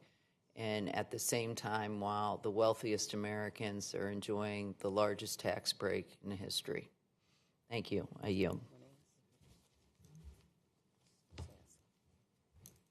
Thank you, Madam Chair, and thank you to my colleagues, and certainly to you being here as witnesses. Madam Chair was updating me. I was in another hearing earlier, but I guess I have a question to ask you that centers more about what you can tell us we should be doing more, because that's the way the questions are coming in. How is the shutdown going to affect my contract as a contractor worker?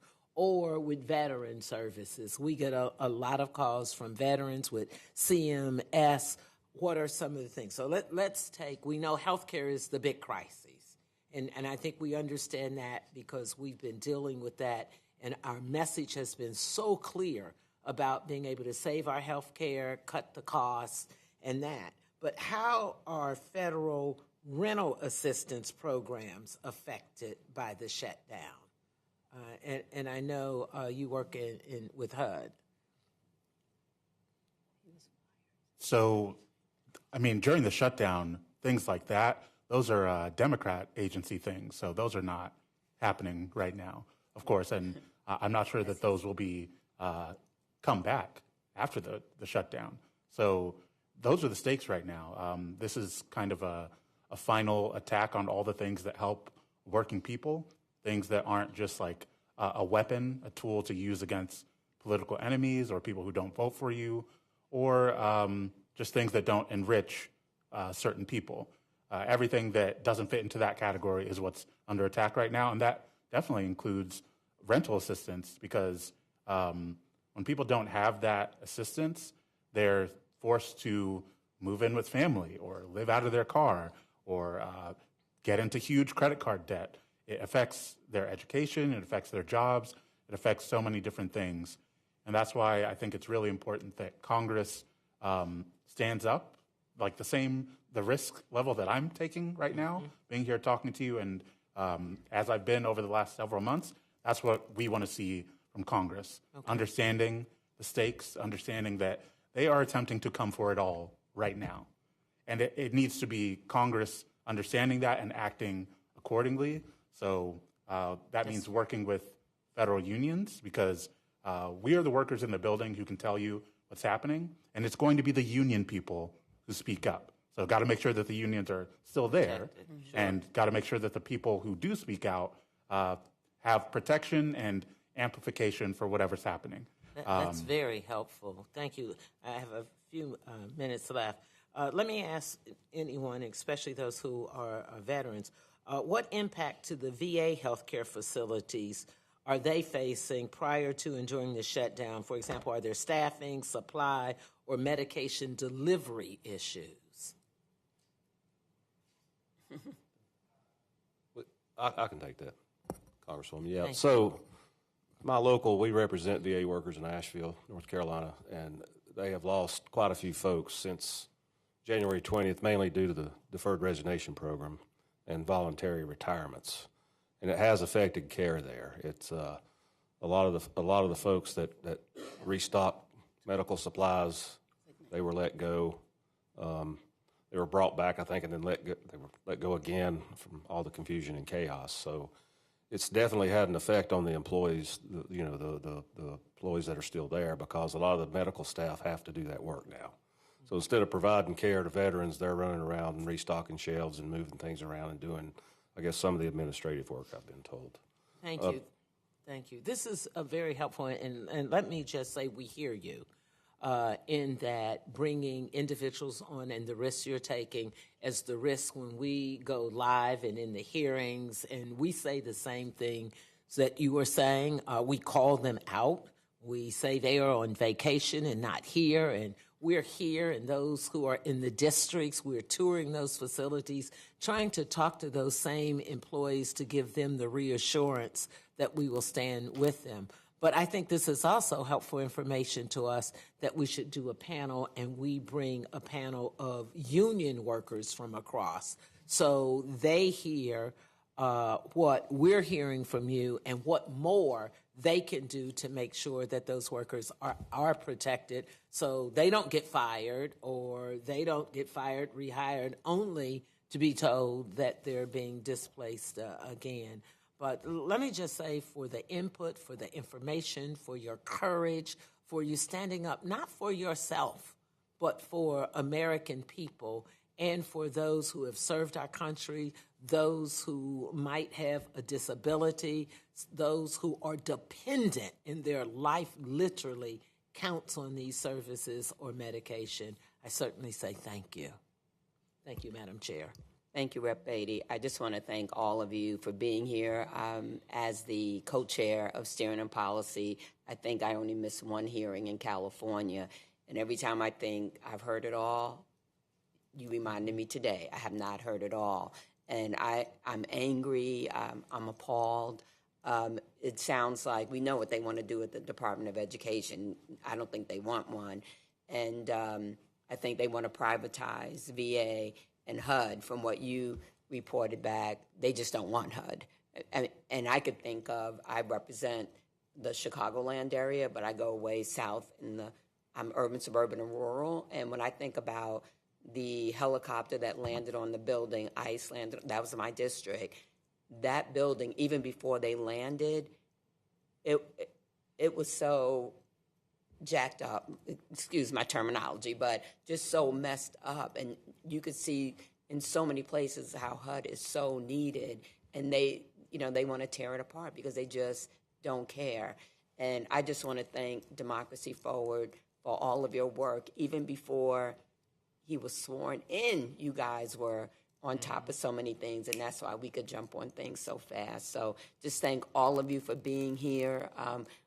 As you've heard from my colleagues, we are with you. We stand with you. We're fighting with one arm behind our backs. So we're going to fight till this one falls off, and we're going to start kicking. We just need y'all to kick with us. So just hang in there. We are going to get through this. And as you know, we're in the 22nd day of the Republican-led government shutdown. Federal workers, as you've reported, are missing paychecks. And as we've heard, there have been furloughed workers. There are fired workers. People are worried that Trump is going to withhold their pay. And so, but let's be clear. The law signed by Donald Trump, I think he forgot, himself in 2019 guarantees that both essential and furloughed workers are paid. Mm-hmm. This is happening because Republicans do not want to make health care more affordable. They want to let the ACA premium tax credits expire, increase your monthly health bill, and give, as you've heard, Argentinian billionaires a $40 billion bailout. I have a brief story from my constituents. Yesterday, one of my staffers met with 2 small business owners from my district who are pleading to make health care more affordable. One of them has several coffee shops and worries about her own employees being able to afford health care. Health care is a large expense for a small business and its employees. I came from a mom and pop grocery store. The ACA premium tax credits provide affordable care to this coffee shop's employees. The other constituent owns a wine production business that sells nationwide. Despite her successful business, access to a plan that allows her to see her primary care doctor is so expensive. She is reliant on her husband for health care. Like you talked about your wife and her salary. This is unacceptable. These are stories of hardworking Americans, job creators trying to access health care for themselves and their employees. Should not be that difficult. Republicans love to say, get a job if you want health care. They also love to say we need to support our job creators. So let's do that. Let's extend the ACA premium tax credits. Let's make health care more affordable and accessible, and let's reopen this government sooner than later. Thank you all so very much again, and I adjourn this hearing.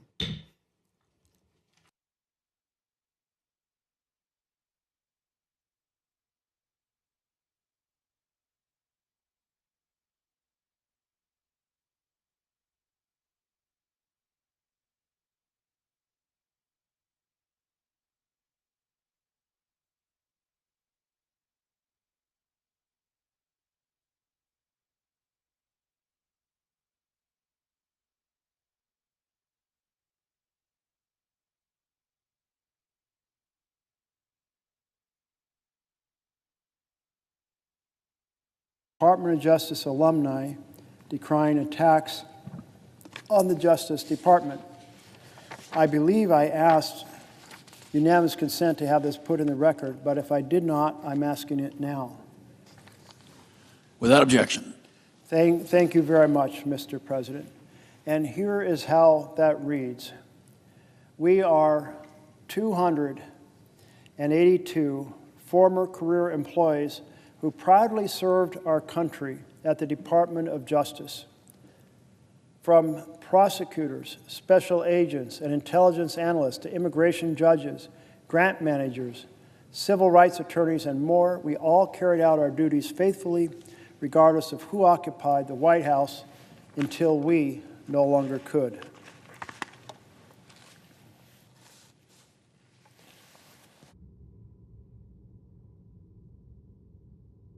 Left the department, either voluntarily or involuntarily, because of actions taken by this administration. Our fidelity to the Constitution and our dedication to our country did not end when our jobs did. Now that we left the department, we believe it's our duty to sound the alarm about this administration's degradation of DOJ's vital work and its assault on the public servants who do it. It is incumbent on all of us to fight for the Justice Department before it's too late. DOJ's mission is to, quote, uphold the rule of law, to keep our country safe, and to protect civil rights, and it's failing on all 3 fronts. The Justice Department cannot uphold the rule of law when it carries out the President's retribution campaign and protects his allies, violates court orders, evades due process requirements, directs attorneys to violate their ethical responsibilities, and fires its employees without notice or cause in violation of civil service laws.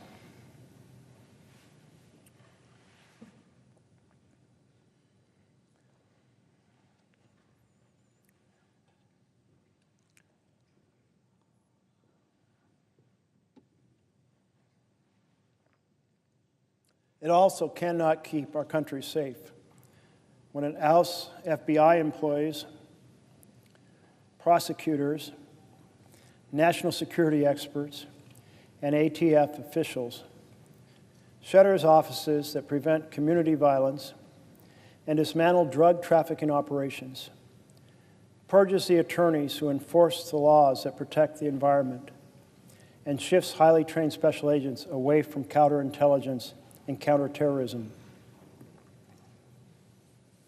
And it cannot protect civil rights when it drives out 75% of the attorneys from the Civil Rights Division and refuses to enforce the nation's civil rights laws as Congress intended, using them instead as a cudgel against marginalized groups. The administration is taking a sledgehammer to other long-standing work the department has done to protect communities and the rule of law. Its plans to eliminate the tax division, which saves the country billions of dollars by pursuing tax evaders, will lead us poorer. Gutting the public integrity section and FBI public corruption squads has paved the way for government graft. Canceling hundreds of millions of dollars in grants has left at-risk communities less protected and crime victims less supported. The list could go on.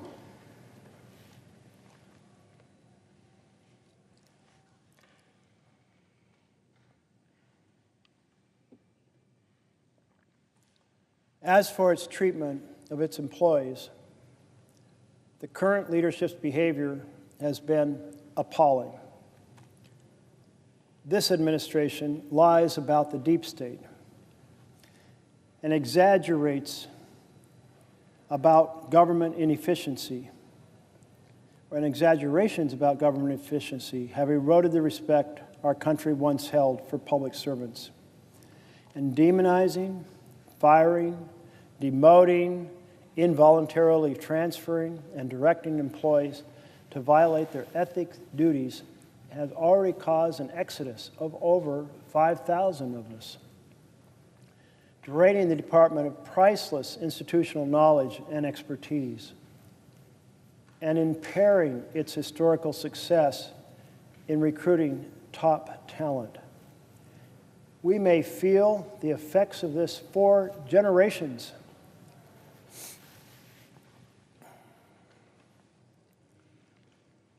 The Justice Department's backbone has always been its career workforce, and those who were part of it are best positioned to explain why the current leader's actions are catastrophic for the nation. We call on these leaders to reverse course, to remember the oath we all took to uphold the Constitution, and adhere to the legal guardrails and institutional norms on which our justice system relies. We call on our fellow alumni to join us in sounding the alarm and in mobilizing to support our colleagues still there. They deserve respect and gratitude.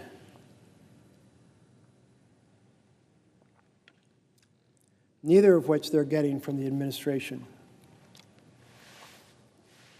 We call on Congress to exercise its oversight responsibilities far more vigorously. Members in both chambers and on both sides of the aisle must provide a meaningful check on the abuses we are witnessing.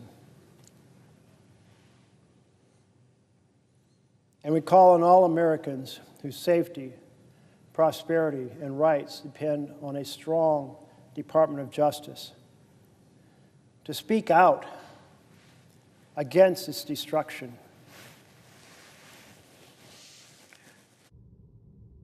Our democracy is only as strong as the rule of law, and the rule of law can't survive without the principal institution that enforces it.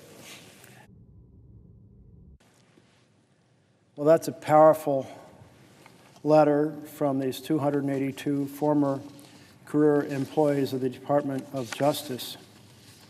I was very struck about the phrase that says, we call on Congress to exercise its oversight responsibilities. That came up about an hour ago in one of the conversations, that we could do so much more, and we should try to be partnering with our Republican colleagues to provide that essential function of oversight. That's one of the checks and balances, and we should be deeply engaged in making it as effective as possible. Because here is quite a list of the things going wrong in the Department of Justice. These things beg for hearings to be held, for issues to be understood, for the press to be able to report, for solutions to be able to be found, for lines that prevent unacceptable conduct to be clearly delineated. But that can't happen unless Congress exercises its oversight ability.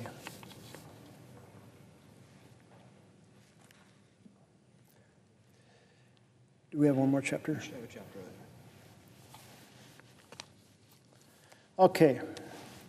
We have chapter 8. So we are headed back to the book. And the book is this book, How Democracies Die. And with each chapter, I'm trying to give some sense of the chapter, though not every element of it.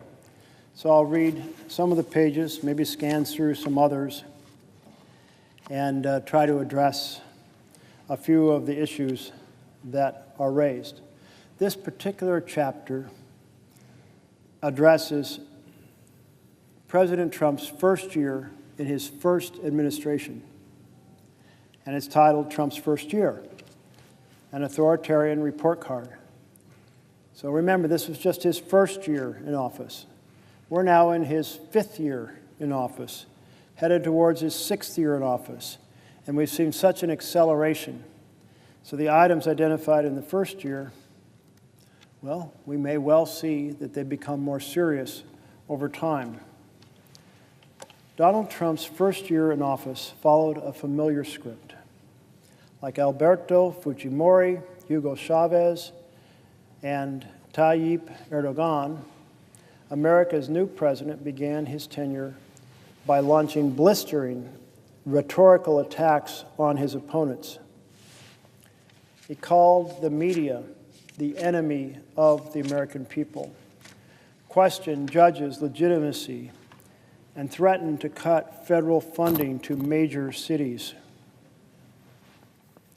Predictably, these attacks triggered dismay, shock, and anger across the political spectrum. Journalists found themselves at the front lines, exposing, but also provoking the president's norm-breaking behavior.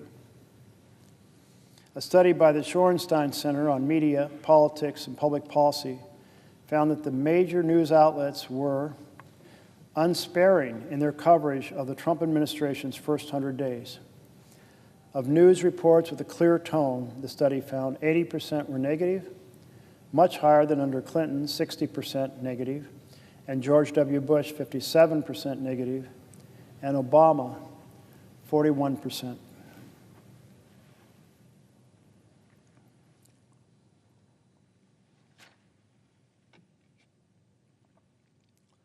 Soon, Trump administration officials were feeling besieged. Not a single week went by in which press coverage wasn't at least 70% negative. And amid swirling rumors about the Trump campaign's ties to Russia, a high-profile special counsel, Robert Mueller, was appointed to oversee investigations into the case. Just a few months into his presidency, President Trump faced talk of impeachment.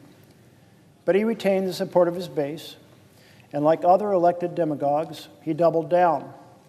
He claimed his administration was beset by powerful establishment forces, telling graduates of the U.S. Coast Guard Academy that no politician in history, and I say this with great surety, has been treated worse or more unfairly.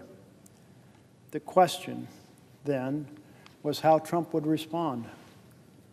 Would an outsider president who considered himself to be under unwarranted assault lash out, as happened in Peru and in Turkey? President Trump exhibited clear authoritarian instincts during his first year in office. In Chapter 4, I'm just reading how the authors are presenting this. In Chapter 4, we presented 3 strategies by which elected authoritarians seek to consolidate power: capture the referees, sideline the key players, rewrite the rules to tilt the playing field against opponents. Trump attempted all 3 of these strategies.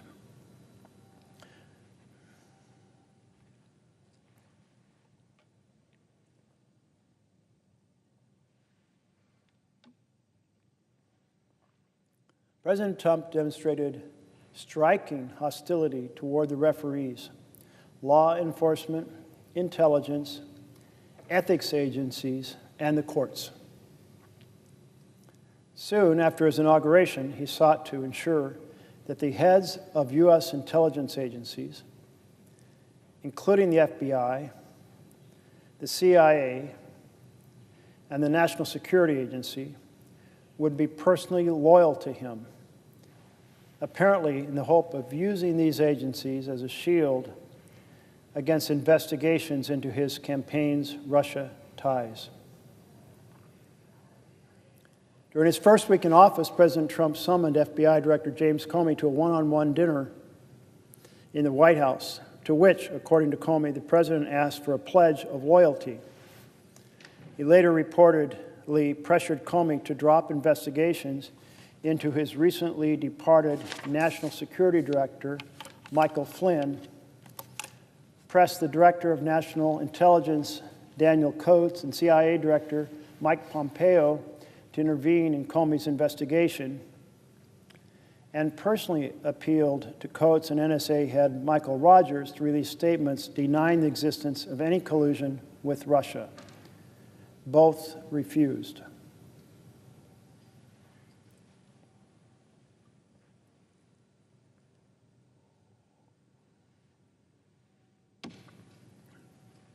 President Trump also tried to punish or purge agencies that acted with independence. Most prominently, he dismissed Comey after it became clear that Comey could not be pressured into protecting the administration and was expanding its Russia investigation. Only once in the FBI's 82-year history had a president fired the Bureau's director before his 10-year term was up. And in that case, the move was in response to clear ethical violations and enjoyed bipartisan support. The Comey firing was not President Trump's only assault on referees who refused to come to his personal defense. Trump had attempted to establish a personal relationship with Manhattan-based U.S. Attorney Preet Bharara, whose investigations into money laundering reportedly threatened to reach Trump's inner circle. When Bharara, a respected anti-corruption figure, continued the investigation, the president removed him. After Attorney General Jeff Sessions recused himself from the Russian investigation and his deputy, Rod Rosenstein, appointed the respected former FBI Director Robert Mueller as special counsel to oversee the investigation, Trump publicly shamed Sessions, reportedly seeking his resignation.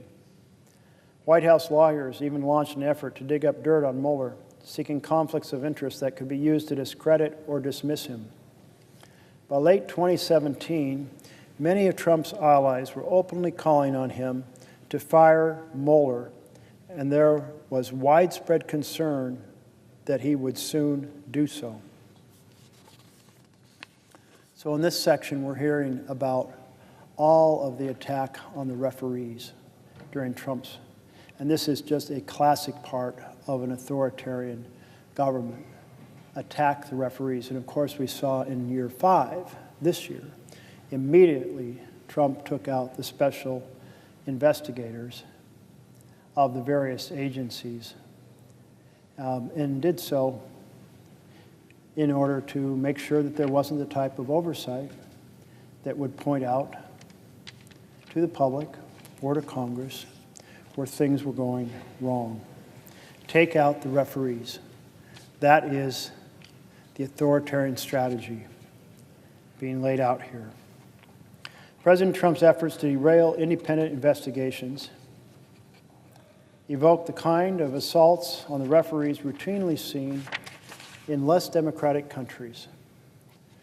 For example, the dismissal of Venezuelan Prosecutor General Luisa Ortega, a Chavista appointee who asserted her independence and began to investigate corruption and abuse in the Maduro government.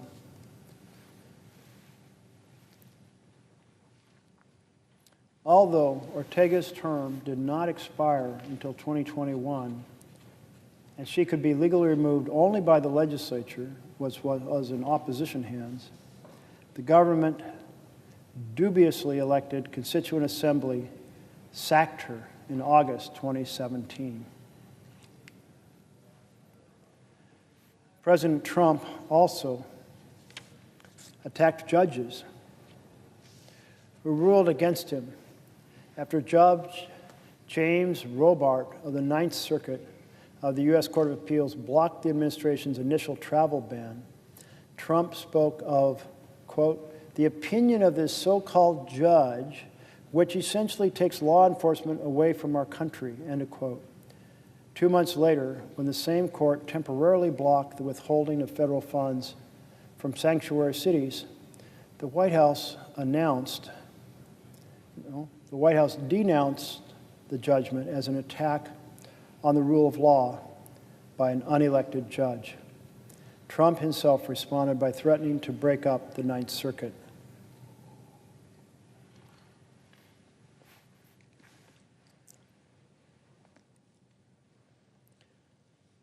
The president took an indirect swipe at the judiciary in August 2017 when he pardoned the controversial former Arizona Sheriff Joe Arpaio, who was convicted of violating a federal court order to stop racial profiling.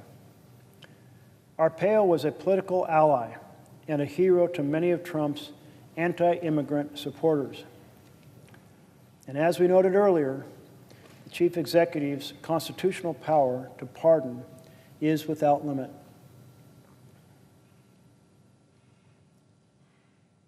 But presidents have historically exercised it with great restraint, seeking advice from the Justice Department and never issuing pardons for self-protection or political gain. President Trump boldly violated these norms. Not only did he not consult the Justice Department, but the pardon was clearly political. It was popular with his base. The move reinforced fears that the president would eventually pardon himself and his inner circle, something that was reportedly explored by his lawyers. Remember, this is year one of it would have been the 2018, January 2017 through January 2018. Such a move would constitute an unprecedented attack on judicial independence. As constitutional scholar Martin Reddish put it, if the president can immunize his agents in this manner, the courts will effectively lose any meaningful authority to protect constitutional rights against invasion by the executive branch.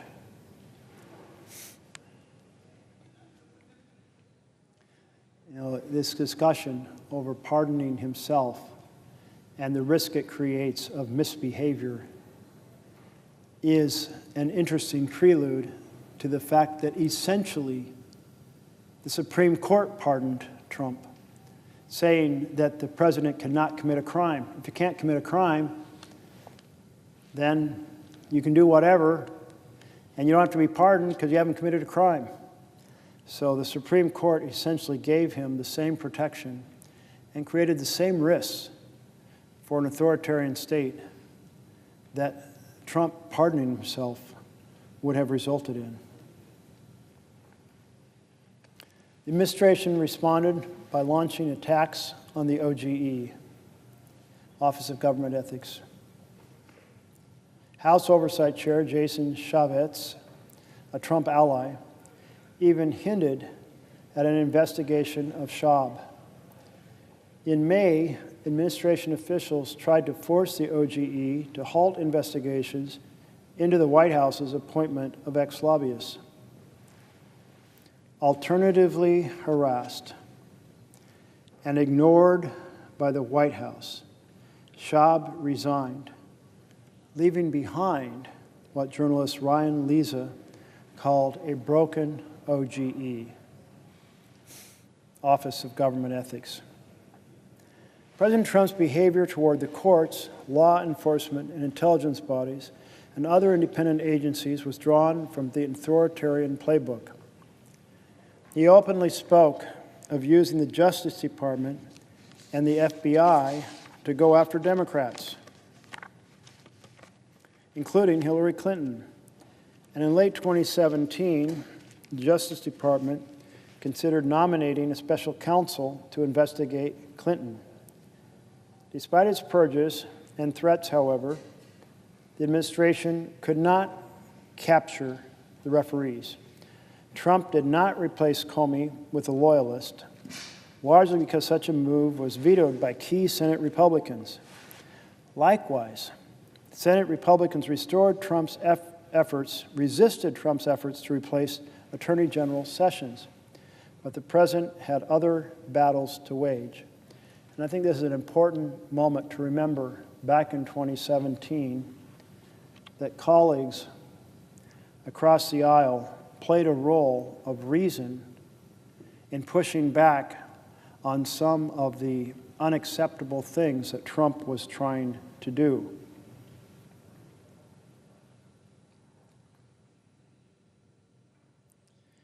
They protected Comey.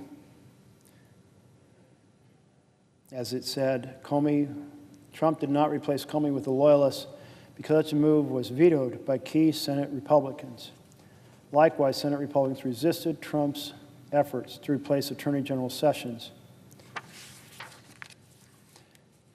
And early in the conversation, we were talking about the importance of one of the checks and balances of the Constitution, which is for the Senate and the House to hold hearings on what's going on.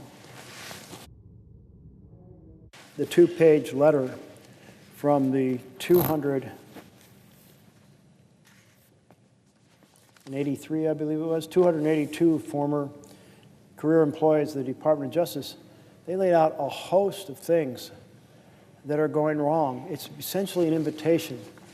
Please hold hearings because a lot of bad stuff is happening inside the Department of Justice. And so I encourage colleagues on both sides of the aisle who serve on the Judiciary Committee to take them up on that invitation, to bring these former members and others to share what's going on, because that is our responsibility under the Constitution, to provide that type of spotlight, insight, and hopefully advice to help the administration, well, more effectively and legally pursue the enhancement of the American system of justice. Of course, this whole litany of the way Trump attacked the referees was a prelude to the absolute assault on the referees that occurred during this year in such a systematic fashion, in such an expanded fashion.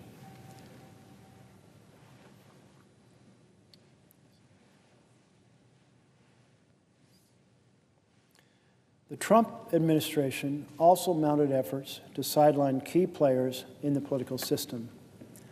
President Trump's rhetorical attacks on critics in the media are an example.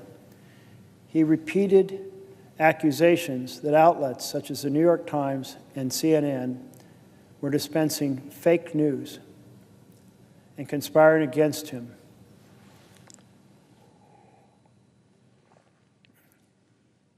These comments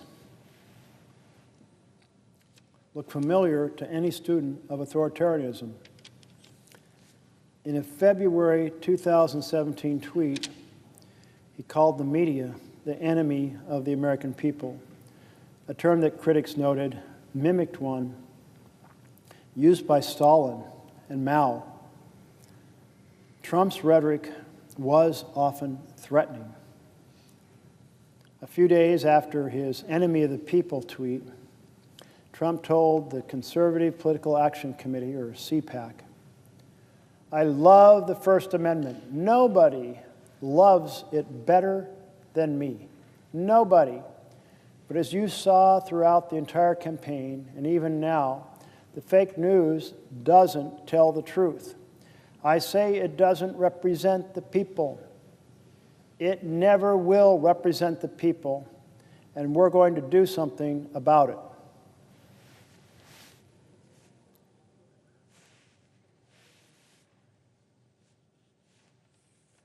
Do what exactly?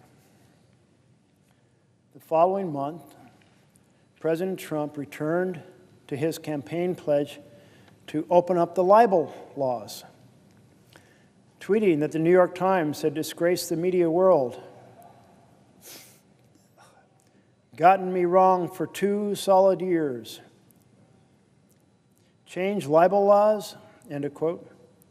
When asked by a reporter whether the administration is really considering such changes, White House Chief of Staff Reince Priebus said, "I think that's something we've looked at." Ecuadorian President Rafael Correa used this approach. His multi-million-dollar defamation suits and jailing of journalists on charges of defamation had a powerfully chilling effect on the media. Although Trump dropped the libel law issue, he continued his threats. In July, he retweeted an altered video clip made from old WWE footage of him tackling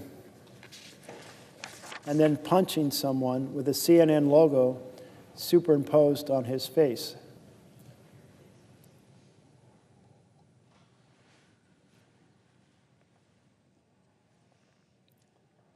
President Trump also considered using government regulatory agencies against unfriendly media companies. During the 2016 campaign, he had threatened Jeff Bezos, the owner of the Washington Post and Amazon, with antitrust action, tweeting, "If I become president, oh, do they have a problem." He also threatened to block the pending merger of Time Warner, CNN's parent company, and AT&T. And during the first months of his presidency, there were reports that White House advisors considered using the administration's antitrust authority as a source of leverage against CNN. And finally, in October 2017, Trump attacked NBC and other networks by threatening to challenge their license. This is written in 2018, but you see the strategies as they're reporting on January 2017 through January 2018. You see how the strategies were being explored that have been so fiercely pursued this year. You see that here he was threatening a merger, which is something he did with CBS. You see that here he was threatening libel law changes. And while he didn't do that, apparently, what he did in the most recent year was to do a lawsuit, a $10 billion lawsuit against the Wall Street Journal, because he didn't like something that they said. He also attacked, of course, 60 Minutes over them and how they edited an interview with his with Kamala Harris. So the strategy of attacking the press in 2017 continues up Trump re-entering office in 2025. See if we get any more.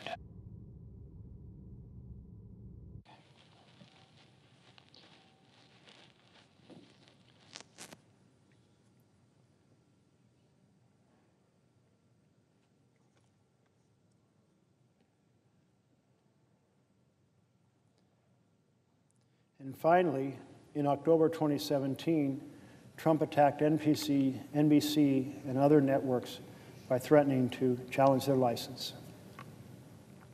There was one area in which the Trump administration went beyond threats to try to use the machinery of government to punish critics. During his first week in office, President Trump signed an executive order authorizing federal agencies to withhold funding from sanctuary cities that refuse to cooperate with the administration's crackdown on undocumented immigrants. If we have to, he declared in February 2017, we'll defund. The plan was reminiscent of the Chinese government's repeated moves to strip opposition-run city governments of their control over local hospitals, police forces, ports, and other infrastructure. Unlike the Venezuelan president, however, President Trump was blocked by the courts. Although President Trump has waged a war of words against the media and other critics, those words have not yet led to action. No journalists have been arrested. No media outlets have altered their coverage due to pressure. Trump's efforts to tilt the playing field to his advantage have been more worrying. In May of 2017, he called for changes in what he called archaic Senate rules, including the elimination of the filibuster at the expense of the Democratic minority. Senate Republicans did eliminate the filibuster for the Supreme Court nominations, clearing the way for Neil Gorsuch's ascent to the court, but they rejected the idea of doing away with it entirely. Now, that topic is something I know a little bit about, having immersed myself in exploration of the ins and outs of the filibuster. And one may wonder, why did the Senate Republican majority not proceed to eliminate the filibuster? Well, here's the reason why. Mostly, my Republican colleagues do their policy through tax bills. Tax bills can be done through reconciliation, and reconciliation is a simple majority mechanism. So, therefore, they largely don't need to dump the filibuster because they can do their policy by simple majority already.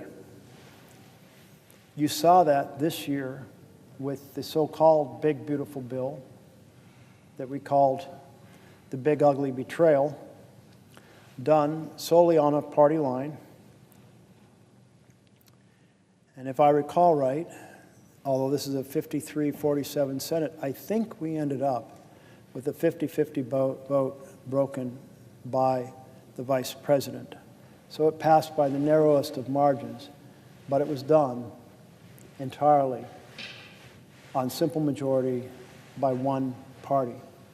Meanwhile, Democrats tend to like policy ideas, and policy ideas require a supermajority. So if you are a Republican leader, you can pursue your objectives by simple majority through a tax bill. And then when you're in the minority, you can block the Democrats' policy bills using this supermajority requirement. So it's essentially heads, we win, tails, you lose. That's a pretty good arrangement. Who would want to mess with that? Now, Trump didn't understand that. I'm sure if he was asked, he couldn't explain it. But that's why it doesn't make no sense for Republicans to get rid of the filibuster, because it's inherently advantageous for them, given the difference in how Democrats and Republicans pursue bills.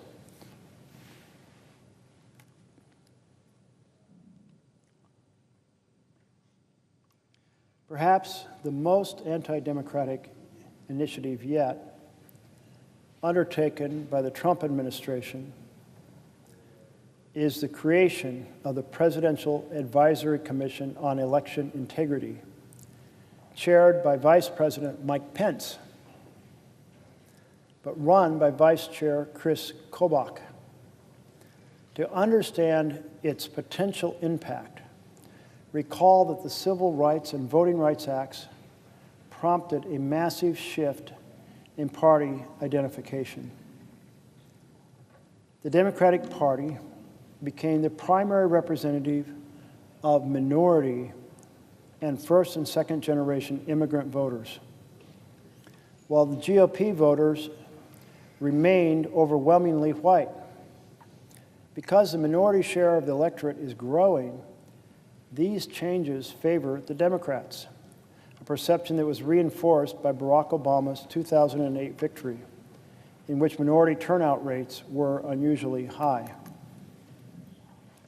Every now and then, we see the parties flip on a significant issue. And it's always kind of an interesting question to explore how that happened.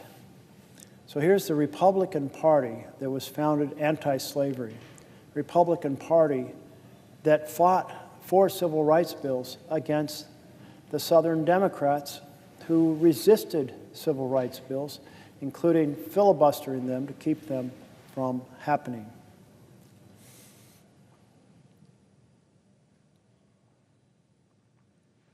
So you would think that in that situation, once civil rights were actually conveyed by the Voting Rights Act, it might be the Republican Party that quickly absorbed the new voters, since the Republican Party had been the premier champion for civil rights. But that's not the way it worked out. The Democratic Party, with Johnson, took the lead in overturning the bans on voting participation by minority Americans. The Democratic Party, although being the party that had long oppressed and suppressed civil rights, became the party that pushed through the 1964 Civil Rights Bill and the 1965 Voting Rights Act. And it's the Democratic Party, despite its long history of suppressing civil rights, that became the welcoming party for newly enfranchised minority voters.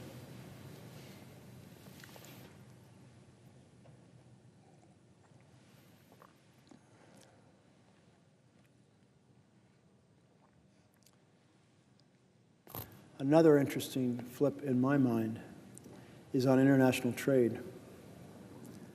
When I came to the Senate, it was primarily Republicans that wanted the Trans-Pacific Partnership. In fact, very important trading strategy for very powerful companies. And it was mostly Democrats who opposed it. Not purely, but that was certainly the weight.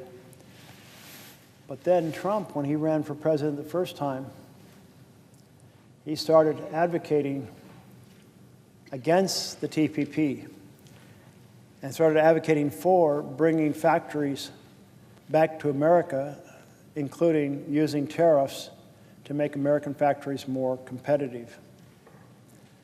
And so the Republican Party, after his election, became the party that was driving against the TPP, and it was more the Democrats who still had folks who were supporting it. Anyway, another flip worthy of thinking about as over time special events take place that change the direction.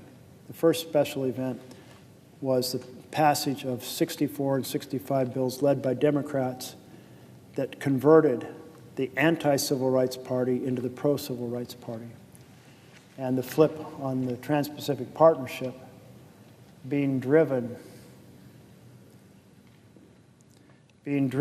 by the Trump's effort as a Republican candidate to become an opponent of the TPP rather than the traditional position of the Republicans to be for it. Perceiving a threat. Some Republican leaders came up with a response that evoked memories of the Jim Crow South. Make it harder for low-income minority citizens to vote because poor minority voters were overwhelmingly Democratic. Measures that dampen turnout among such voters would tilt the playing field in favor of Republicans. This would be done via strict voter identification laws, requiring, for example, that voters present a valid driver's license or other government-issued photo ID upon arrival at the polling station. The push for voter ID laws was based on a false claim that voter fraud is widespread in the U.S. All reputable studies have concluded that levels of such fraud in this country are low.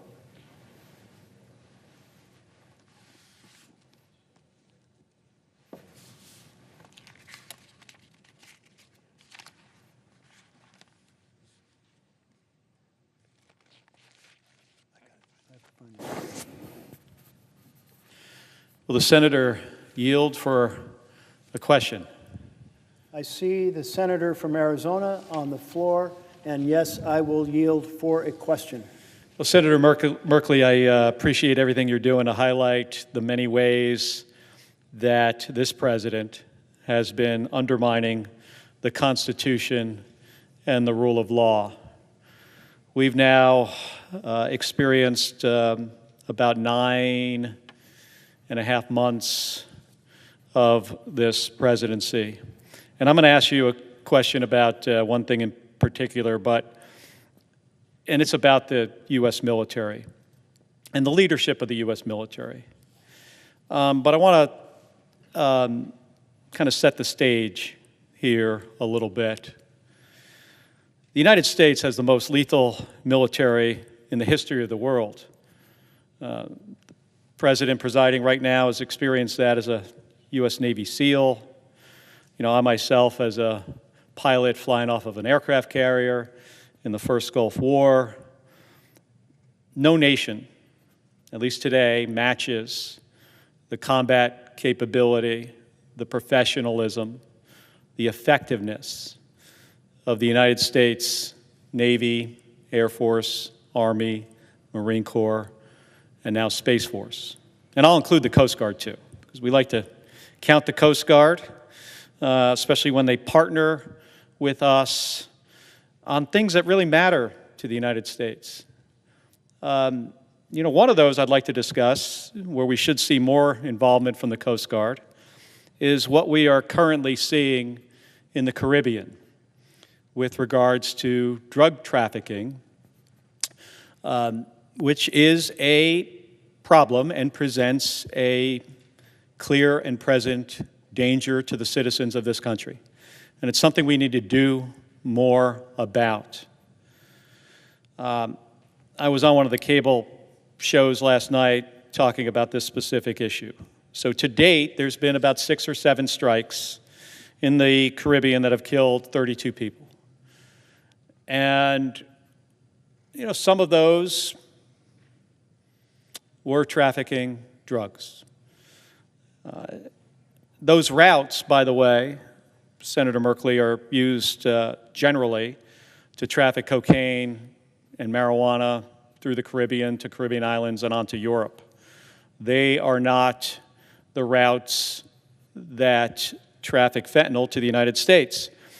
And over the last 6 weeks or so, we have conducted kinetic strikes against these boats without what I recognize as the legal authority to do so. It's not something I've seen in my experience in the United States Navy. I spent 25 years in the U.S. Navy that I've seen during my career. I'm now retired. But during my career, I never saw a president command the Department of Defense to do things that I felt were outside the boundaries of what we would consider illegal action against people. We have traditionally done this with the United States Coast Guard, sometimes in conjunction with the United States Navy, where in a partnership they do what we would call law enforcement. And members of the Coast Guard come aboard Navy ships. We interdict drugs that are coming through the Caribbean, or more often on the Pacific side, on the western side of Mexico, up into California. And we interdict those drugs, and then we prosecute those individuals. And in my view, I think the administration has not made a case to the U.S. Congress and to the American people as to why this is a legal action. A couple of weeks ago, when we were being briefed on this, I felt that they were pretty much tying themselves into a knot in trying to inform us on why this is allowed under the law. Now, here's one of the things I really worry about. I worry about these young sailors or naval aviators or drone operators that are the trigger pullers, the guys who are dropping the small diameter bombs from airplanes, could be a F-18 or an F-35 or some other weapon system, or folks that are operating an MQ-9 drone. If you're the guy that is pulling the trigger in a combat operation, you typically expect that the people above you have done all the due diligence necessary to make sure that you are not going to be in some kind of legal jeopardy. And I really worry about that today. There might be some young Navy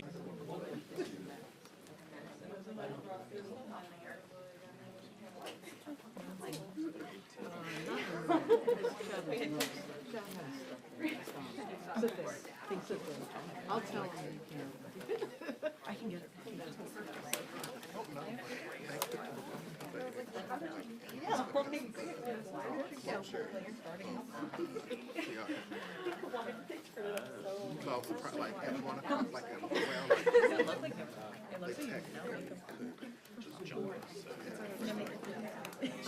Well, that's what I haven't looked. Sorry. Chad stuff. Yeah, Chad stuff is, huh? It moved. Oh, it moved there? Okay, yeah, sorry. No, it moved over there. Okay, right. Sorry, you're good. You're good. Actually, I didn't check my stuff. That is Yeah, he moved.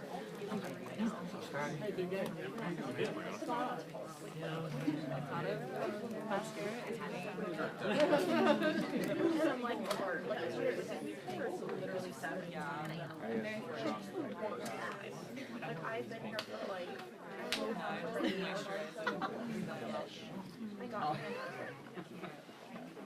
literally like it was like I'm the last time.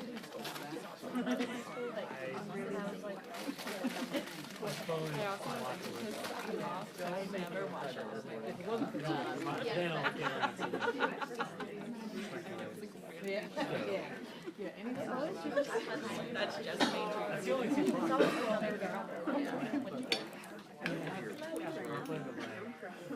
I always like to how I do my proud on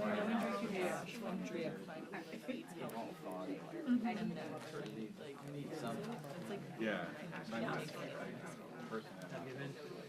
Like I break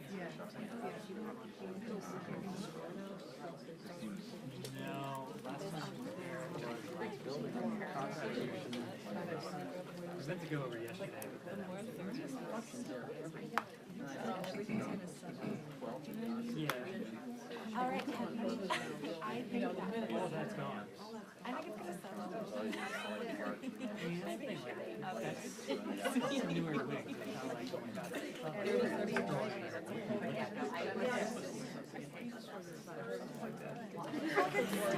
Let me show you what I did. It did stay on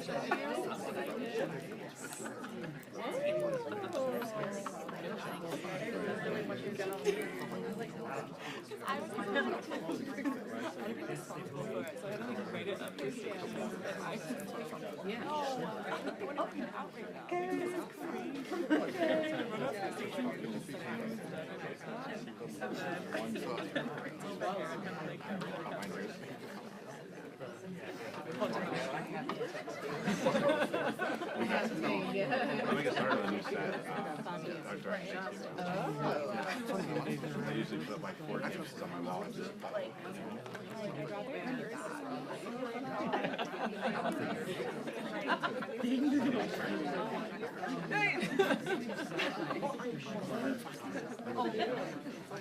they kept adding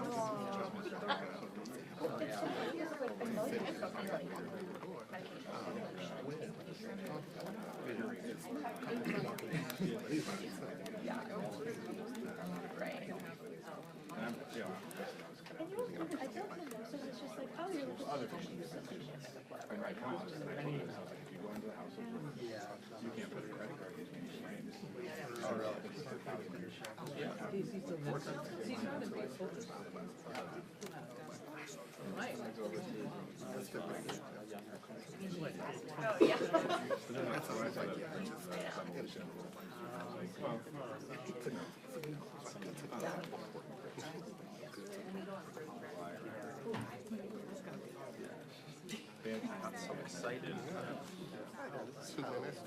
Two-ish? No. No, we find out what that is. They'll be good. What's that score?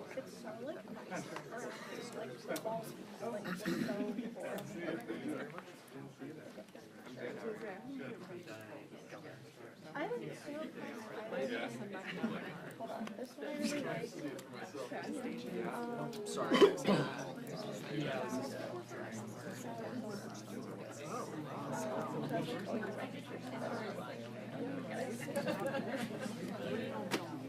Oh yeah, this was pretty awesome. Last week? Yeah, 5:07 p.m.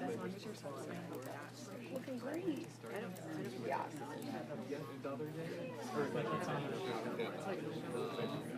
Yeah.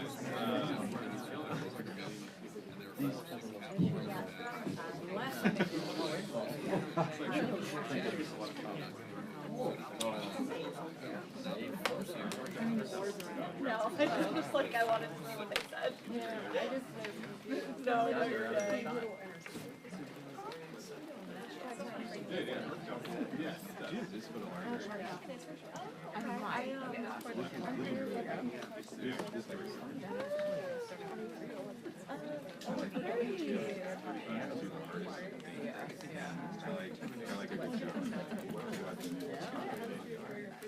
Hey, Scotty looking like the last Please do not make this shit Oh, I think it was like this month. I was like, I was here on Monday. No, like 2 weeks. Yeah, it was good. What did I do? It was just I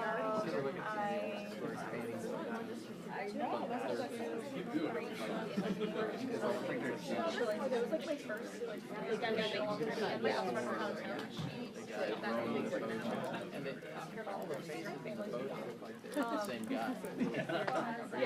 Yeah, senior families need to be so big. That's when outdoors. Not a German. Oh, I suppose. I was just thinking like.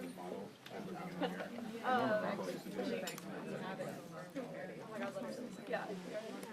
But yeah, she was there so. Do you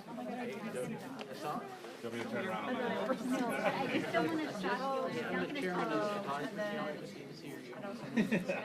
Yeah, again, it was my first like weekend of like before this. Probably more recently and like I've also had like kids that have had like it was like concert weekend where the concert involved lots of like I really didn't care do a lot to get there or like there was one concert we went to a couple of months ago October 4th where we wanted tickets were super expensive but they were general admission so we had to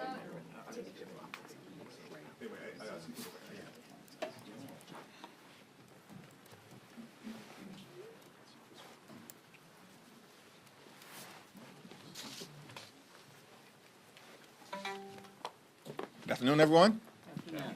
This is day 22 of the Trump Republican shutdown of the federal government. And Republicans have shown zero interest or capacity to reopen the government, enact a spending agreement that meets the needs of the American people, or address the health care crisis that Republicans have created. And the health care crisis is growing in intensity and urgency all across the country. We now have visibility into 13 different states, including most recently Florida, Virginia, Maryland, and Georgia. And all across those states, millions of Americans are going to experience dramatic increases in their health care premiums, co-pays, and deductibles, as is the case with everyday Americans all across the country. In Florida, by way of example, a 58-year-old in Panama City, Florida, single on the Silver Plan, currently receives ACA tax credits, pays for health insurance $140.80 a month. Because Republicans have decided to allow the Affordable Care Act tax credits to expire, that same individual who's currently paying $140.80 per month, their costs will go up to $1,526 per month. Republicans did that because of their refusal to extend the Affordable Care Act tax credits. In Florida, a 46-year-old with 3 children in Santa Rosa. We now know this family, currently on the Bronze Plan, actually, as a result of the tax credits that they receive, does not have to pay any additional amount to receive their health insurance. But if the Affordable Care Act tax credits are allowed to expire, that same family, 46-year-old with 3 children, in Santa Rosa, Florida, will have to pay $2,360 per month. That is north of $25,000 per year. Unaffordable, impossible, unsustainable, and it will result in that family having to go without the ability to see a doctor when their children get sick. The Republican health care crisis grows worse by the day, and yet Republicans remain on vacation for the 4th consecutive week. Donald Trump is once again preparing to fly out of the country. The East Wing of the White House is being demolished so that Donald Trump can construct a ballroom where he will be celebrated like a king. And at the same time, Trump is trying to rob taxpayers of $230 million to continue to line his pockets. And yet Republicans have zero interest, none, in addressing the health care crisis that they've created, which is devastating people all across the country. It's now my honor to yield to the distinguished Whip, Catherine Clark. Thank you so much, Mr. Leader, and good afternoon, everyone. We are so grateful to you for your courageous leadership and grateful that you are safe and secure. Republicans have controlled Washington for 275 days, and we are 22 days into this shutdown. And through all the chaos, there has been one constant, one theme at the heart of their budget and their shutdown and their healthcare crisis.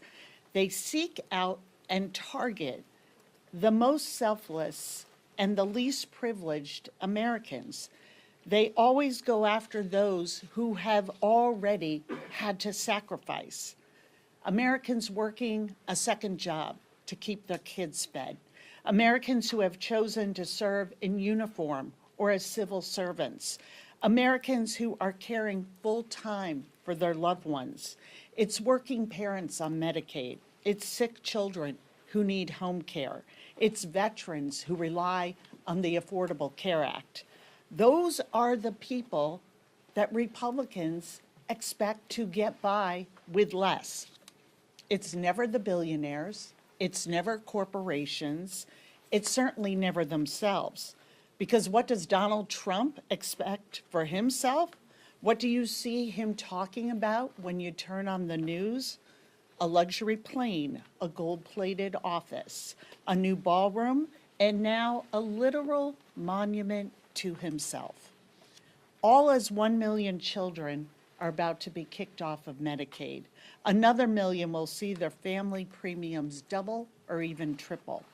And Republicans are complaining about the Peace Prize that Trump didn't get, about camera angles and escalators, acting like somehow they are the victims, while they victimize the most innocent and vulnerable people, hard-working Americans. Republicans choose to go on vacation. That's not an option for the American people. The bills come due no matter how hard they work. So our message to the Republicans remain the same. Come to work, come to DC, sit down with us, negotiate, end this healthcare crisis and end this shutdown. And now it is my great pleasure to yield to our caucus chairman, Pete Aguilar.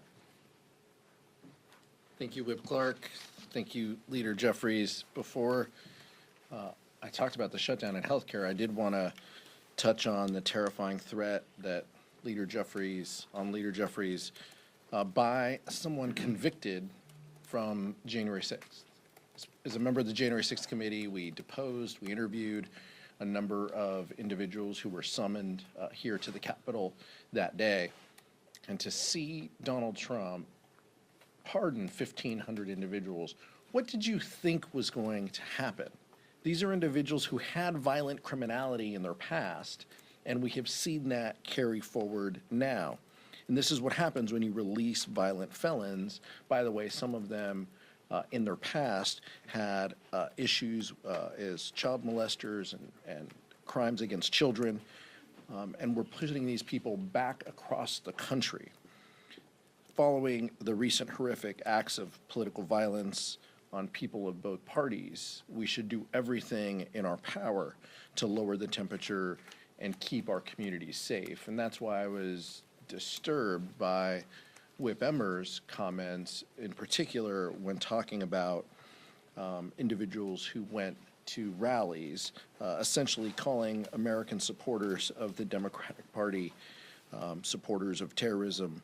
That rhetoric at the highest levels in this building and across our government isn't just untrue, it's dangerous and poses a threat to our political leaders, and that needs to stop.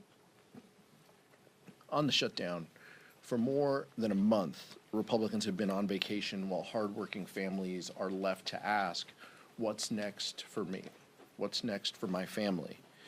How will we afford health care? How can we pay our bills? And it's unacceptable that Speaker Johnson has had us in session since they passed the One Big Ugly Law. 20 days, I think, since then. Over 100 days have lapsed in the calendar, and we have been in session about 20. This is shocking. Then it's unacceptable that, and the American people see this. They can't show up for work 20 days over 3.5 months and expect to get paid. They're using this time to hide from their responsibilities. To carry, and they have chosen to carry forward unpopular health care policies.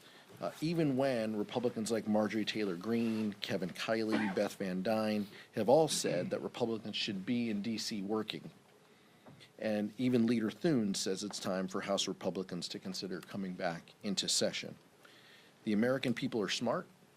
They know who will make their lives better. They know who is looking out for their costs and who wants to lower the costs that they face. And they know Republicans who control the White House, the House, and the Senate have the power to undo the damage that they've caused with this healthcare crisis. Democrats aren't giving up. If anything, we're more motivated and focused on our work ahead to protect Americans' health care.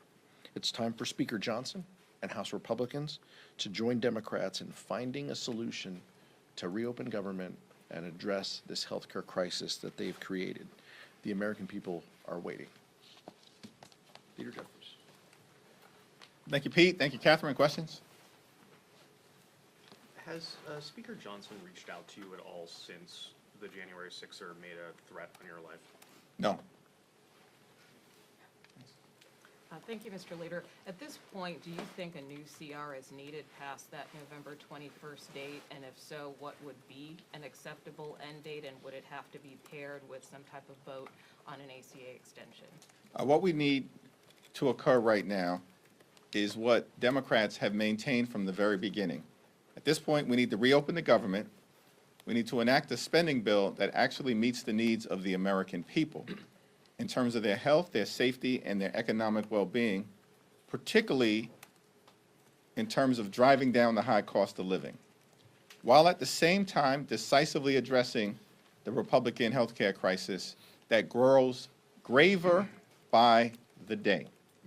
Our position over the last several weeks has remained consistent. Cancel the cuts, lower the costs, save health care, address the urgency of the expiration of the Affordable Care Act tax credits. This is not a partisan issue. And that's why we've seen Democrats and now many Republicans, traditional conservatives and right-wing conservatives like Marjorie Taylor Greene, all acknowledge what Democrats have been saying for weeks, which is that the Congress needs to act to extend the Affordable Care Act tax credits to prevent tens of millions of Americans from experiencing dramatically increased premiums, copays, and deductibles. Those increases will devastate the American people. It's unacceptable. And House Republicans need to cancel their vacations, get back into town so we can do the business of the American people. Thanks. Back. Thank you, Leader Jeffries. Do you have a response to Trump refusing to meet with you and Leader Schumer until the shutdown's over?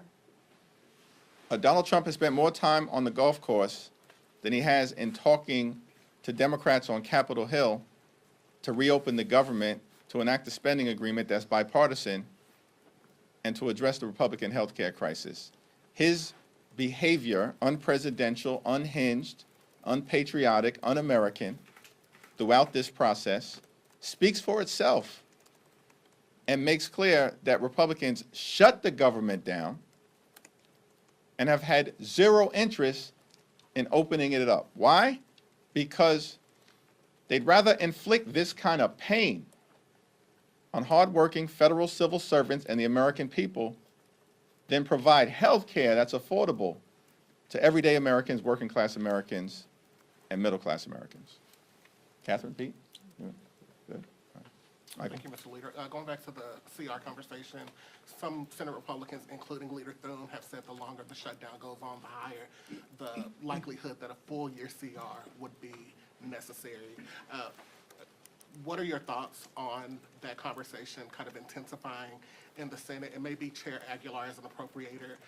I know appropriators hate those words, full-year CR, so I'm hoping you can explain to the American people why that's something that probably most Democrats would oppose in this situation. Well, let me let Chairman Aguilar and Whip Clark respond, and then I'll address the question as well. Well, just a reminder, Whip Clark is an appropriator on leave, by the way, in her leadership capacity. Look, as the leader mentioned, none of us want a continuing resolution. We want government open. I want people to go to the Smithsonian's. I want park rangers to be able to work. All of this is so incredibly important, and it's why Democrats have been very clear we want government to open. But that takes both parties. That takes Democrats and Republicans. And what frustrated me is, as you heard before, Michael, in the caucus press conferences, is each time Republicans carried a bill in appropriations, they did it in a hyper-partisan environment. And what do I mean by that? They marked to a number, they used numbers that Donald Trump wanted, that they knew the Senate wasn't going to support, that they knew didn't have bipartisan support, and yet they carried forward. And Tom Cole, a well-meaning person, executed this strategy knowing full well it was a waste of time. And what happened as a result? We wasted months when we could have been negotiating, when we could have been working to find common ground in a bipartisan way on actual funding bills. The deadline of September 30th has always been the deadline. It's always been the end of the fiscal year. It seems like House Republicans just maybe tuned in, week 2 of their vacation to figure this out. We knew this in April. We knew this in May and June. And it's just incredibly unfortunate that House Republicans wasted time when they could have been working in a bipartisan way. And our hope, our focus, our goal, we don't want a continuing resolution for 14 months. I know the chairman of the Ways and Means Committee just mentioned that. We want actual government open. We want actual funding bills.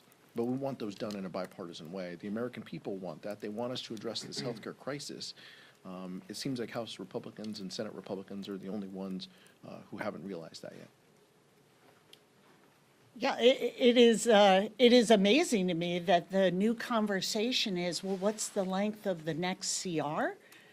Let's back up to where we are today. We are in the 22nd day of a shutdown that is completely avoidable. By coming to the table and talking about the American people, and that what they promised, what the Republicans promised, and the president promised on day one, we're going to help lower your costs. And everything has been made harder and more expensive. So come to the table. Why are you talking about the length of a CR? Come to the table and negotiate with us. End this healthcare crisis. Help the American people. And I repeat this every week, but 60% of households are not making it, unable to provide the basics. And so let's bring those voices in. And by refusing to even show up to do your job, the arrogance and the dismissal of what's happening in people's lives, how they feel when they know the threat to being able to provide for their families, being able to afford housing, groceries, the utility bill, and then this blow. I mean, how are people possibly supposed to be able to afford an increase of $2,000 in their monthly insurance premium? This is the issue we need to be talking about. And then we can work on making sure that we reopen government quickly. And the other, they are now trying to imagine themselves as the champions of federal workers, of the champions of food programs and health care, when all they have done is take an axe to all of that since they came into office, and deliberately, their word, inflict trauma on people who serve the public. So come to the table, come back to work, and put the voice of American families who are struggling back into the work you do.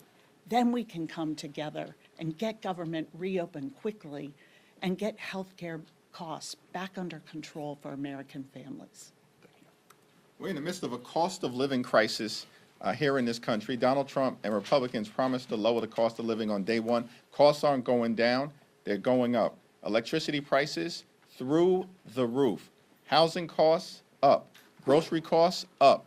Child care costs up. And now Republicans refuse to do anything to extend the Affordable Care Act tax credits, which is going to result in tens of millions of people experience dramatically increased premiums, copays, and deductibles.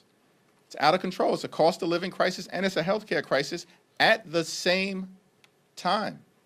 And yet Republicans continue to ignore it, refuse to deal with it.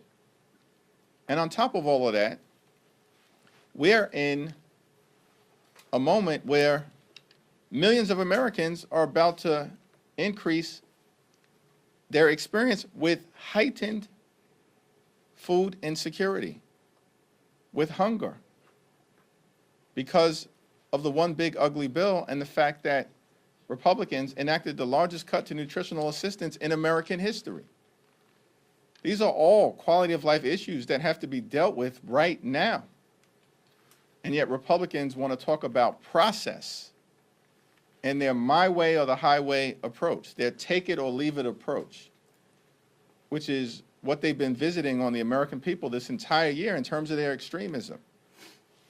And it's all unacceptable. Just come back to work. Let's sit down. Let's negotiate a bipartisan agreement. Let's reopen the government. Let's address the high cost of living in the United States of America. Let's address the hunger that you're creating. And of course, let's address the Republican health care crisis. Thanks. Mr. Leader, given the rampant misconduct we're seeing among immigration agents, most recently on Canal Street yesterday in Chinatown, New York City, do you think eventually ICE should get the Doge treatment?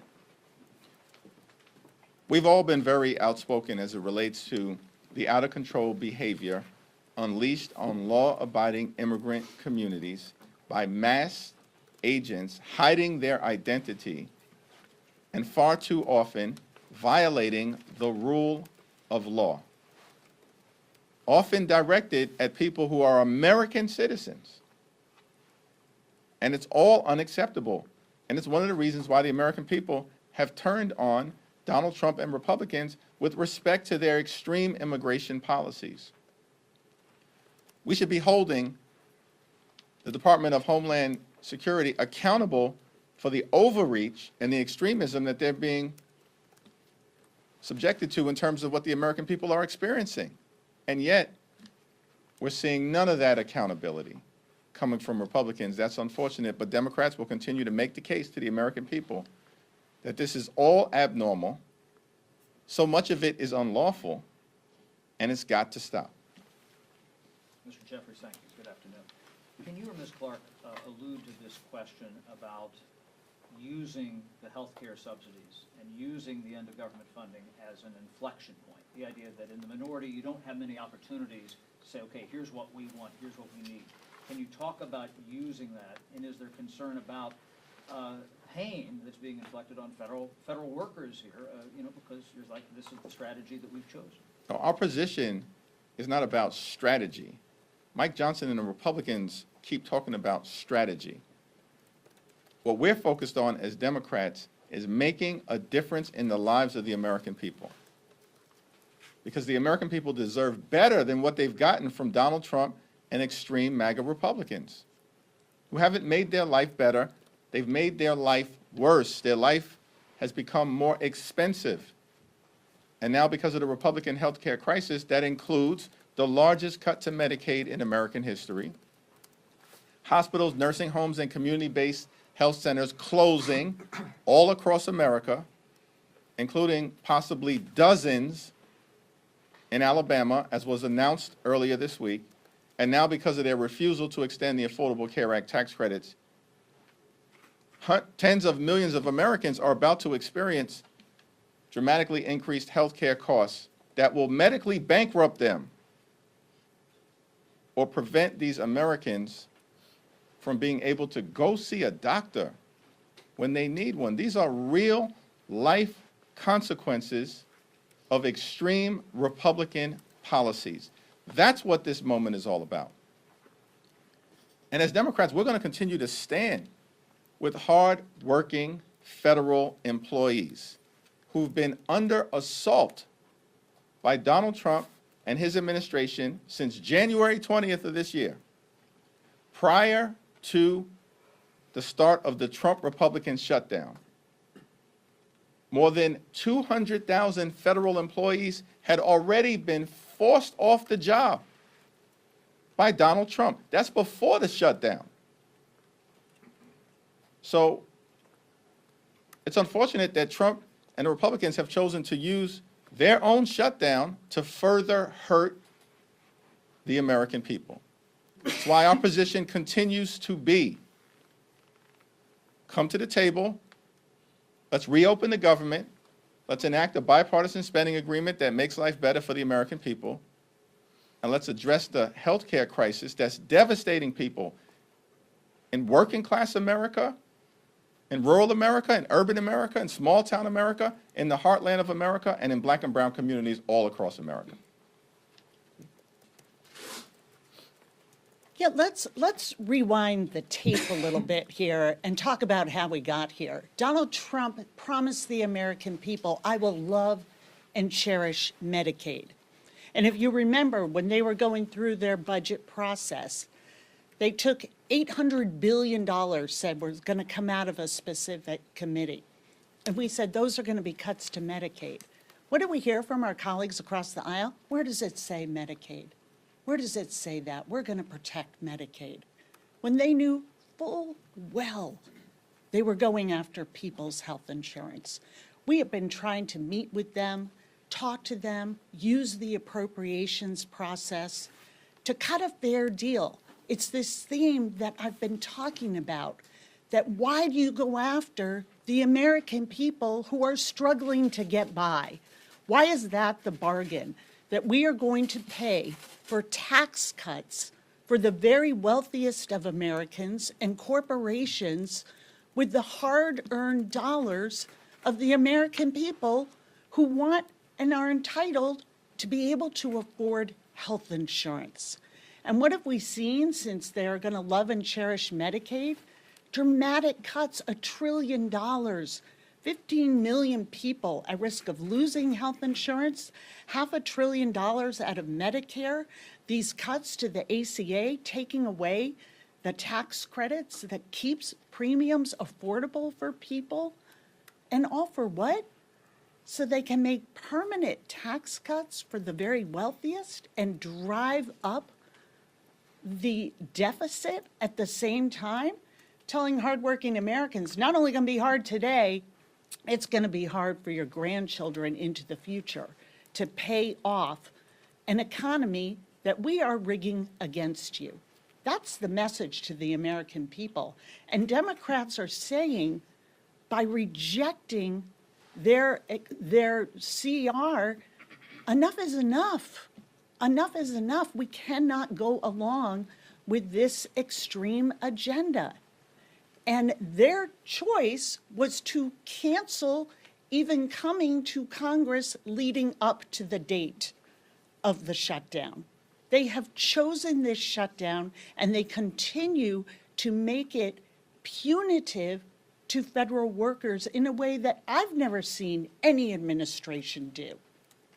That they are choosing who they like, who they don't. We have always come together before any shutdown, no matter which party was, had policy disagreements over what, and said, we will come together in a bipartisan way and pay our troops. The White House just said in the past hour that it was Democrats who were essentially being punitive by saying, let's, let them cut some of those programs and we'll use this as leverage. What's your response to that? I would put that in the category of love and cherishing Medicaid and lowering your costs on day one. It's an outrageous, they have been attacking federal workers. Their goal was to inflict trauma. Whether it is firings, proposing that some people will not get the back pay that they are entitled to get under federal law in this shutdown, making things as difficult as possible. I mean, the way they have treated workers, whether they're federal workers or hardworking people in our community who are trying to provide for their families and are struggling to do that, it is just a let them eat cake moment. You just fend for yourselves, because we'll tell you who we're working for.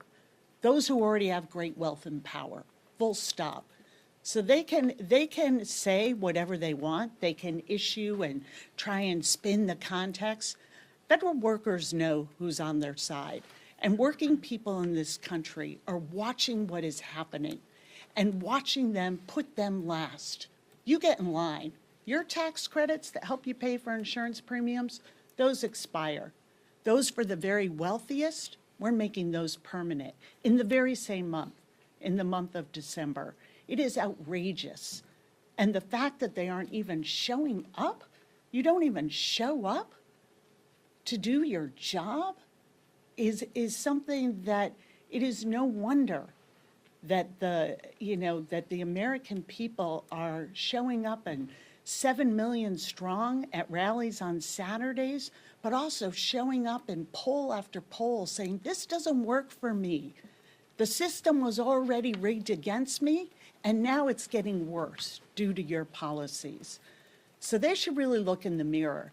And if they've decided that cutting people's health insurance in order to give the wealthiest people in this country a tax break is a bad policy, we are here to meet with them and talk about how we can undo this.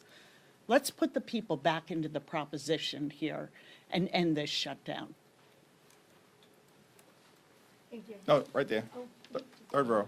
Leader Jeffries, what advice are you offering Illinois Democrats right now who are considering redrawing their maps? And do you share any reservations about potentially diluting Democratic strongholds? As was the case in California, it's my expectation that Illinois Democrats are going to carefully consider their options and make sure that they draw the fairest map possible for the people of that great state in the context of Donald Trump's efforts to gerrymander congressional maps all across the country, including most recently in North Carolina, because Republicans are running scared. They know that if the election were held today, they would lose the House decisively, and that's why they're trying to rig the midterm elections. So are you supportive of the redistricting effort? Thanks. Same answer. Third row. Okay, sorry. Yep. In about a week, House staffers will start to miss their first paycheck if the government shutdown continues to drag on. What kind of guidance have you given to offices or staff about this upcoming deadline? Yeah, there's been ongoing discussions with our hardworking staff. These are great patriotic Americans who are all in on public service, all in on serving the people that members of Congress are privileged to represent across the country, and we'll continue to provide them with a lot of information. The hope is that we get this shutdown resolved before the end of the month. We've been maintaining that position from the very beginning of the Trump Republican shutdown. But Republicans have had they shut the government down. All the Republicans talk about every time they stand at this podium or appear on TV, from the speaker on down, all they talk about is the American people gave them unified government, complete control of government. We control government. This is what Republicans say. We have a mandate. Republicans control the House, the Senate, and the presidency. They shut the government down. They reinforce that point every time that talking point comes out of their mouth. And what Democrats are saying is that we want to find a bipartisan path forward, but that involves good faith negotiation on the other side of the aisle, so we can come to a common sense resolution in ways that are actually designed to make life better for the American people. We're fighting to lower the high cost of living. We're fighting to fix the healthcare system that Republicans have broken. And we're also fighting to clean up corruption in Washington, D.C., where we have an American president behaving like an organized crime boss, stealing taxpayer dollars in real time in front of everyone in plain sight. And the Republicans have nothing to say about the emerging crime scene at 1600 Pennsylvania Avenue. Thank you. November 1st is coming up quite soon, and more and more Americans will get those premium notifications. What is the or is there a strategy change once you hit that date and then beyond that date in terms of how Democrats are viewing the shutdown, how you're messaging, and what we can all expect going forward? Our view has been very clear from the beginning. One of the reasons why we need to act decisively and need to act now as a Congress to address the Affordable Care Act tax credit issue is because notices are going out to millions of people right now as we speak across the country, frightening them to death when they see that their premiums are about to increase, in some instances, by more than $1,000 or $2,000 a month. And more than 90% of the people who receive Affordable Care Act tax credits make approximately $63,000 a year. Think about that. How can you possibly afford premium increases of more than $1,000 or $2,000 a month? And as open enrollment starts on November 1st, more and more Americans are going to realize the urgent need for Congress to act decisively, as Democrats have been saying for weeks. But Republicans continue to bury their heads in the sand because they'd rather keep the government closed than provide health care that's affordable to working class Americans. Thank you so much. Can you just speak to some of the programs that Democrats want funding for in the $1.5 trillion list of demands? We've heard things like $13.4 million for civic engagement in Zimbabwe, $3.9 million for LGBTQ democracy grants in the Balkans, things like this. You guys say this is about saving healthcare, but how do these pet projects fit in? Yeah, we have no idea what you're talking about or what Republican extremists fed you those talking points, but the reality is what we are doing is defending the health care of the American people. Yeah, we do want to restore the fact that the largest cut to Medicaid in American history has been visited upon the American people by Donald Trump and Republicans, even though they promised to love and cherish Medicaid. But instead of doing that, they cut about $1 trillion from Medicaid. And as a result of that fact, hospitals, nursing homes, and community-based health centers are closing all across the country, including in Republican states like Georgia, like Alabama, and Republican states all across the country. And Republicans have visited the largest cut to Medicaid in American history on their own people. That's what we want to restore. We want to avoid the fact that because of what Republicans did in their one big ugly bill, what they did is to trigger the possibility of a $536 billion cut to Medicare, because Republicans have put a bullseye on Medicare and Social Security since those earned benefits were created. And yet we have a problem with the fact that Republicans want to devastate the Medicare of the American people. And why did they do that? Why did they cut Medicaid by almost $1 trillion? Because they want to reward their billionaire donors with massive tax breaks. And they made those massive tax breaks permanent, while at the same time can't even be bothered to extend Affordable Care Act tax credits for working class Americans who are about to experience dramatically increased premiums, copays, and deductibles. The American people know that Democrats are fighting for them, for working class America, for middle class America, and for everyday Americans, and that Republicans continue to show up for the wealthy, the well-off, and the well-connected.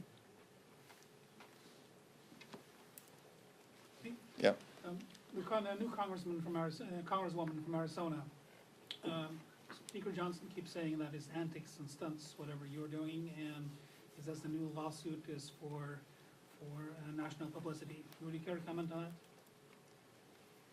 Well, let me yield to Catherine and Pete as well. I had the opportunity yesterday to stand with Jamie Raskin and Congresswoman-elect Adelita Grijalva after Democrats tried for the 5th time to be recognized so that Representative-elect Adelita Grijalva could be sworn in. 4 weeks have passed since she was elected.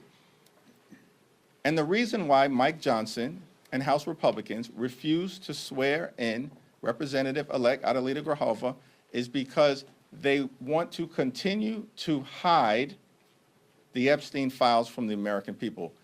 That's crystal clear at this point in time. There is no other reason that this has dragged on this long. When extreme MAGA Republicans who were elected out of the state of Florida underperformed in those elections, by the way, dramatically, as Republicans have been doing all across the country, and as we'll see in New Jersey, in Virginia, and in California in under 2 weeks. Those two extreme MAGA Republicans, these are individuals who aren't even qualified to serve in the People's House. Let's be clear about that. And yet Mike Johnson decides to swear them in less than 24 hours after these extremists are elected to the House of Representatives, and now 4 weeks have passed.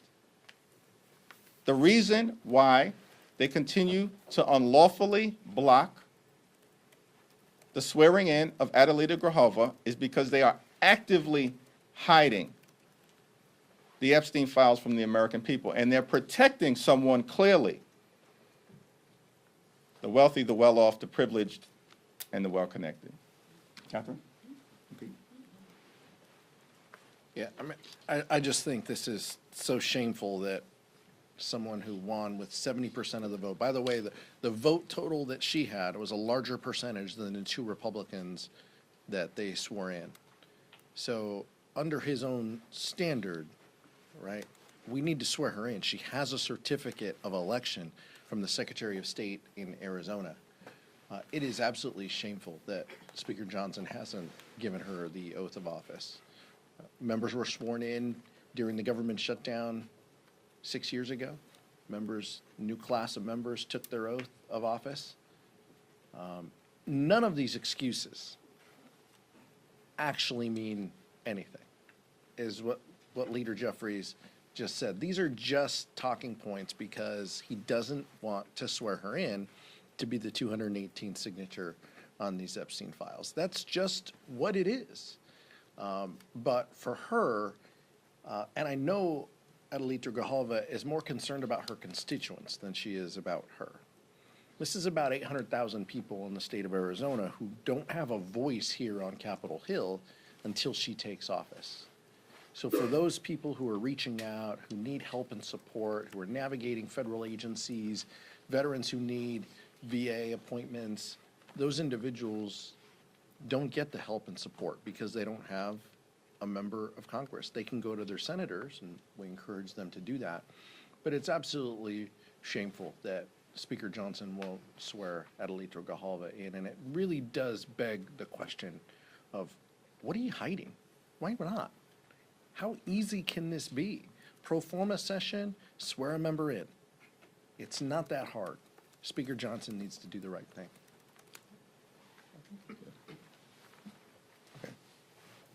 Thank you, Leader Jeffries.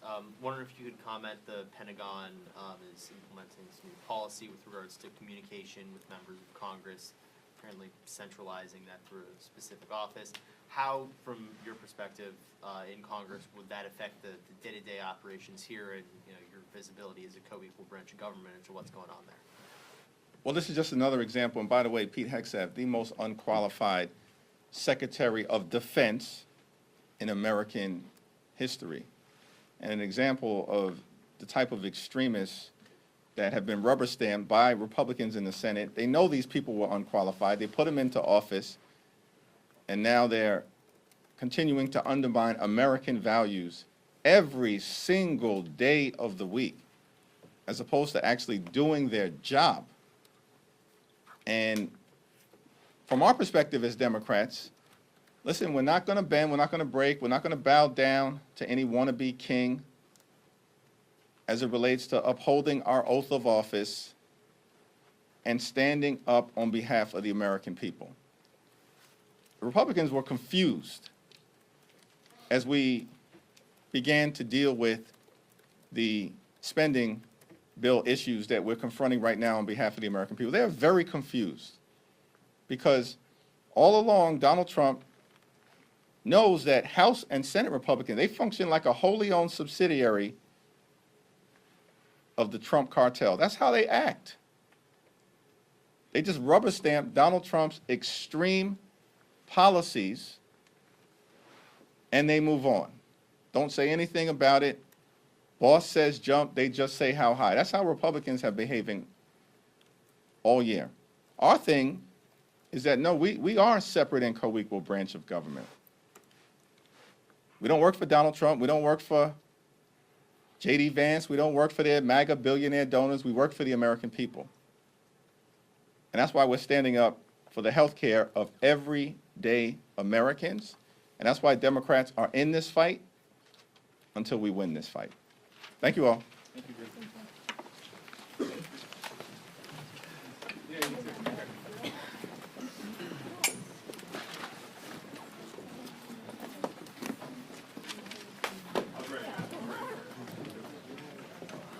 Oh, was that you? I didn't see. It's hard to tell when you're in the same room. Thank you. Yeah, but another thing that whenever you're in the hallway, and have downtime, like let me know, because I feel I just want someone to again encourage me to try to do my vertical videos. And if there's a way to just kind of shadow what you do or just the graphic. Which oh, you mean just like what they? Yeah, I don't know what they export at the end, or if there would be a way for them to. I'll talk. How are you? Before I ever do that, but just curious. Yeah, I'm happy. Absolutely, for sure. I'll see you. See you later.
plowed back into the ground for fertilizer?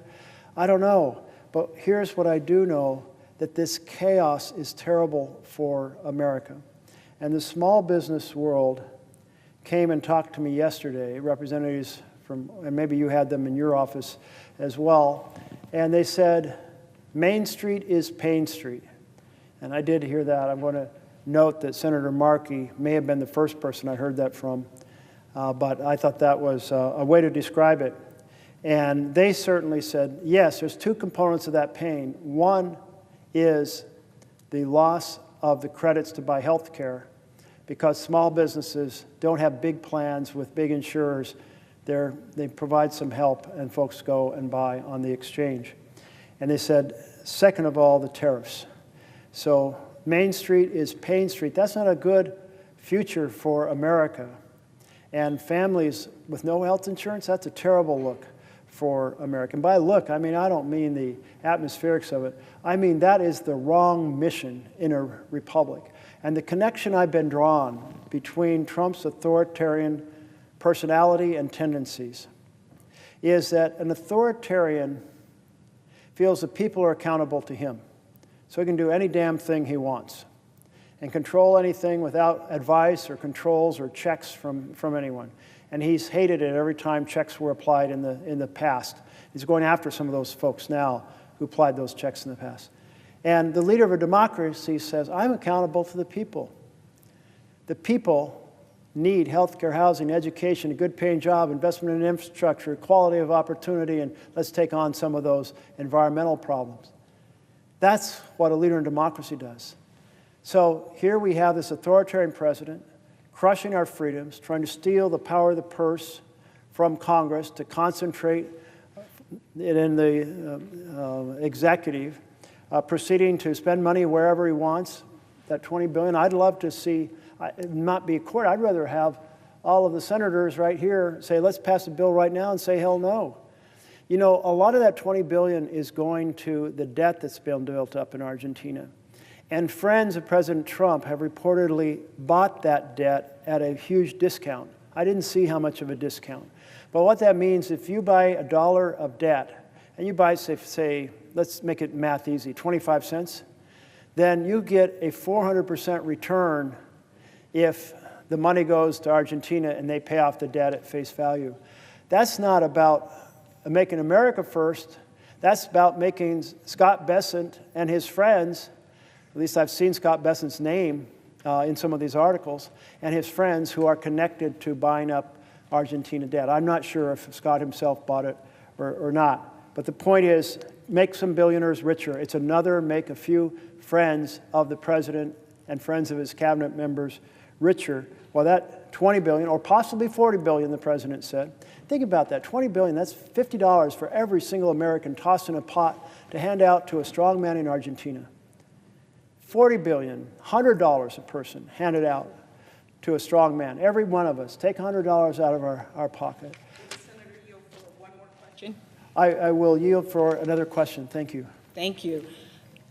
As you talked about the small businesses, Senator, I was reminded that as we look at who is actually purchasing this health care in the marketplace, a lot of people don't even know they're on ACA and receiving the tax credit, that half of them are small businesses. I come from Delaware. We are urban, suburban, rural, and coastal. And so we also know that a quarter of farmers and ranchers are getting their health care this way. And then we think about the fact that you know, this issue is disproportionately affecting red states, not just blue states.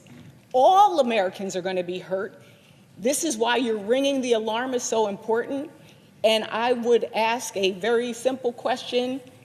Is there a connection between the healthcare crisis that we are in and an authoritarian regime? Oh, there is absolutely such a powerful connection, because the authoritarian doesn't care about the fundamental programs for the people, because they don't feel they're accountable to the people. So just as our authoritarian president is weaponizing judiciary to go after his opponents, is using the power of the government over licenses and mergers in order to try to control what our broadcasting does, an attack on freedom of speech, trying to compel what our universities teach by threatening the collapse and threatening taking away the research grants and telling them they can't have foreign students that are essential to their revenue stream. All of those authoritarian pieces, the stealing of the purse, but then there's this piece, the philosophy. And the philosophy is the people owe me, the authoritarian, not I'm accountable to them. So therefore, it's totally legit to go for legislation that slashes the programs that are fundamental to families to make the rich richer. And I want to go back to that picture that I had up earlier of the billionaires standing behind President Trump at the inauguration. And at that point, maybe we didn't know for sure, but he had campaigned on helping families, but we didn't see the champions of families behind him. We saw the billionaires behind him. That is exactly what's happened. The philosophy is families lose and billionaires win.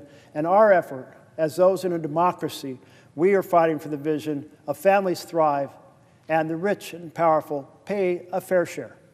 My colleague yield for another question? I would yield for a question, yes. And I thank my colleague from Delaware for her great questions. And I want to, before I ask my question, I just want to thank the great senator from Oregon for his strength, his fortitude, his integrity, and just shining a spotlight on this erosion of democracy under Trump in so many different ways. I've been to the floor earlier and we've talked about it.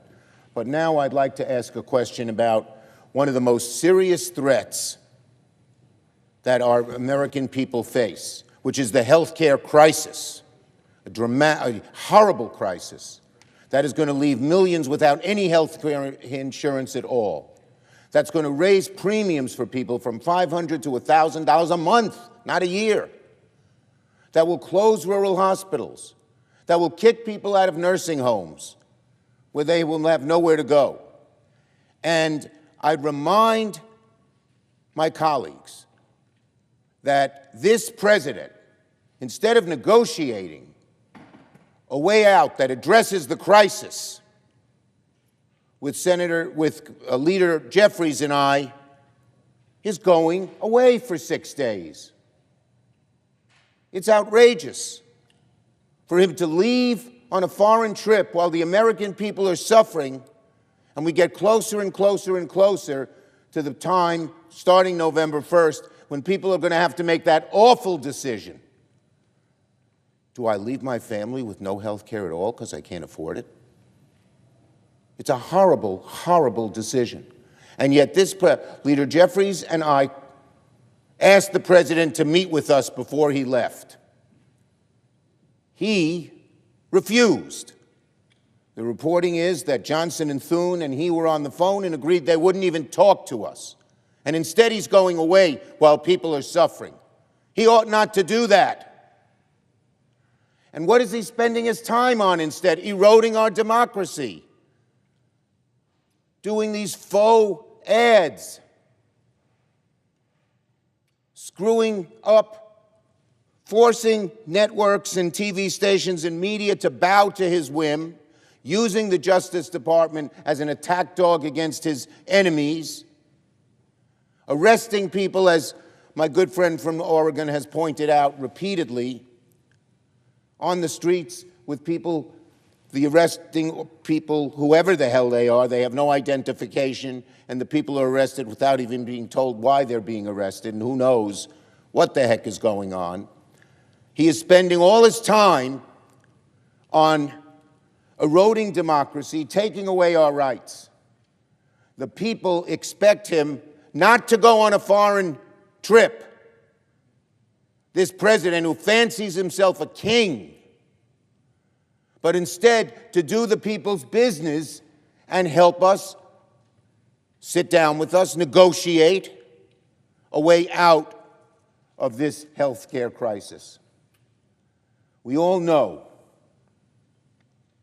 I think, and I'd ask my colleague, he knows, I believe, that before Donald Trump leaves the country, he should at the very least sit down and negotiate in a serious way and address the health care crisis that affects the American people?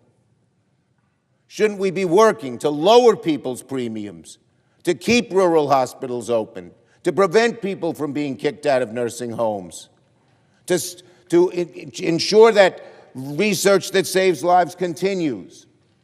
Shouldn't the president listen to the cares of the American people and their desperate need on health care rather than taking a foreign trip? Jeffries and I asked him yesterday. We demanded, really, he sit down and talk to us and negotiate, not just talk to us, negotiate a serious approach to avoid all the devastating things that will occur. And he said 4 hours later, after conferring with Thune and Johnson, no, he wouldn't. Well, that is a disgrace. So I would ask my colleague, I would ask him, shouldn't the president be spending time addressing the health care crisis rather than spending all this time eroding our democracy? If he negotiated a fair treatment of people with their health care, he'd be doing something good, and when he erodes our democracy, he's doing something evil. So his priorities are wacky and misplaced and awful and so detrimental to what the American people want. So my question to my colleague is this, and one more thing. Doesn't my colleague, and there are a bunch of questions here, agree that Trump is the focal point of this health care crisis? That Johnson is paralyzed because of the divisions in his caucus, that Thune just goes along, that the president, this President Trump, is the person who could get the Republicans to pass a decent proposal, a fair proposal, a proposal that helps the American people out of this crisis. And the president is the focal point because he can get Jeffries and Thune to act, and there's probably no one else. And yet, he's flying away, ignoring this issue facing the American people after he's eroded our democracy, as the Senator from Oregon has pointed out. He's flying away and abandoning the American people. Isn't it correct? Does my friend from Oregon agree that the president's priorities are so detrimental to the American people, are really perverse, in that he seems to enjoy eroding democracy and doesn't even give a damn when the American people are suffering? So I'd ask my colleague to answer that series of questions. My colleague from New York, the minority leader, is absolutely right. The Trump priorities are absolutely perverse.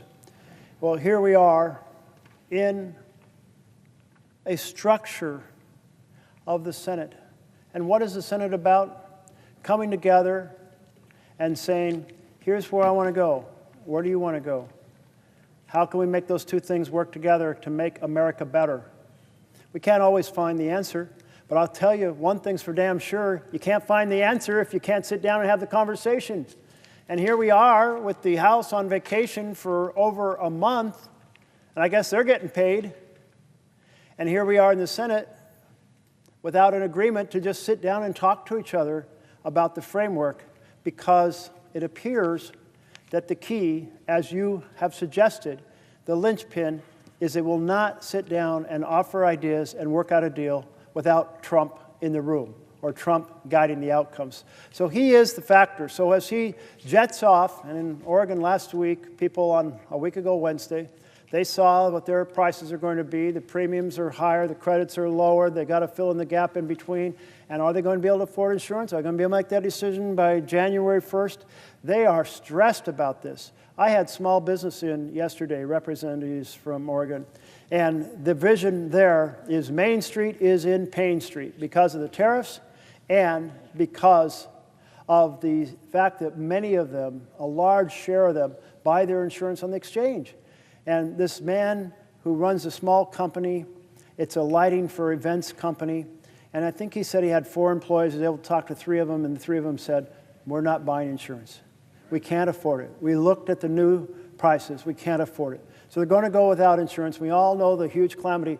Well, when the Speaker of the House that I saw on the boob tube, on the television, says there's nothing to talk about, I think immediately there's 20 million reasons to talk about. Those 20 million are the 20 million Americans that are seeing these huge increases. Many of them will not be able to buy insurance at all.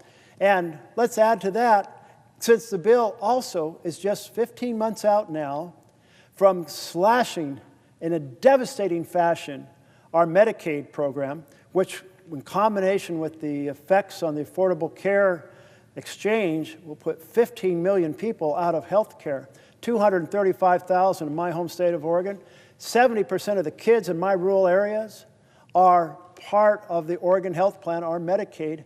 I can just not even conceive of the carnage that will be done to the quality of life without health care available to so many people. Isn't that a hell of a number of reasons to sit down and brainstorm together? You can't get to a common purpose if you can't even talk to each other. You're here, your office is open, you're available to talk, you're inviting them to talk, they're saying no. That is a travesty in our republic. So to just renew my question succinctly, does my friend in Oregon believe, as I believe, that before the president jets away on this foreign trip, shouldn't he sit down with Leader Jeffries and I, as we wanted him very much to do, demanded he do, and negotiate a solution that addresses this horrible crisis, which my colleague from Oregon has addressed in so many ways, whether it's ACA premiums or Medicaid or nursing homes or community health centers or scientific research.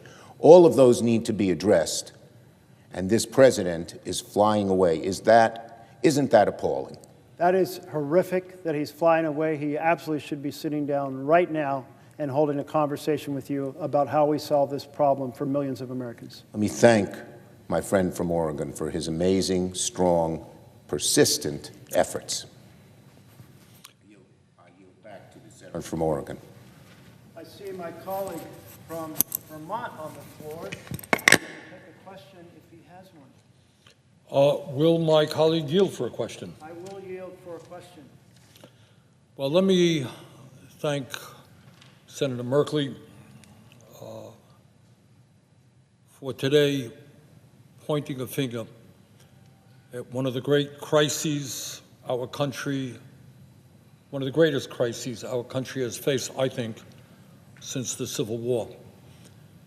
And that is that every day we have a president who is moving this country into an authoritarian form of society. You know, as a nation, what we have always expected in our democracy is that if you disagree with me, we debate the issue. You don't think I'm a good senator? Run against me. You think I'm wrong on an issue? Write a letter to the editor. Do a podcast. Be critical of me in any way you want. But what very few people in America believe is that we should give more and more power to a megalomaniac who sits in the White House, who disrespects every day the Constitution of the United States and the rule of law. And what saddens me very much is when we think back on the history of this country, going back to the extraordinarily brave men and women who put their lives on the line and sometimes died during the Revolutionary War.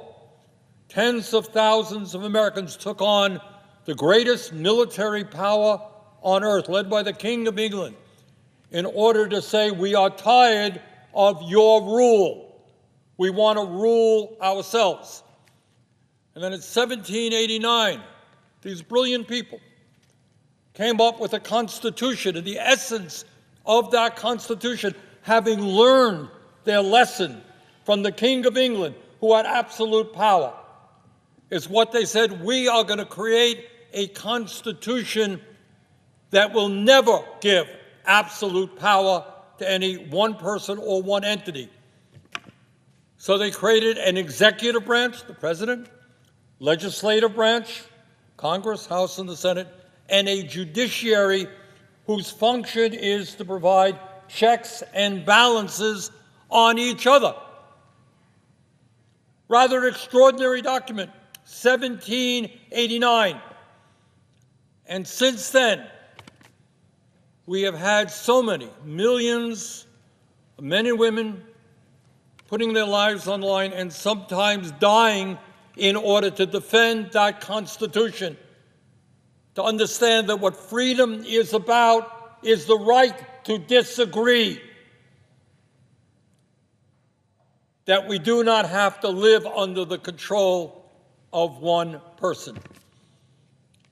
And in an unprecedented way, and I know my colleague from Oregon has been talking about this, every day there is another attack on basic American freedoms.